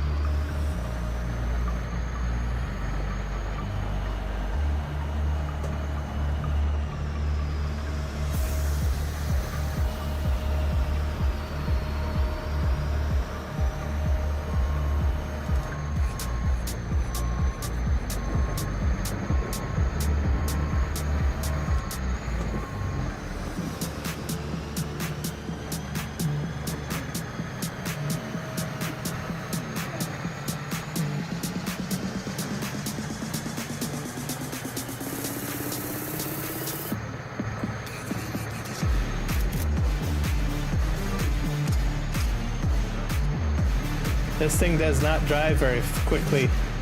That's all I have to say.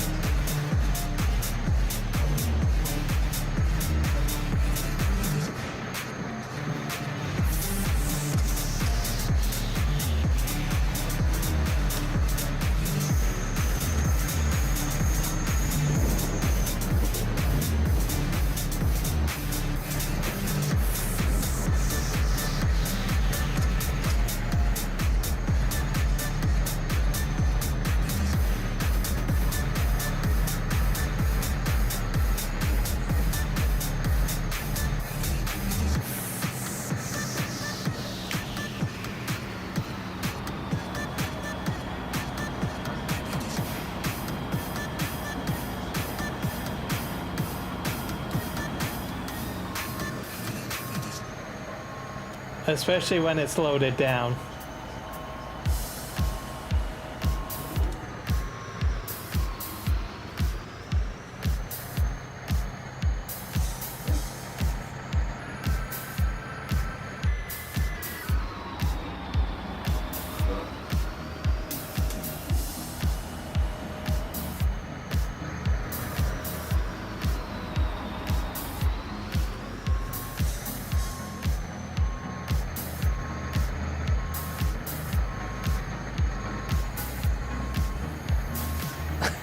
This is so crazy.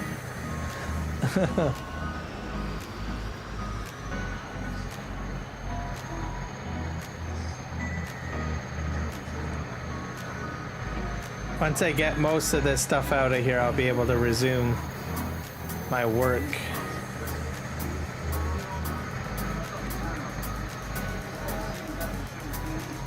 Okay, where did I put my pile? I think it's over there.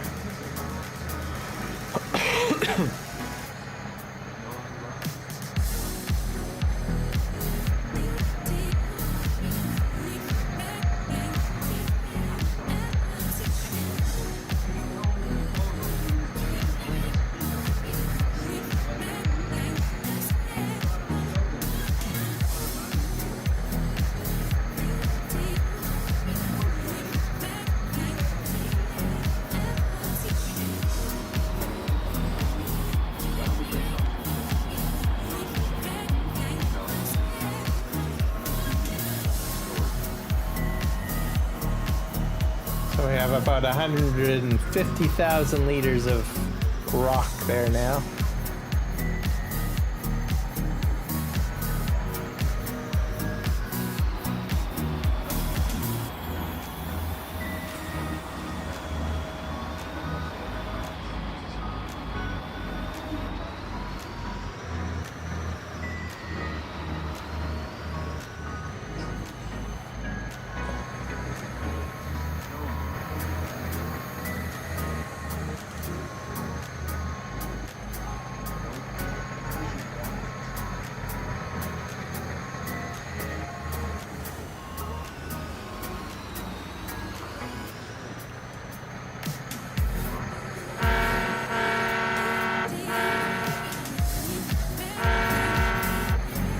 There's my horn.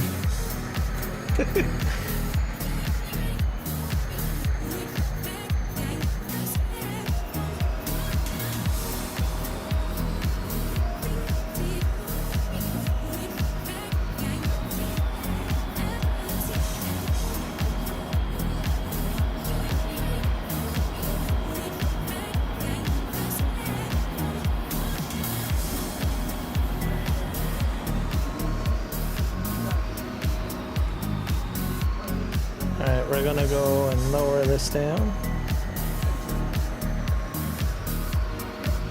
Now this is what I call a wheel loader. I'm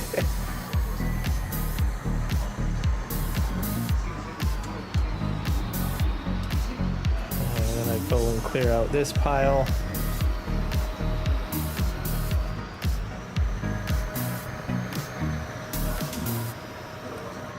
If I used a regular size wheel loader, I wouldn't be able to move this amount of volume of material as quickly as I am right now.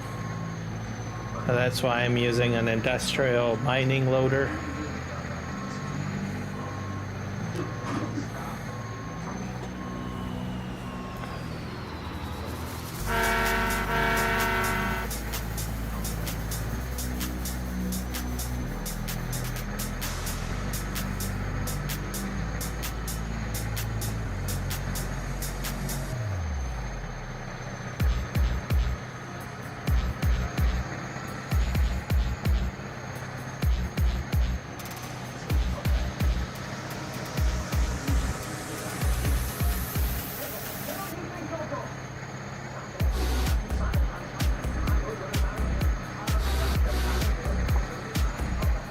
Alright, let's raise this up.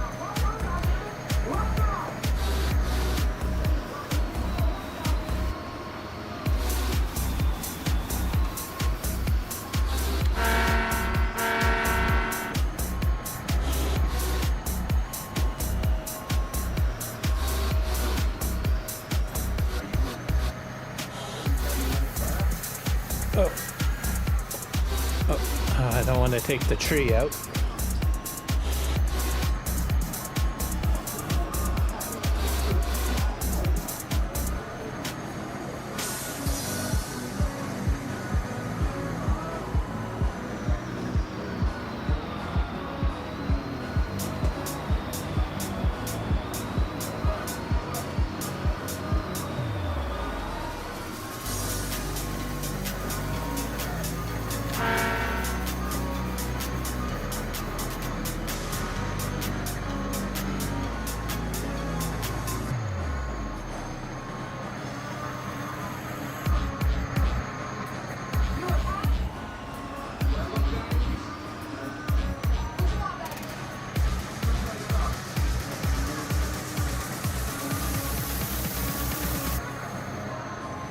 Okay, off we go. Oh. We're at the 10:40 p.m. So we're almost into September. I hope that I'll have enough money to buy what I need to do the forage harvesting and stuff like that. I'll have to see. I'm not sure when corn is ready. When is corn ready? It might be ready next month. Take a look at the calendar. Corn. No, not till October. So I have quite a bit of time.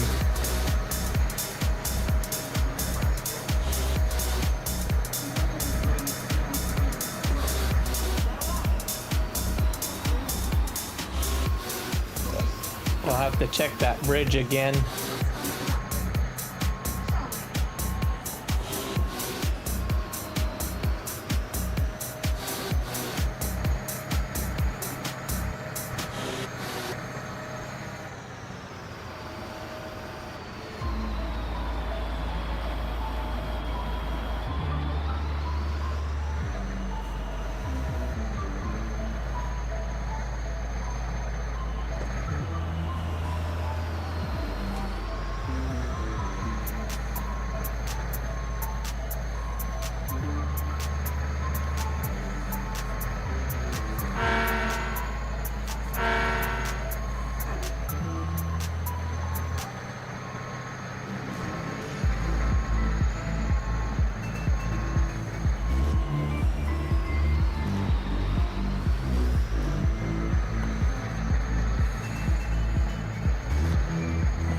Lower this down.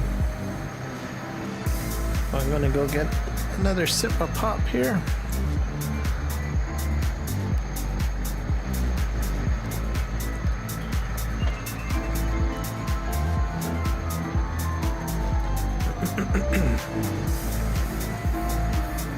So I'm probably gonna go for one additional hour.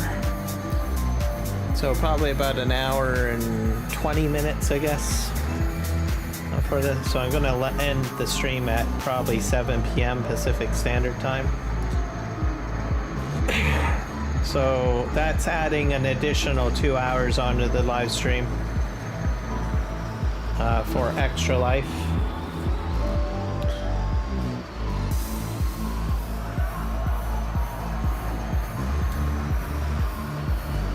So, and like I said, if you're just tuning into my channel now, this is game day for Extra Life. If you're not familiar with what Extra Life is, or what game day is, every year there is an official game day for Extra Life where everybody gets involved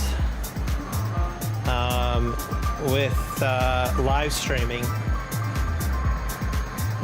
on that day. So November 2nd is game day. Now, what is Extra Life? Extra Life is a charitable organization comprised of mainly streamers. So from Twitch, YouTube, Kick, Facebook, maybe other streaming platforms that I haven't mentioned or am aware of. And they play video games. Now, there are other people that are involved as well that are not live streamers. There are some folks that are tabletop players. Some folks participate in marathons or jumpathons or sail-a-thons or rowing-a-thons, whatever you can think of. And they set up a team at the Extra Life website to collect donations. So that's what Extra Life does specifically. They provide those resources to create a donation page for those folks that wish to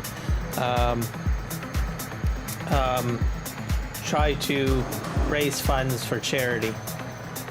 Now, as for the charity itself, there's one thing that Extra Life does for charity. So basically, they are partnered with children's hospitals across North America. So that includes the United States and Canada. They provide a website as well as promotional packages and features and stuff like that to help those that are trying to raise funds to create a live stream. Like some of the stuff in my layout is provided by Extra Life, including the alert system showing how much money I've raised so far, etc. This is also all the video content you've seen on the break and at the beginning of the live stream is all provided by Extra Life, pretty much. And so they provide those resources to me so that I can, put on a good live stream or promote the charity as much as I can. And then as people watch my live stream and as I play the game and whatnot, people can donate to my charity page, which is posted at the top of each of the chats that I've got running at the moment. I set a fundraising goal of $1,000 for the year, so I'm not sure if I'll hit that or not, but if I do, hey, great. And then so when you donate, it'll go to the page at Extra Life. Each streamer, including myself, or a team, can select a specific hospital. So I chose BC Children's Hospitals. Some streamers will choose maybe a hospital in the United States or something like that. So it's all hospitals. When X amount of money is raised for that particular hospital, what happens then is that money gets sent to the hospital. It can be put into an entertainment wing at the hospital, buying new equipment for the hospital, whatever you can think of to help sick kids get better while they're in the hospital.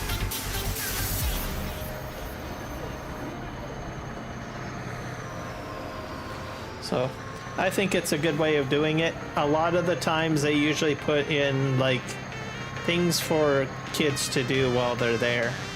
So if you've ever had a hospital visit for a very long time, maybe you've had an experience in a children's hospital. Some of the stuff that you've seen in there while you were in there, like maybe I don't know, an Xbox console system or a VR headset in there or what have you. Most likely the funds raised to get that equipment in there, like the Xbox or handheld gaming systems and maybe some toys or puzzles or a game room or whatever they've got in there to keep kids preoccupied while they're in the hospital, may have actually come from Extra Life. and someone that's been watching a live stream like what you are doing today. Now, granted, not everybody can donate, which is perfectly fine. Maybe you guys donate other ways, maybe you do other charitable things, but if you can't donate, at the very least, I hope that you'll hit the like button. That way it'll give my live stream some visibility, more visibility out there. And then someone else might pop in and say, hey, that's a great idea, I want to donate. I want to make some kid's life way better in a hospital today. And that's pretty much it. Now, if you're not American or Canadian, you might want to just check the website anyways. I have had someone from New Zealand. I've had someone from, I think, South Africa, and also the UK use the website to process a payment. So there's a few options there. You can do PayPal. I think I've been able to submit a transaction with my own bank card. So there's a few ways of doing it.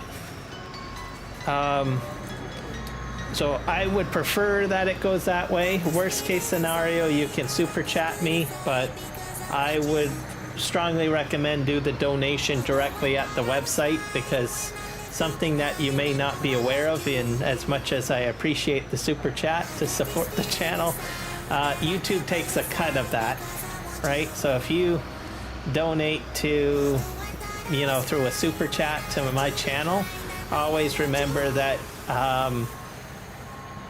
the YouTube is going to take a cut.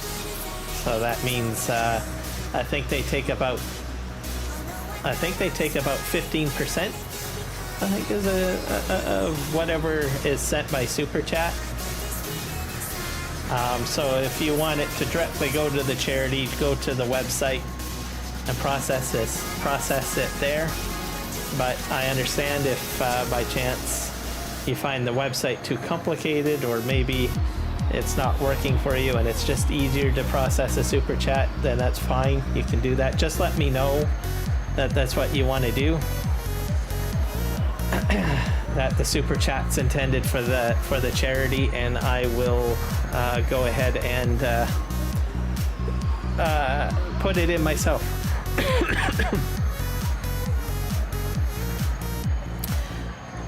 Now, the other thing too is if you're a person that does taxes in some countries, I know for me anyways, I can submit the donation as a tax deductible.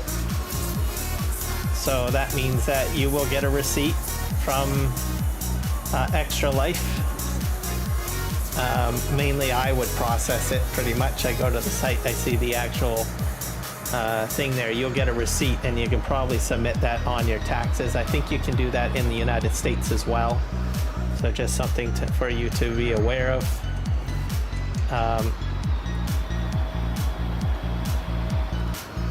But definitely check to see if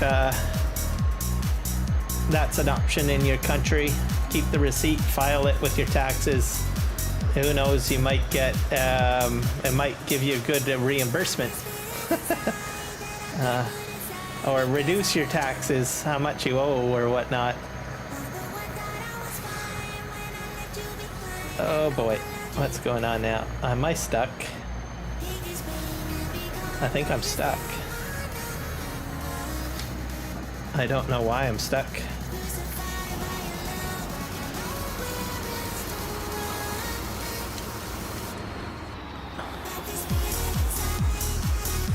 I think I'm gonna just empty this out.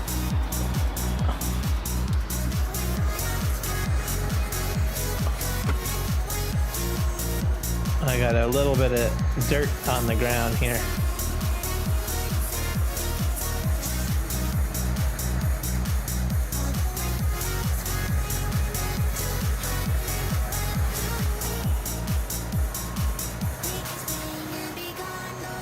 Okay, I think that's about as much material as I'm going to move. With the front end loader.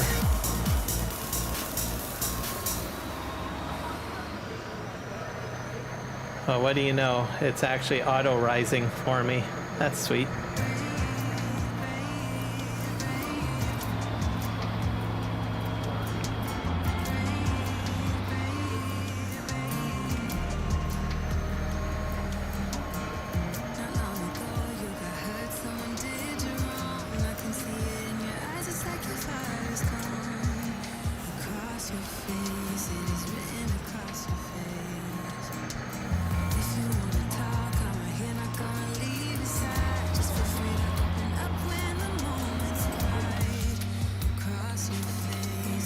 There we go. Nice job.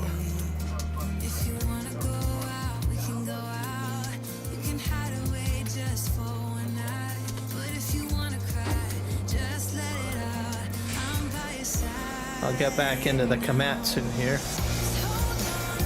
Let's see if we can clean up some of this.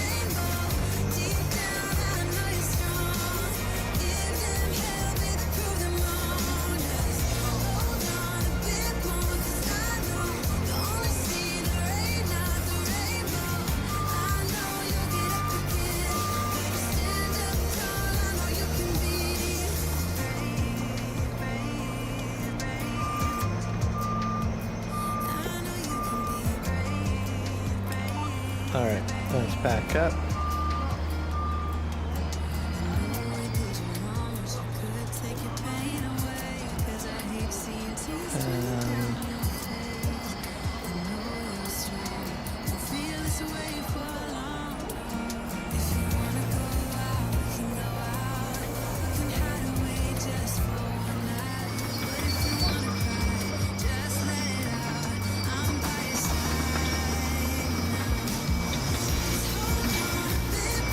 See if we can get this pushed back more.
Alright.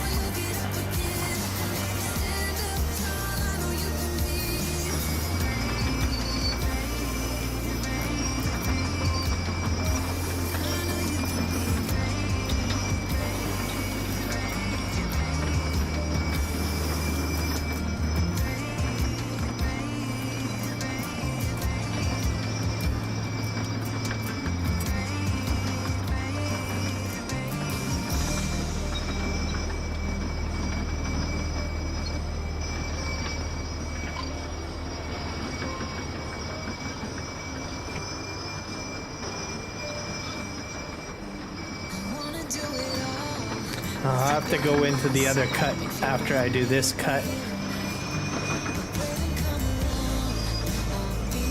Just in order to flatten things out.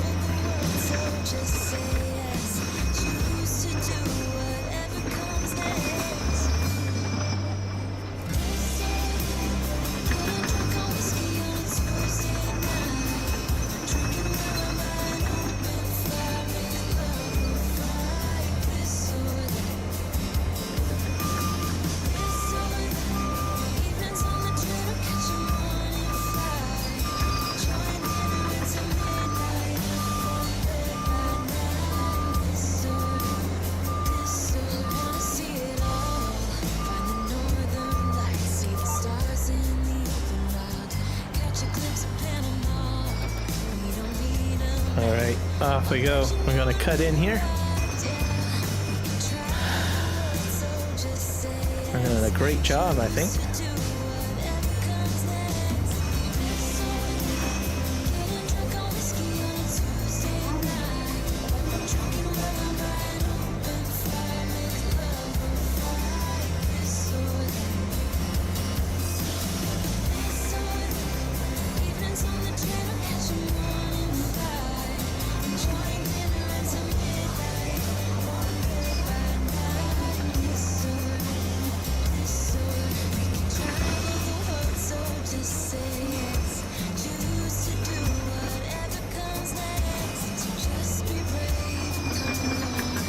Sometimes you have to lift the blade a little bit as you're working your way in, like up and down, up and down. I personally would push in as far as you can. There we go. That's about as far as I can go.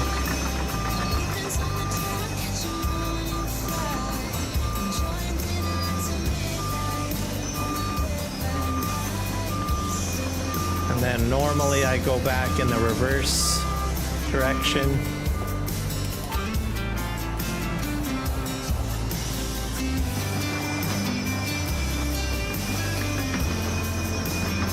That way I can push bits of gravel like this back that may have been like out of sorts with the front end loader.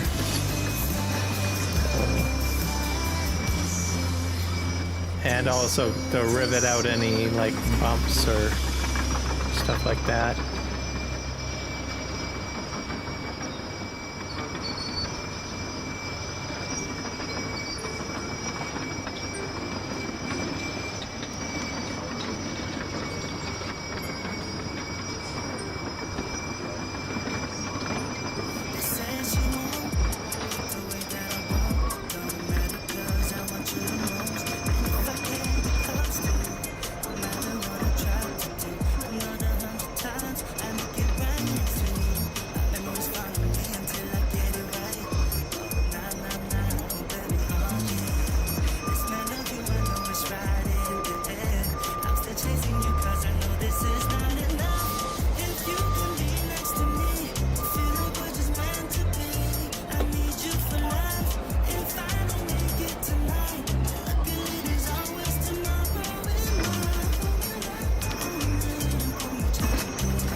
We're cutting it to grade now, which is looking pretty good. I'm very happy about this.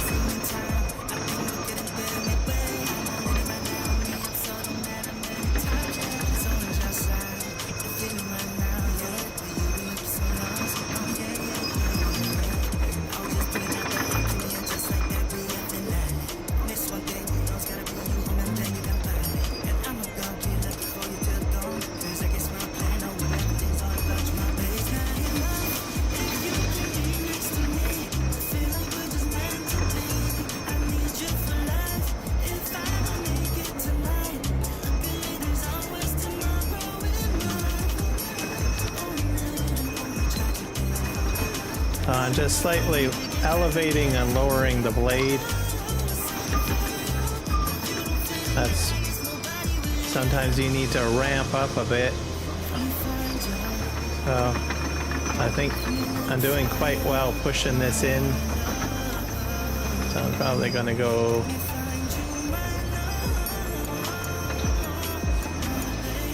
I think that's about as far as I'm gonna go.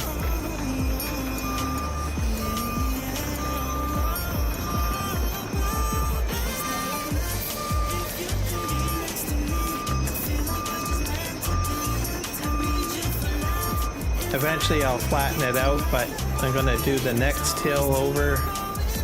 I don't, because there's a lot of displacement, so.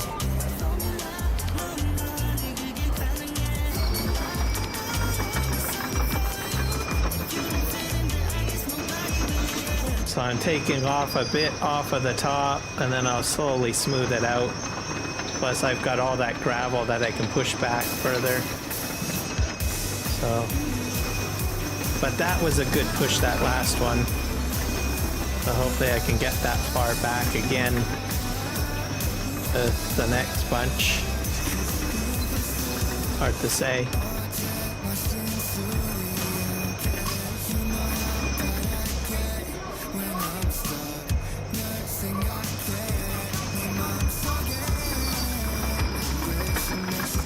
So I'm kind of like going up and down with the blade.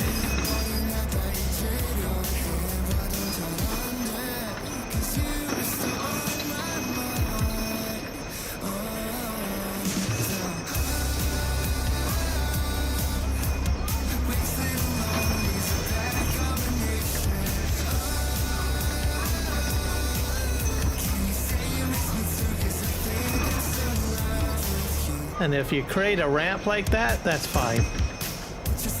Because it just gives you more stability at some point when you're kind of going up. Whenever you're trying to push through, because you are cutting a bit of the grade. It just makes it easier for at least this one to maneuver through the material easier.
Alright, off we go.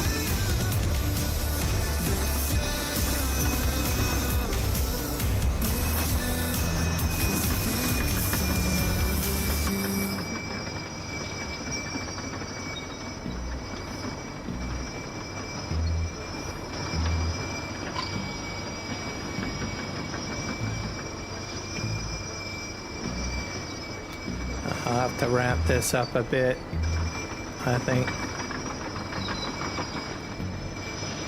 It's a bit thick.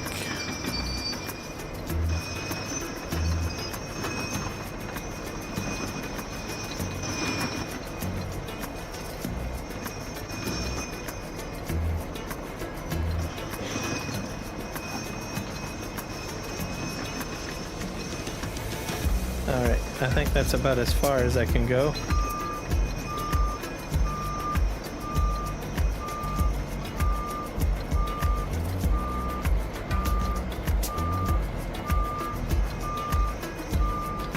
As for the D10 dozer, I like that for cutting along the edges, like what you can see. Probably already in the... Let's just back up a bit more. I'll probably go back.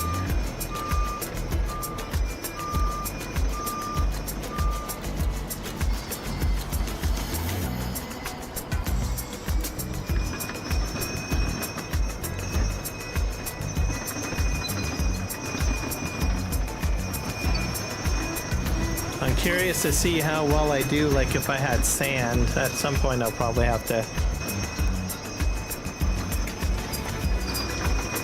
switch to sand.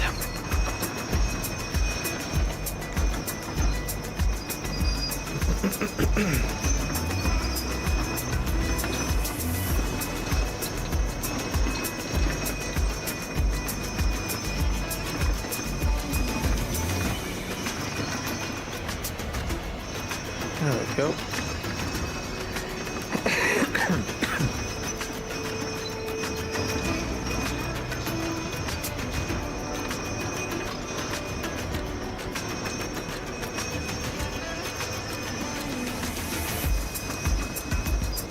We'll have to check our bridge too. We'll probably do that like 15 minutes to the end of the stream just to see what's going on there.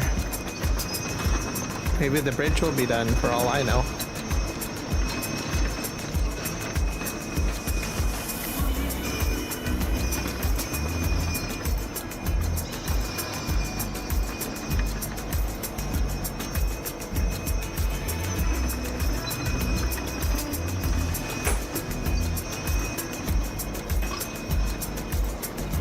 Just walking our way up here. So if you can get as far as you can up like this, the easier it will be for you. Let's ramp it up a bit.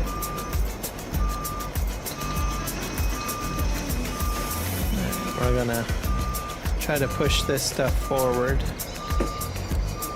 That's what we're gonna do.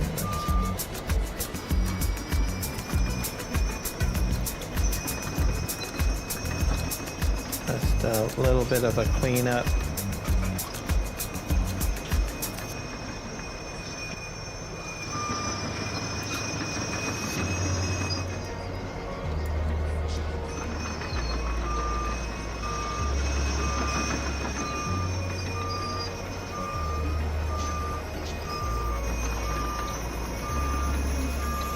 Wish I could say I was finally over you, but that's not the truth. Everyone always keep falling in love again. The fuck's wrong with them? I don't understand. Maybe I will pass by someone save me before I pass out. I'm too lonely to be done. I'm a drink at this page. Only one who's left in the rain with nobody to hold on to.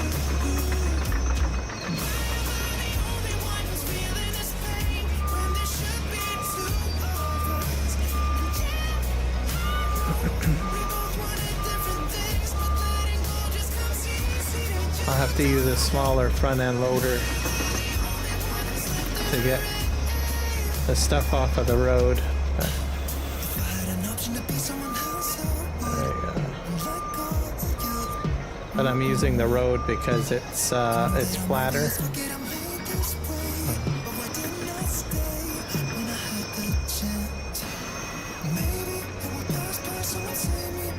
There we go.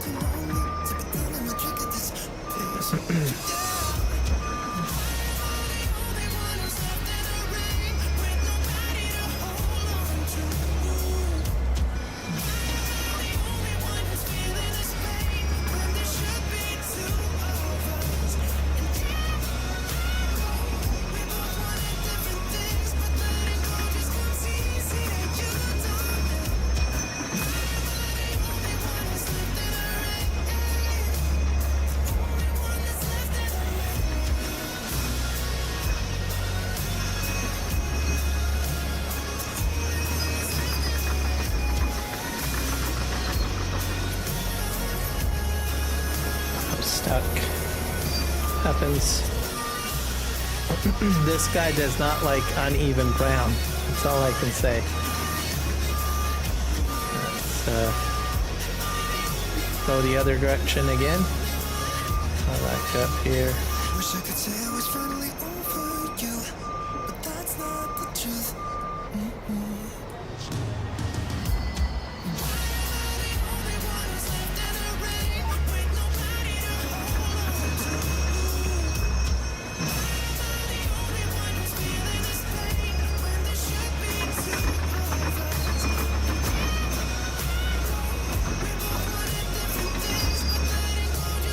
A nice clean job. Oh yeah.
All right, and we go.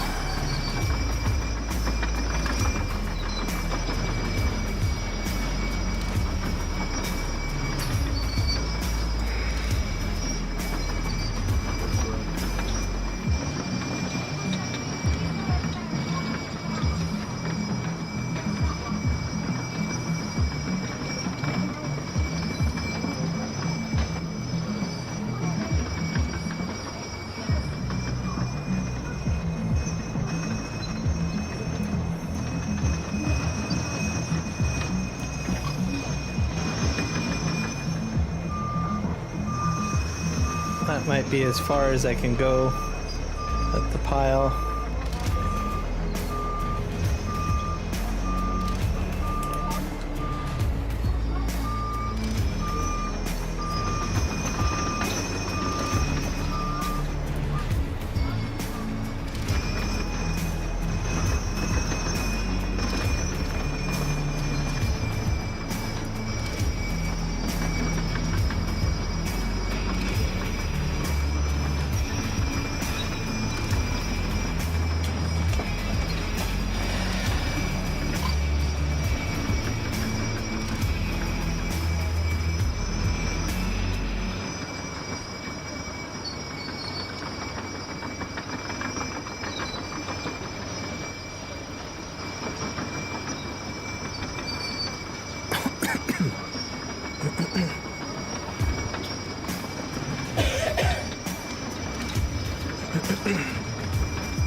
All right, forward we go.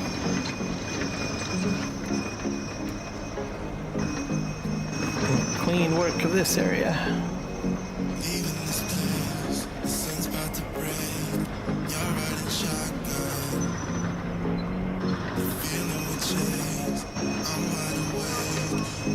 I think I'll be able to push that bunch back further. I think. It's hard to say.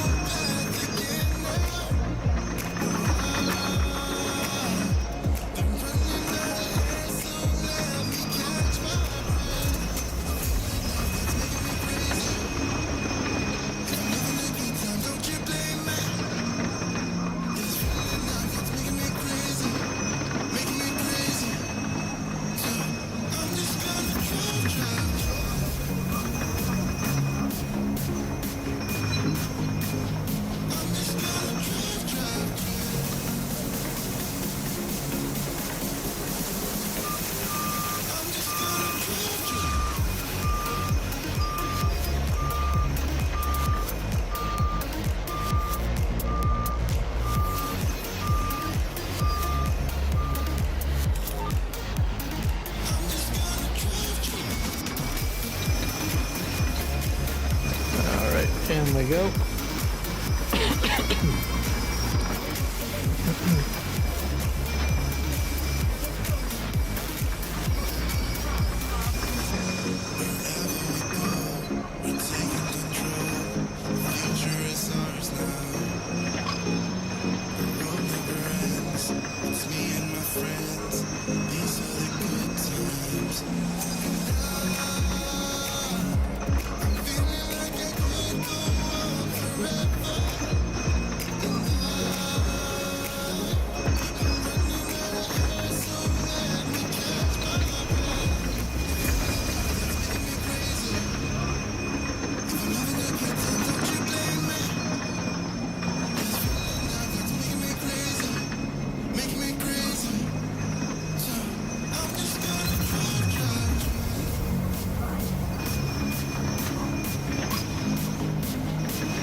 push some of this back in here.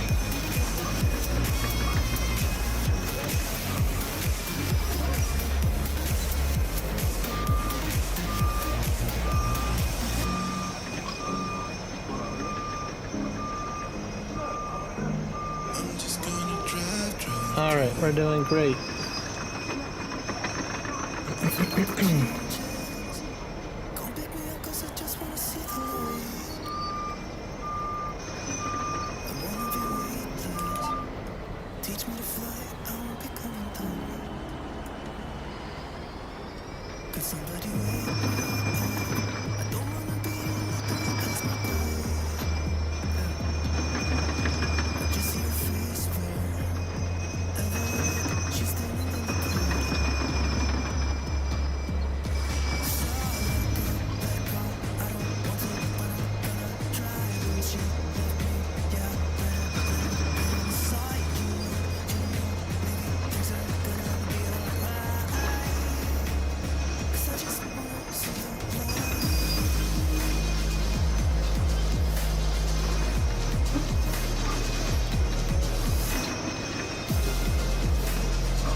And I get this flattened out as much as I can.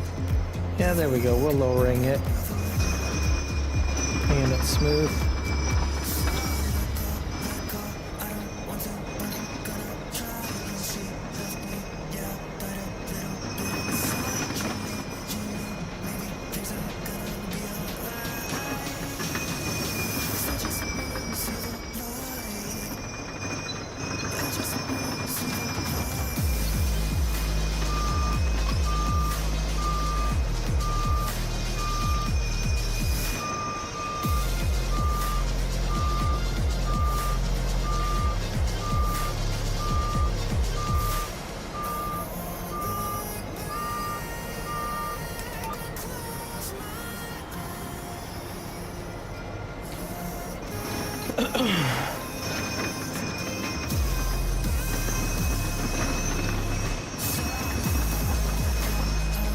Let's see if we can get this back, push back even further. I don't know if I can, but we'll try.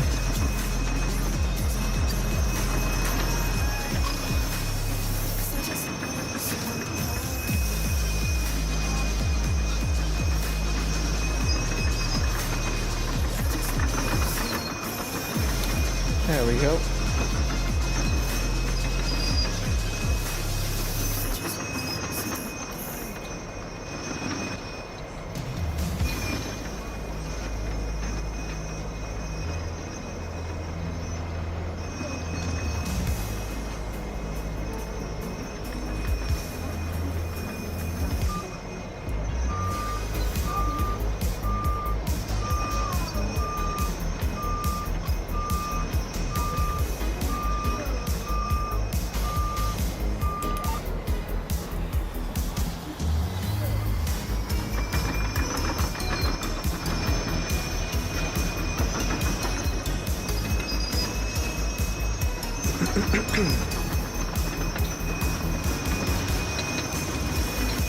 I think most of this gravel I'll probably have to pull out.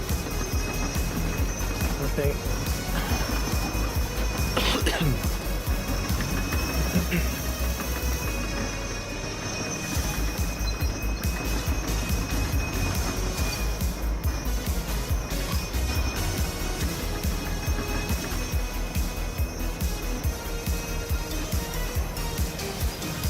Yeah, I think it's just too steep.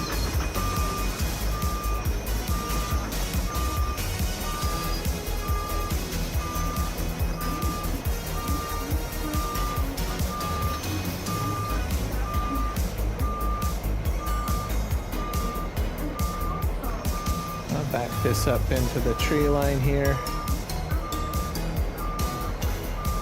and we'll front end loader it out of there. I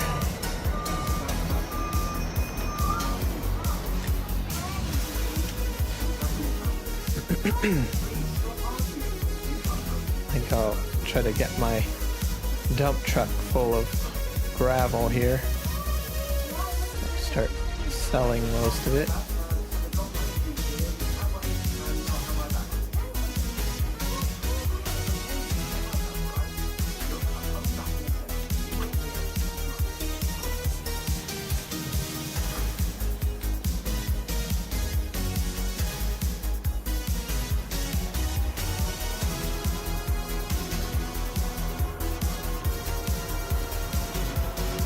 Out here.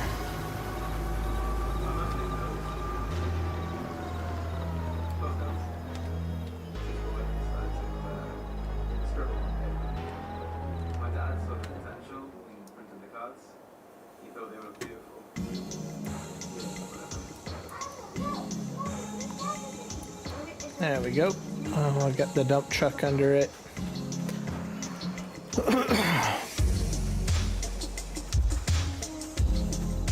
So this should get me quite a bit of money when I sell it.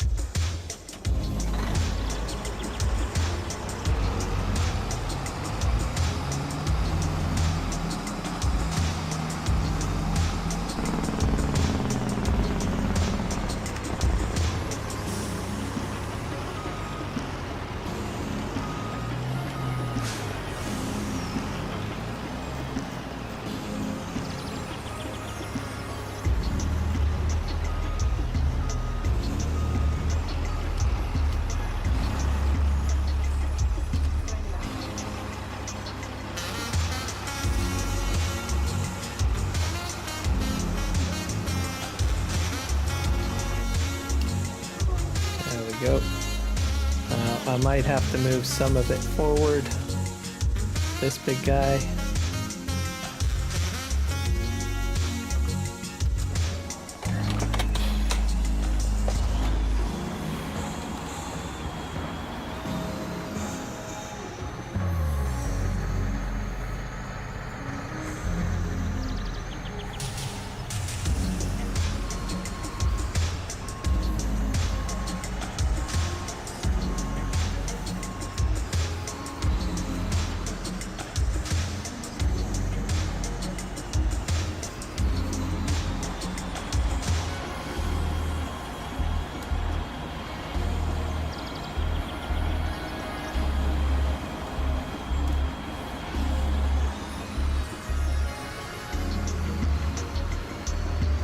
It's got quite a radius, that excavator.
Not sure why.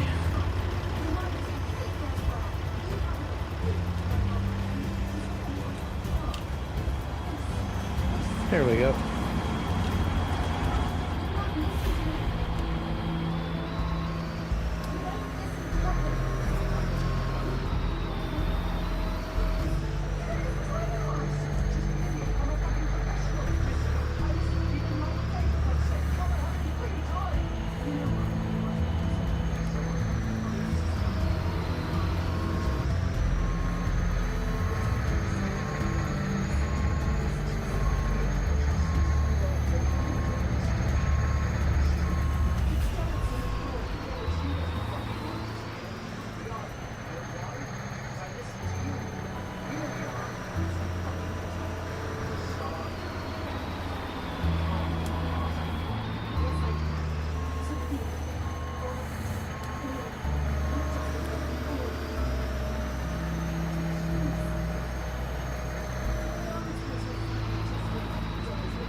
Pick up another bunch over here.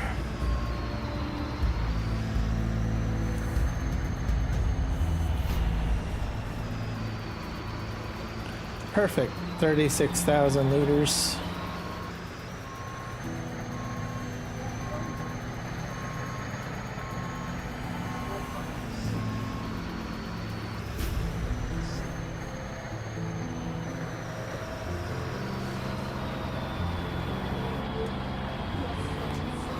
Just a little bit over here to pick up.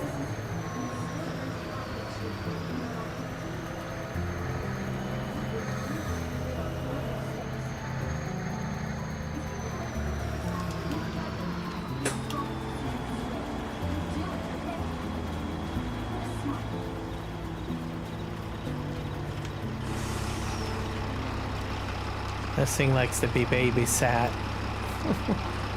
fortunately.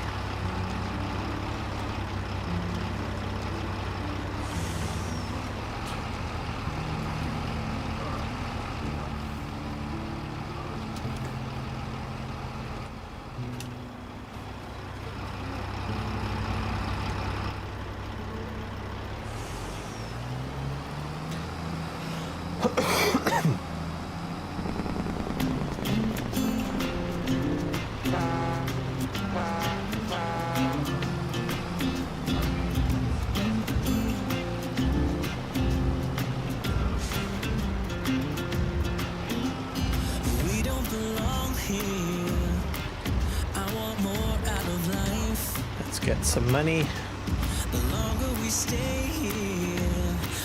This might actually cover the cost of the front end loader. Let's pack up the life, baby, and call it a night.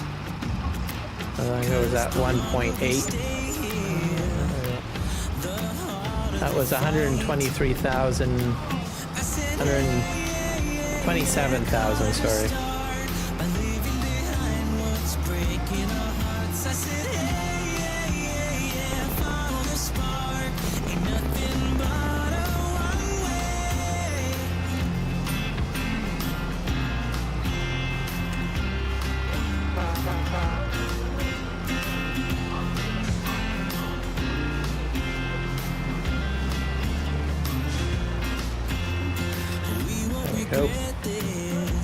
Let's kiss the past goodbye.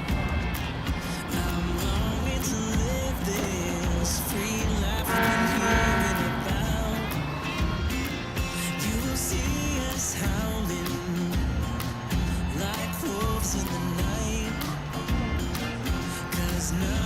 stronger than wanting what you might get.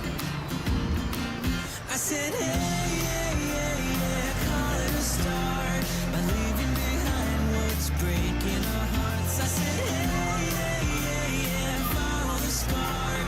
Ain't nothing but a one way.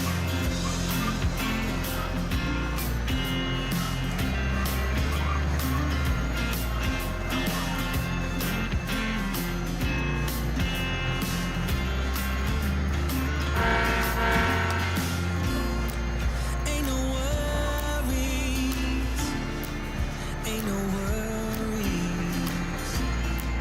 Don't you worry about a Alright, thing. off we go.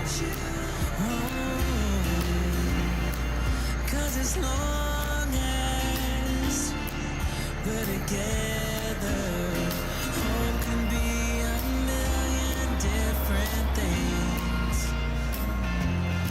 I said, hey, yeah, yeah, yeah, call it a start by leaving behind what's breaking our hearts. I said, hey, yeah, yeah, yeah, follow the spark. In we go.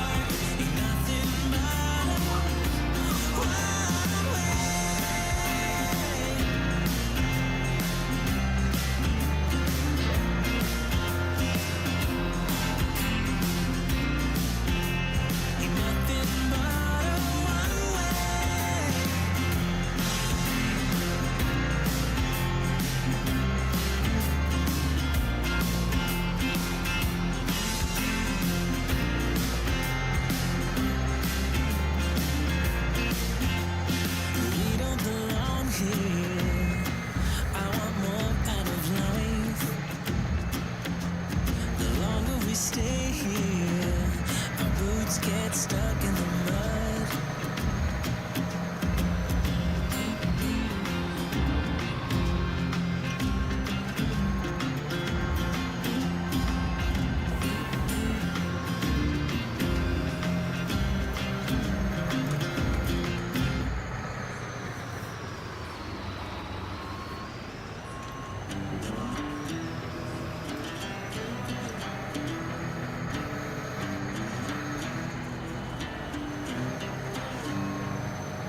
The further we move on from all those yesterdays, happiness gets nearer. The light that we see closing in so fast ahead, it's home, it's getting clearer. The more I think of all the tough times we survived, Alright, let's go ahead and dump this here.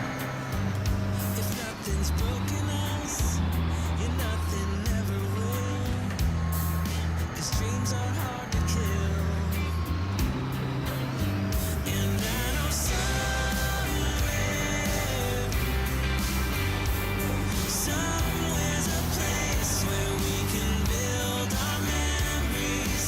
Somewhere, just hold on tight, it'll be alright. Show me the way, show me a way to somewhere.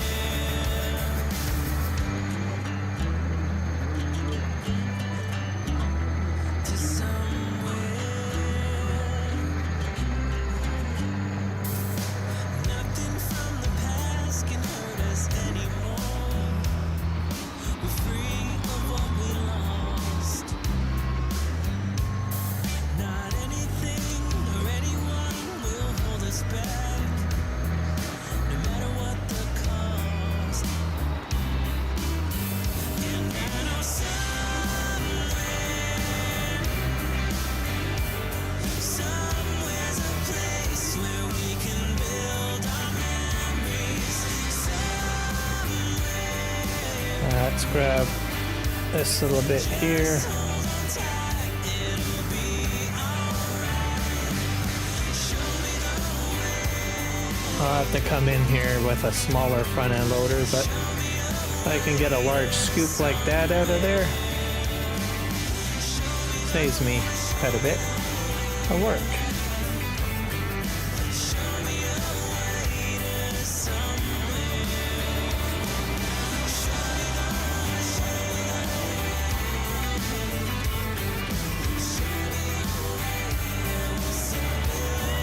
Alright, let's get back. Oh.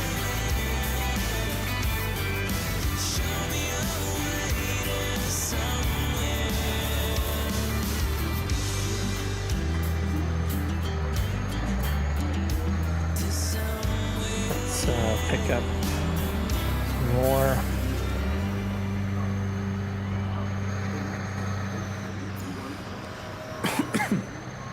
That's a lot of rock there.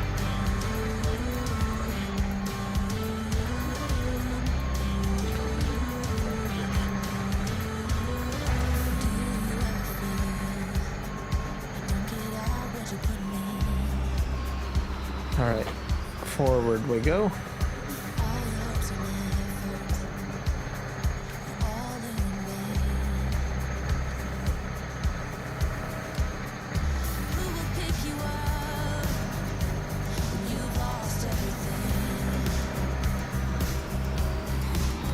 All right, so it's about 20 minutes to. I think we'll go check on our bridge, do a few more chores, I think.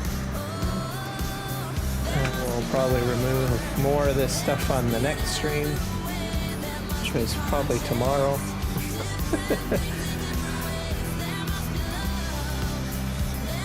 Just park this guy right here, because he's going to have to pick up another load. I think we'll back this cat dozer out of here.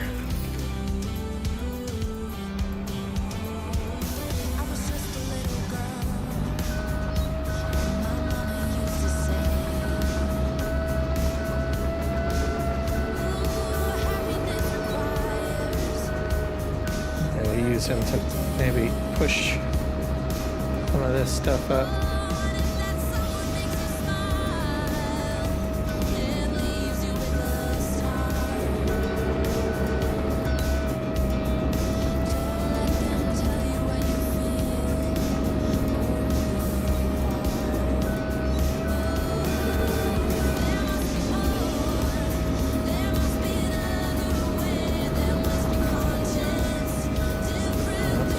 Roadway.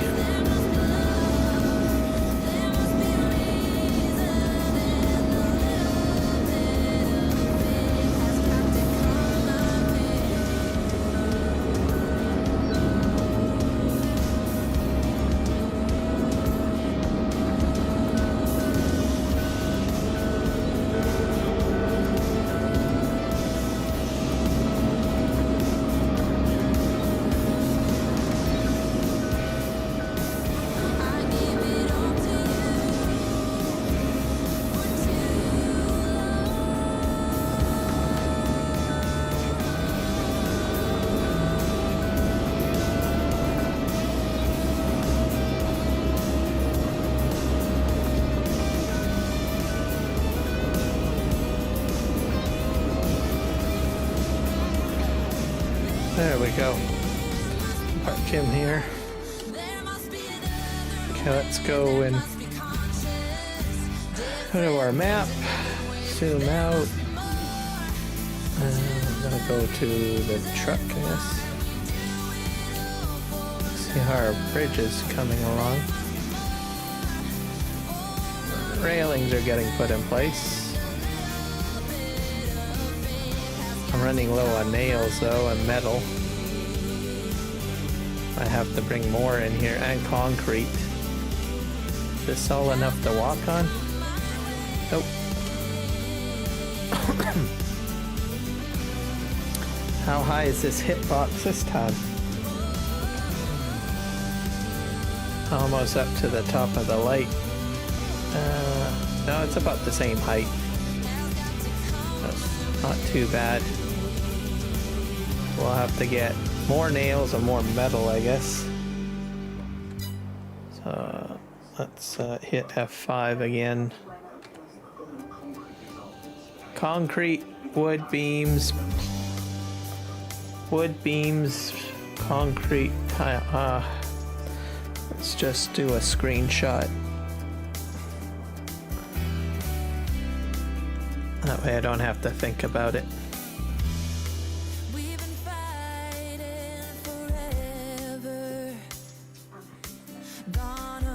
Open up my gallery.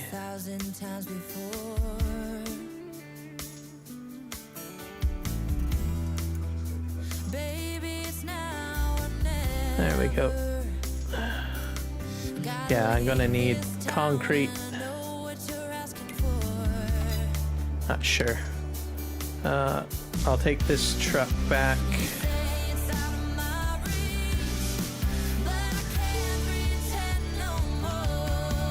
I don't like this flatbed.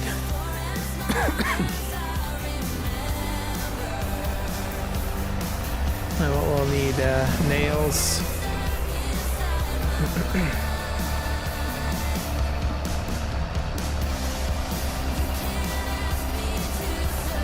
I'll take this back to the main farm and then we'll grab the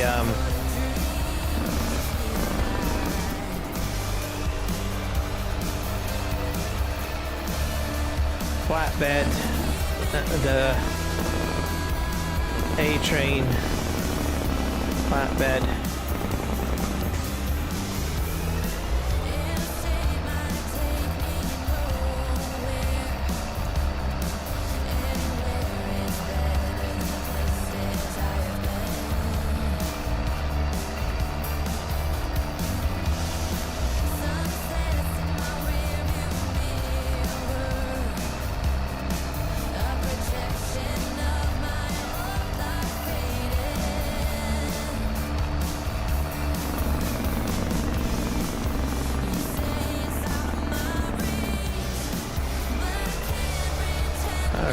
Off we go.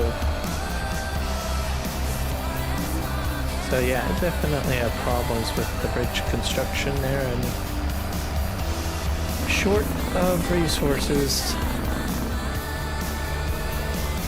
So you might want a crane mod if you're on PV Canyon Crossing, or do what I've been doing, get up into the air and try to hook it up there somehow. Just as a fair warning. I think with the bridge it probably won't go any higher than what it's at, so you could probably use like a crane mod of some sorts to elevate pallets into the air. That is an option for you as well. So, I'm gonna go and deliver this truck.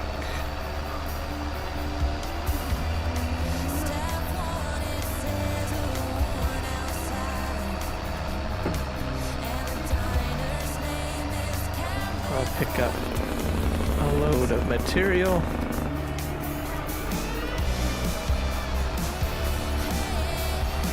I might want to retrofit this trailer because I'm not enjoying. Well, it does very well with bales, though, with the wide. So if you're doing bales, this is ideal for bale pickup and movement. But if you're trying to do like I don't know, small pallets or something like that, probably not the best option, especially if you're using universal auto load.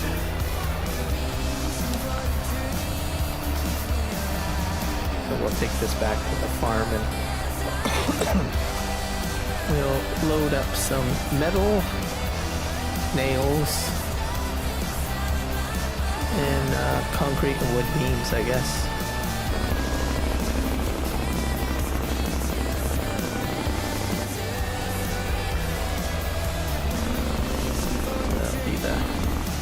The plan.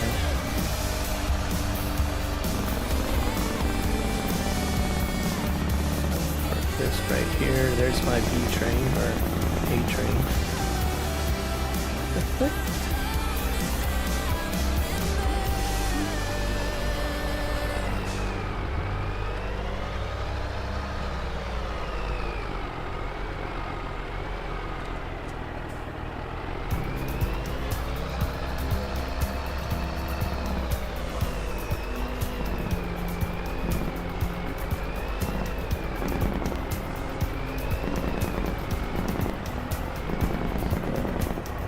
Let's see here. We need nails.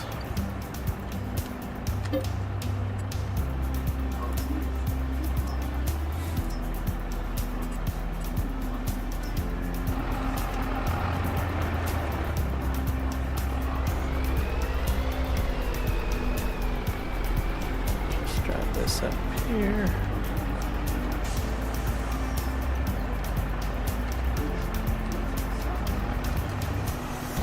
Universal auto load it on, and then metal.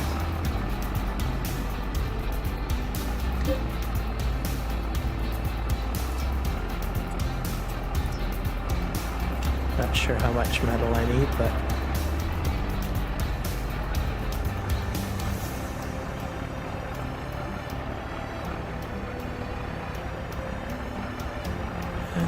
I'm not sure if I have any more nails in there. I was hoping to keep those nails for something else, but I guess I'm fresh out of nails.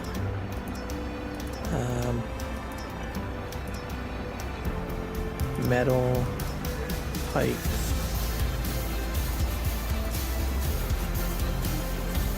But we'll do the concrete then, I guess.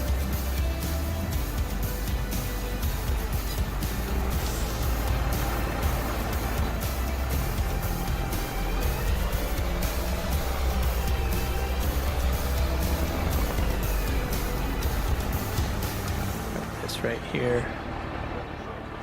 Not sure how much concrete I got in here. I got 22.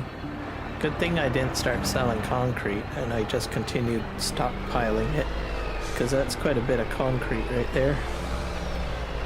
I will have another bridge that I'll have to build at some point, so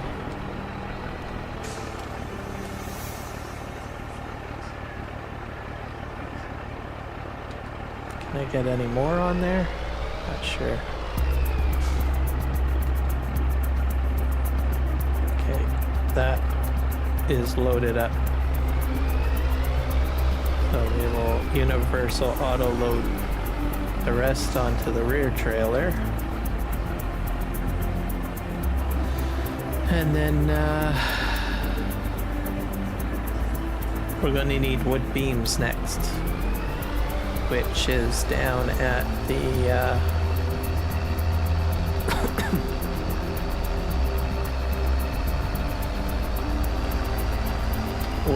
wood place.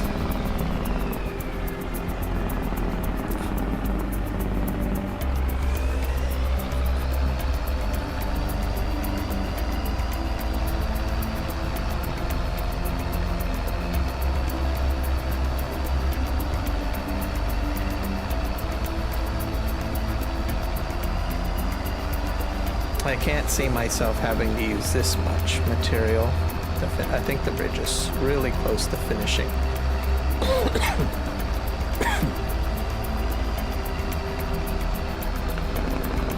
But most of the stuff is below, I think, regular threshold.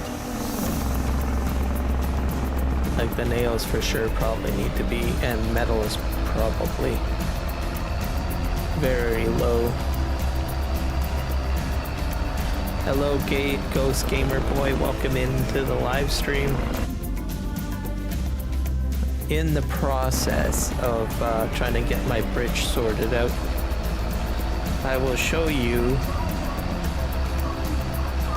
the problem that you can run into if you don't have all your supplies for the bridge stockpiled.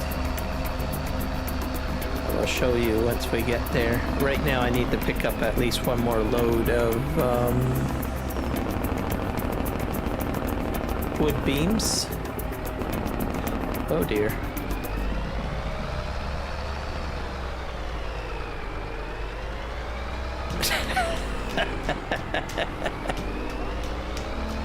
Look at that. Isn't that amazing?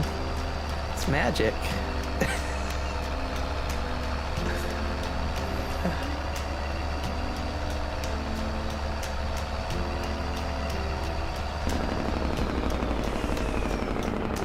amazing things that I do in Farm Sim. Okay, I'm gonna take this corner very easily because that is just dead on deadly. It's nervousness here. Alright, let's go down here. I'm not at the bridge yet, but I will show you once I just need to pick up another supply of material because I ran out of supplies. So the bridge sign tells you how much you need, but it lies, I'm telling you right now, because I filled it to the top with everything it needed and it still needs more stuff. So I'm very disappointed.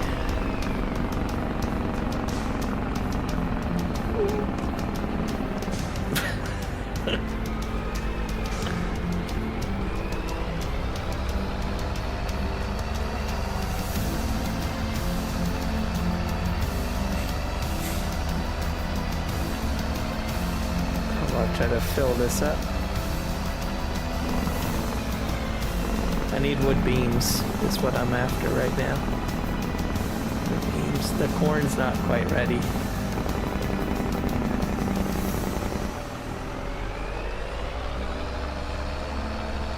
That's going to be a large harvest right there.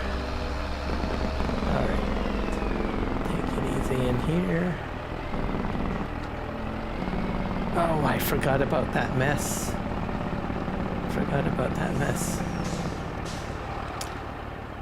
What are these? These are planks. Fine. I will have to get into this thing.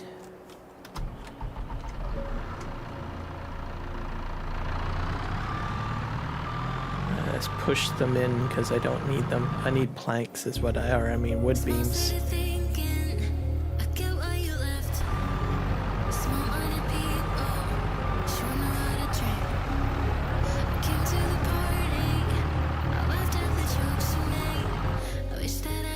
Go. There we go.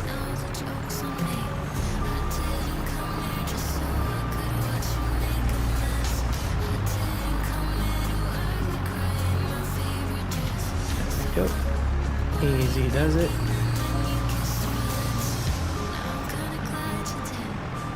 I did need a supply of these. I had already shipped a number of these already. Get this all cleaned up. And I'm gonna just push I'm gonna push these over here because I don't want them into the other trigger. Put that there.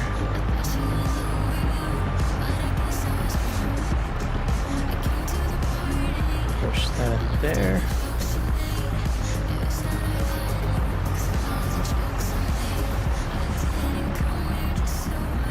And then we're going to just push all of that in there. So I'm doing an Extra Life live stream. Not sure if you know what that is. You may know what it is if you watch a lot of live streamers on Twitch or YouTube. I think mainly on Twitch.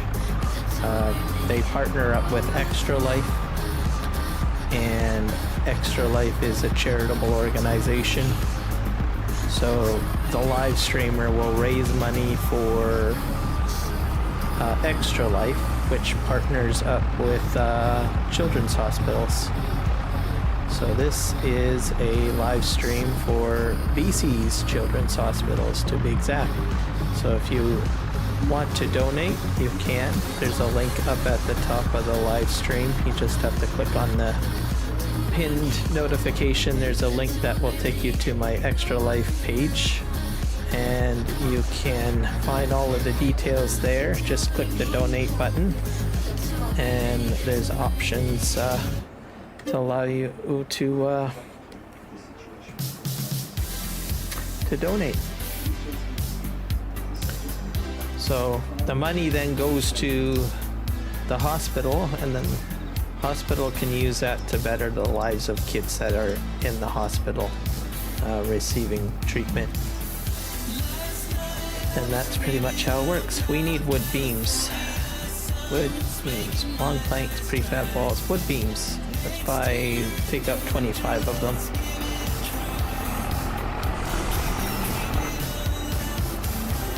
This is going to be a bit tricky. Have to do something. Maybe I'll have to pull in here.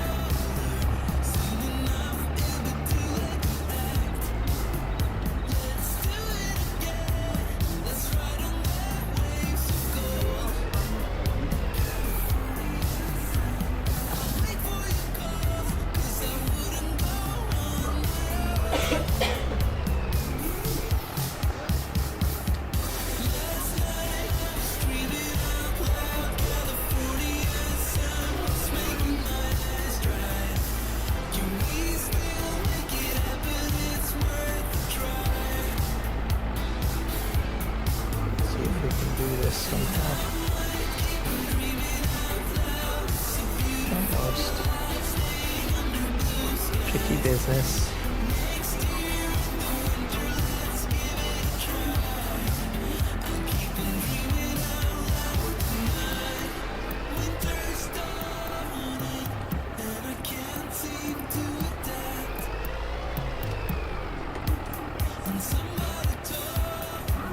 That should be good enough. I don't think I need any more than that. I don't know.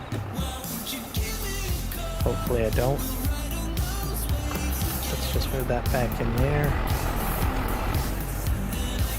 Now, just back this up.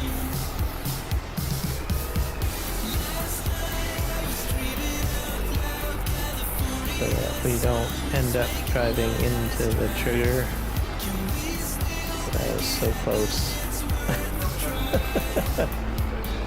Alright, we're gonna take this to the bridge and I'll show you my predicament.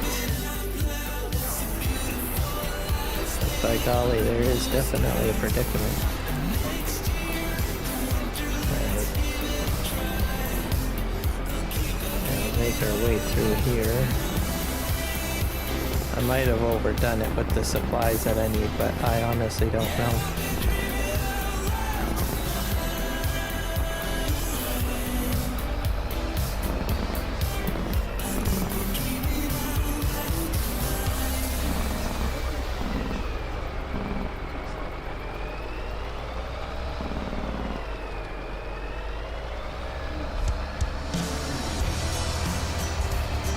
At some point I might need a crane, but I don't know. Well, we'll see.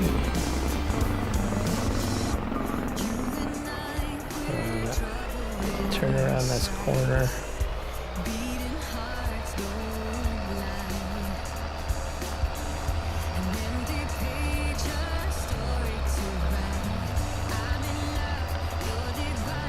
Been one heavy load, that's for sure.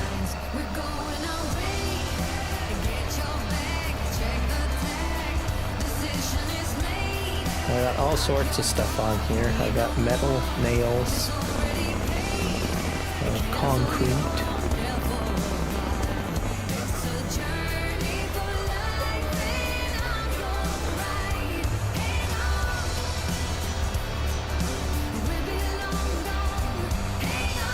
Wood beams.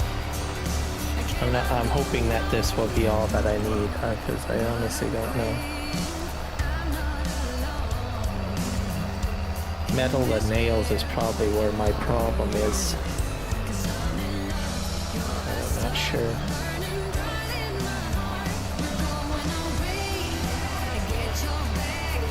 I just hope that I don't. My logging currently is out of commission at the moment as I'm in the process of terraforming.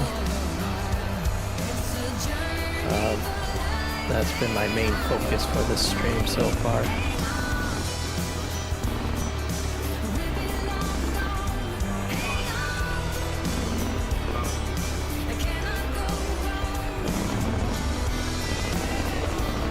Just squeak through here.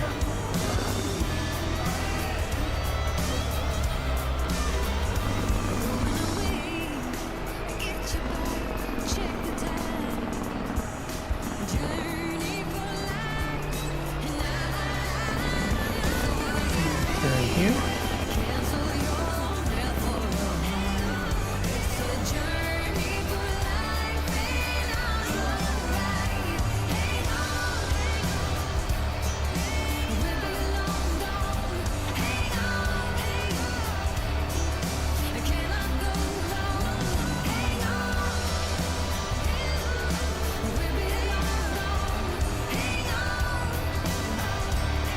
The property on the right, I think, would be a good place to log too, I think.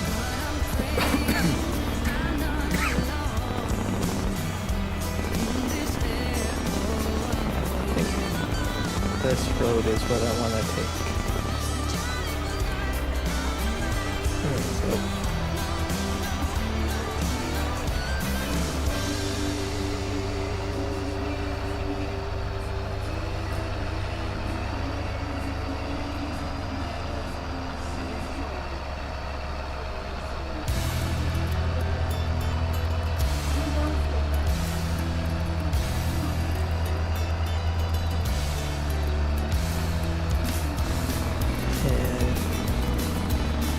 I think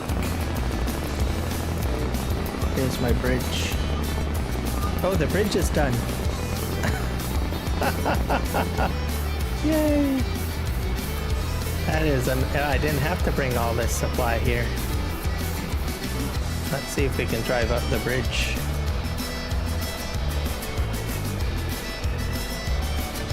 There we go. Yay, my first bridge is built. That's amazing. This needs to be a screenshot.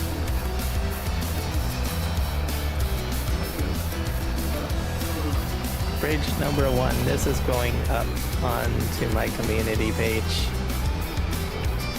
There we go. Let's close out the menu here.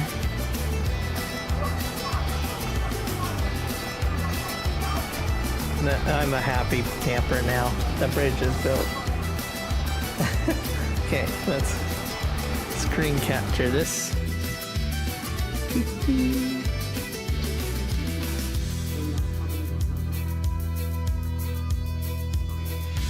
I'll put this up on to my community page.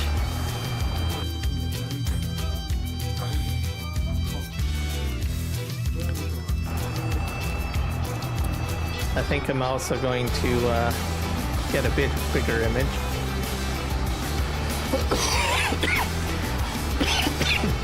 Excuse me. Let's grab a whole capture a minute. There we go. That's good. Large screenshot. Alright, I think that is great. I'm going to go to my YouTube channel.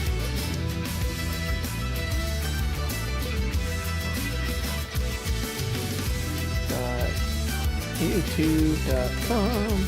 Oh yeah.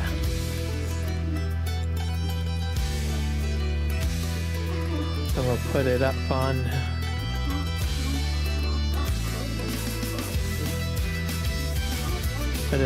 my YouTube channel. Here, community page and images. So need the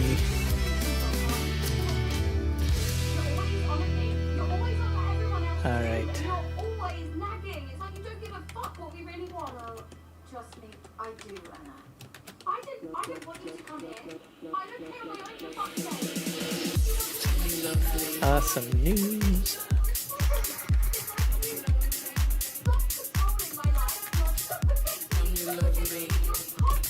PV Canyon Crossing.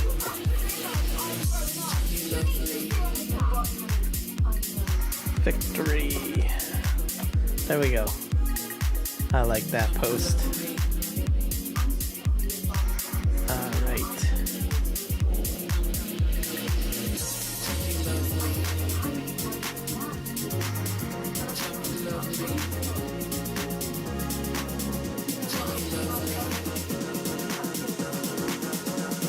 one more thing I need to do.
All right. So, I think this is a success, I do believe.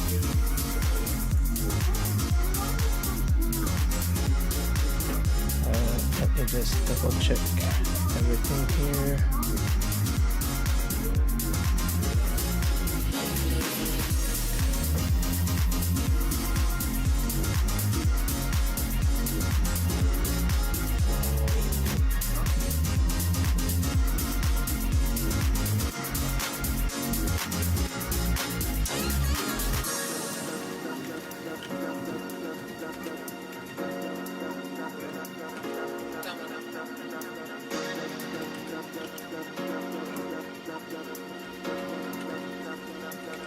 Tell me you love me.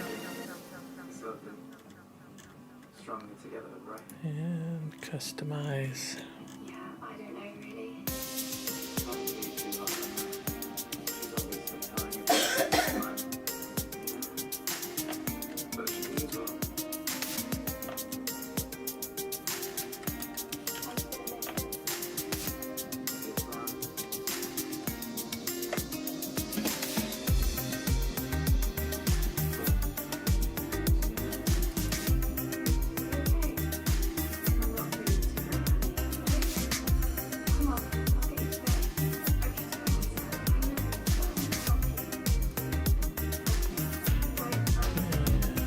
Let's see here.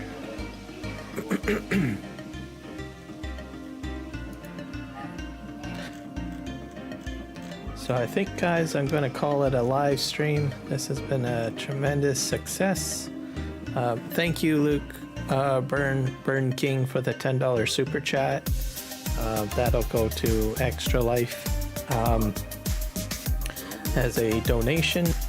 If anyone wants to donate further, just use the link in the what do you call it, pinned in the comments at the top or in the description of this particular live stream, as it is available. We're going to redirect you guys to another group that is totally awesome. Basically the 3J's channel. They also promote Extra Life. They probably are doing an Extra Life stream as we speak as well, so you can check it out. I'm just in the middle of getting this set up here. One moment. Where is it? Customize, edit. Looks like he's got a John Deere 620 is the title. So there we go. I think we're all set to go. So yeah, thanks everybody. Take care, and we'll see you guys in the next one. Bye.